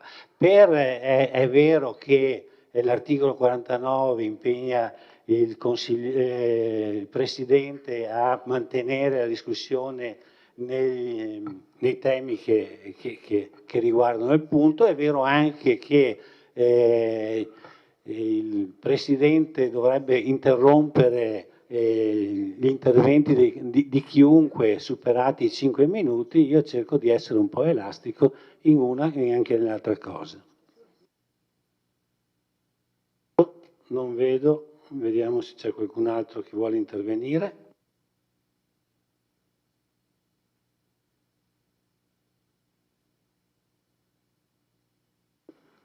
L'assessore Ciccarini ha diritto a una replica di 5 minuti.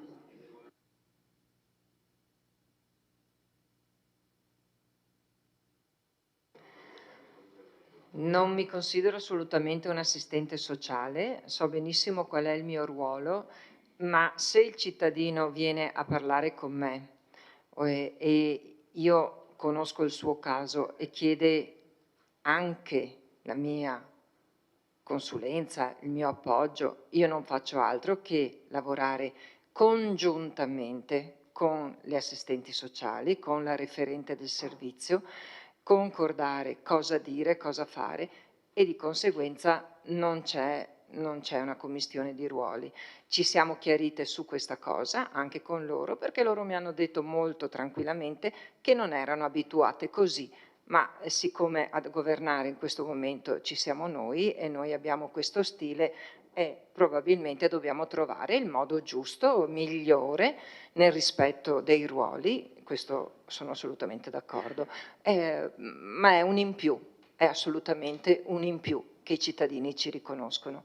Detto questo, per quanto riguarda l'ambito, sì, stiamo ancora decidendo, perché ci sono due opinioni diverse sulla forma giuridica.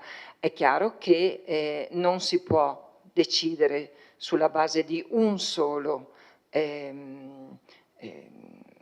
criterio, che può essere quello di una certa forma di tutela del personale che attualmente è in capo ai comuni e che dovrà andare all'interno di una nuova forma di ambito, ma sicuramente è una cosa di cui tener conto, data comunque efficienza nella gestione, una sostenibilità dell'ente e tutte quelle caratteristiche che sono 2 anni, come ben sa, e 3 anche, di corsi di formazione e di affiancamento con degli esperti giuridici e economici che ci hanno portato entrambe le forme giuridiche, con tutti i pro e i contro delle 2 forme giuridiche, che equivalendosi su tantissimi aspetti stiamo valutando veramente qual è quella migliore che possa garantire anche altro. Allora, chiaro che non viene messo in discussione sicuramente il servizio nei confronti del cittadino, non capisco questo che cosa intenda, comunque va bene, ci stiamo lavorando. Sulla discussione, è chiaro che la discussione è a livello della conferenza dei sindaci di ambito.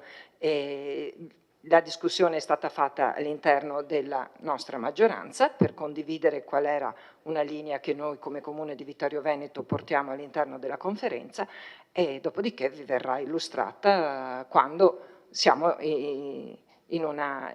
addirittura d'arrivo, insomma, ecco, questo per quanto riguarda l'ambito. Grazie. Una replica del sindaco. Giusto per così dare seguito poi alle osservazioni della consigliera Caldart, mi scusi. Allora, innanzitutto collegandomi a un discorso sul rapporto amministratori-cittadini, che qui nella città di Vittorio Veneto è molto forte, nel senso che non siamo una grande città, non siamo neanche un piccolo comune, ma siamo ancora in una città in cui c'è un forte rapporto tra il singolo cittadino e l'amministratore. Questo per dire che tutti gli assessori, proprio veramente tutti, quindi dal sociale ai lavori pubblici, all'urbanistica, all'edilizia, all'assessore Padoan, all'assessore Denardi, cioè tutti i cittadini hanno come riferimento, il primo riferimento che hanno è l'assessorato, no? Quindi è proprio un modo di fare dei nostri cittadini, quindi loro considerano l'assessore ancora un punto di riferimento. Noi li accogliamo volentieri anche tutti quanti e dopodiché li indirizziamo a seconda delle esigenze ai vari uffici. Cerchiamo anche di seguire l'iter che stanno seguendo questi cittadini, nel senso che non è che li mandiamo e poi ciao, arrivederci. No, nel senso che ci preoccupiamo anche che ci sia una risposta, che ci sia un ritorno, può essere negativo o positivo, ma comunque cerchiamo anche di fare questo grande lavoro che immagino abbiate fatto anche voi, perché, ripeto, siamo una città media in cui questo rapporto ancora sussiste e per fortuna, voglio dire, perché solo così abbiamo anche il polso della situazione. Detto questo, volevo agganciarmi alla questione della casa di comunità, che molto probabilmente oggi c'è stata fatta un'altra riunione del comitato dei sindaci, indicativamente dovrebbe essere aperta a fine anno, no? A fine di quest'anno, anche se poi le scadenze si posticipano sempre un po' di più. Abbiamo visto anche il discorso dell'ospedale di comunità, insomma doveva aprire a giugno, stiamo un po' slittando, ma così è, no? Sul discorso però della casa di comunità mi viene da dire, assessore, sì, però le scelte sono state fatte proprio a quando sono iniziati i fondi PNR, quindi i miei aiuti circa 2 anni fa, 3 anni. Sì, era in via Cavour e proprio, sì, improvvisamente. Ah, ecco, quindi lei non era neanche, quindi lei non era stata nemmeno avvisata di questa scelta e è stata indirizzata lì. Ecco, sono d'accordo con lei che è stretta, sono d'accordo con lei. E la cosa che, anche qui il discorso dei servizi che verranno poi o forse tolti o forse è stato sufficiente togliere solo quello di psichiatria infantile, questo non lo so, ma anch'io avevo ritenuto migliore togliere alcuni altri servizi, semmai, no? Quello di oculistica magari, che magari uno non fa differenza se va al distretto o se va all'ospedale, no? Invece l'altro riferimento, quello di consultorio familiare, è quello più importante legato al territorio. Detto questo, sul discorso dell'ITIS, io vorrei dire che attualmente l'ITIS rimane là, cioè sì, non ci sono altre considerazioni al momento, perché la scuola Città di Vittorio Veneto, l'Ipsia, è appena sufficiente per ospitare l'Ipsia, l'ITE, no, cioè a me non risulta che ci siano secondi stralci, comunque adesso magari mi cerco di capire anche questo, e comunque per questi anni naturalmente rimarrà là.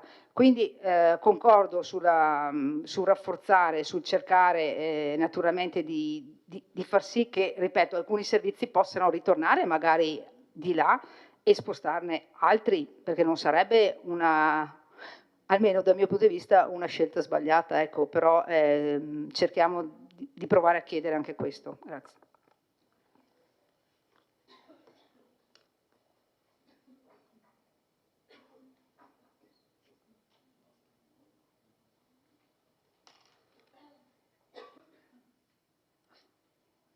Una replica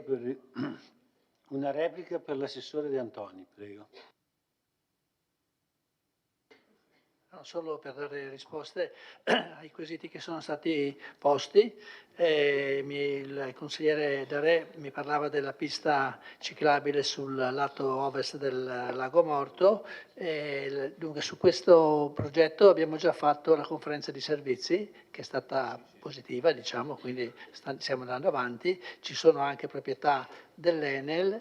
E come lei sa bene, quella vallata è quasi tutta di proprietà dell'Enel, tant'è che sono stati fatti investimenti per 1,5 milioni esclusivamente su proprietà Enel, e su questo tema, diciamo, qualche problema sta venendo fuori.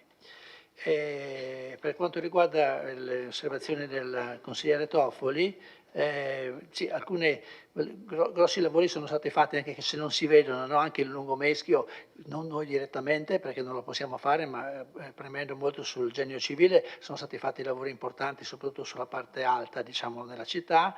In zone industriali siamo intervenuti noi in quelli che vengono chiamati ruio, ma in plurale non so se faccia rui o che cosa, insomma qui ruio che sono là, fossati, ecco, il termine tecnico, no? Non so qual è a livello di Veneto, perché se potessi dirlo in friulano magari potrei trovare un'altra cosa. Stiamo forzando anche la mano con l'ispettorato forestale, non si chiama ispettorato forestale, con la forestale, diciamo, quella regionale. Abbiamo ottenuto anche recentemente la pulizia del rio che c'è vicino alla parrocchia di Salsa, tutto quel rio che c'è sopra il campo da calcio, quindi sono state fatte tanti interventi importanti anche dal nostro comune in via del Cal del Prade e in altre zone ancora. Sugli sfalci solo una piccola, io spero che si veda un leggero miglioramento, non tanto per merito nostro, ma solo per il fatto che nel 2025 abbiamo messo 50.000 euro in più per fare questi sfalci, no?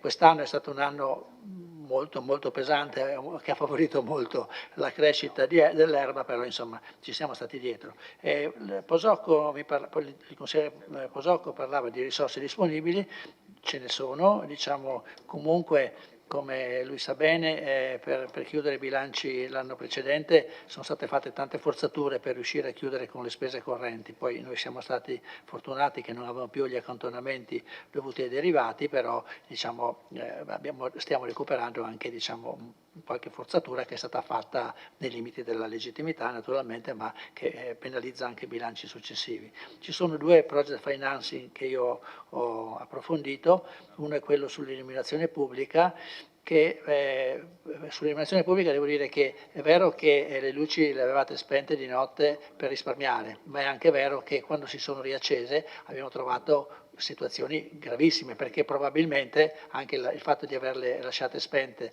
per tanto tempo ha causato comunque delle problematiche. Comunque,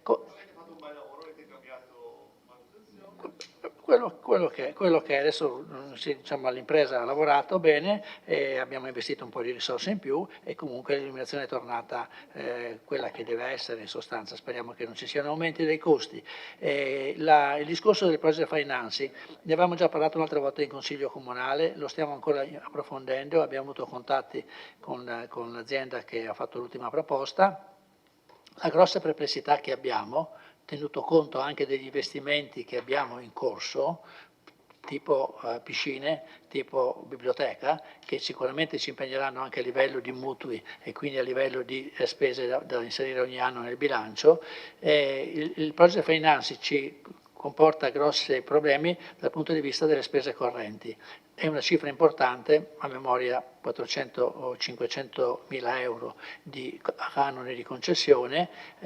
Noi stiamo valutando, anche e soprattutto con la responsabile dell'ufficio tecnico, stiamo valutando un'altra ipotesi che è quella di, stante l'impossibilità di soddisfare il problema delle risorse in conto di spesa corrente, stiamo valutando di avviare ogni anno un intervento importante sull'illuminazione e quindi un intervento diretto, quindi con appalti diretti, stanziando delle risorse sia per la sistemazione dei corpi illuminanti, sia per la sistemazione dei pali e dei collegamenti elettrici. Sulla parte delle zone blu, quindi dei parcheggi, proprio domani abbiamo un altro incontro con Abaco, abbiamo chiesto a Vittorio Veneto Servizi, come è stato parlato qui in Consiglio, di verificare la possibilità di riprendere loro questa attività, non ci hanno ancora risposto, stanno approfondendo anche loro e noi stiamo vedendo con l'Abaco come si possa fare, perché come ho detto altre volte l'importo che loro ci propongono,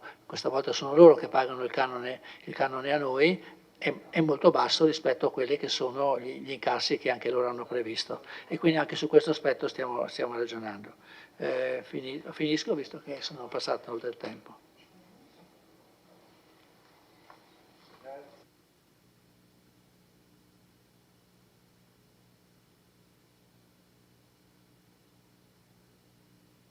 Credo che gli interventi siano terminati.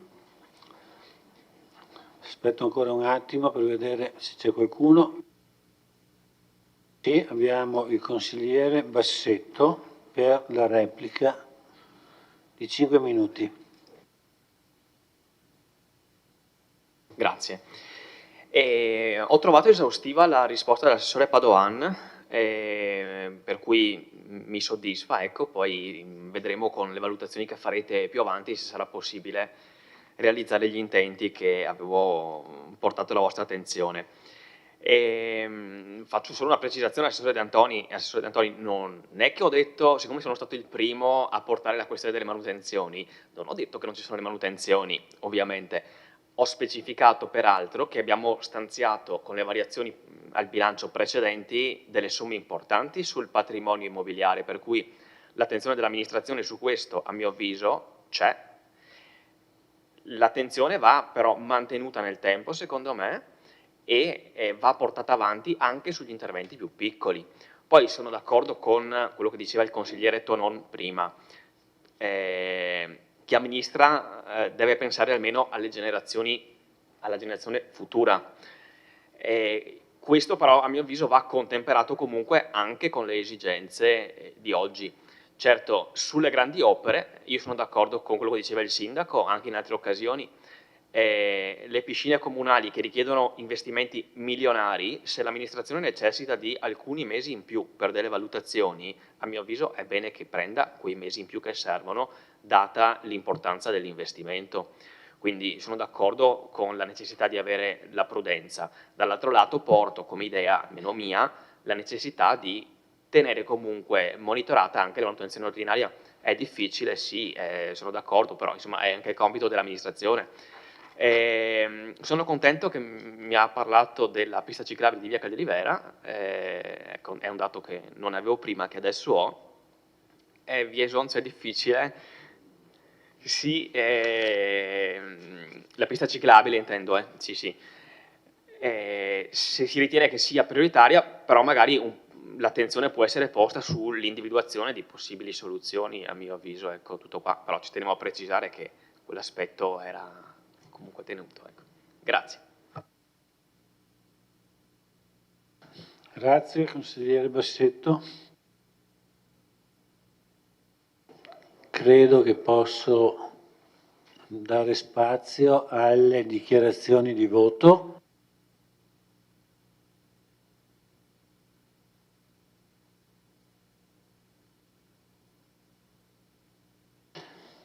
Vabbè, la discussione è stata è stata esaustiva, evidentemente non servono dichiarazioni di voto, quindi chiudo la discussione.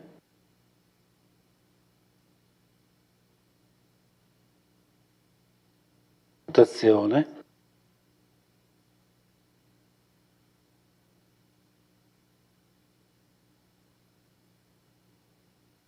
Prego consiglieri, votate.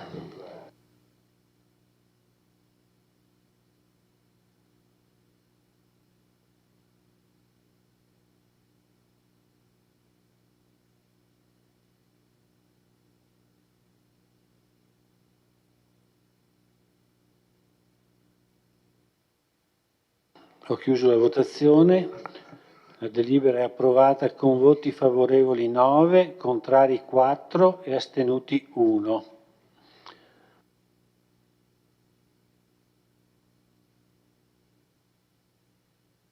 Adesso metto al voto la immediata esecutività.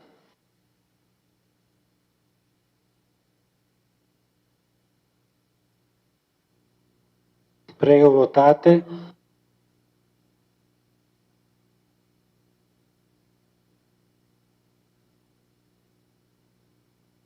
Grazie, chiudo la votazione.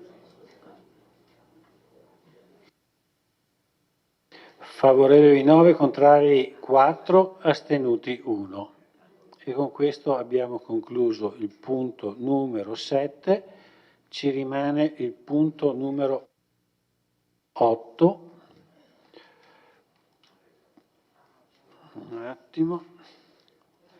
Variante urbanistica numero 1, piano degli interventi, variante verde per la riclassificazione di aree edificabili. Credo che illustri la delibera l'assessore Dus.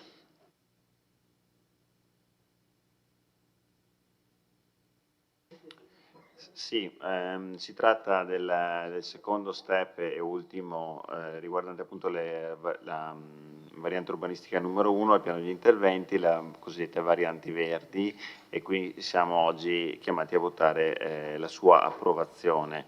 In data 30 aprile 2025, con delibera di questo Consiglio, la numero 5, era stata votata invece l'adozione.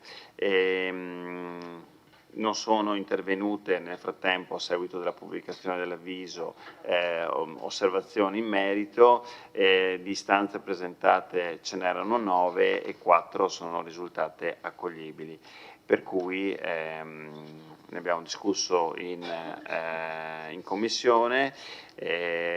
Credo che non vi siano neppure state modifiche nel corso di questi mesi rispetto anche ai gradi di parentela con i proprietari, per cui ecco, se ci sono questioni di merito da entrare nel dettaglio sono a disposizione, altrimenti finisce qui la mia esposizione. Grazie. Grazie Assessore. Apro la discussione, se ci sono interventi, prego.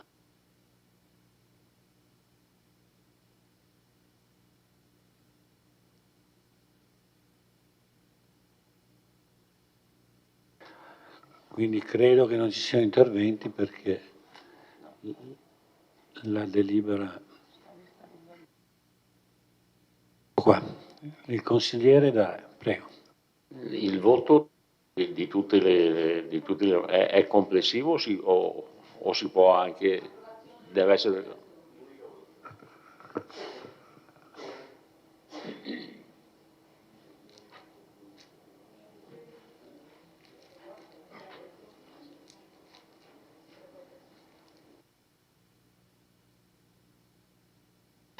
Allora, interventi non ce ne sono, dichiarazioni di voto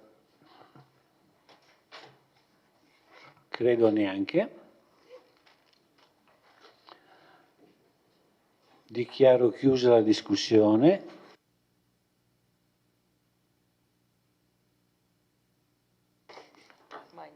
E apro la votazione.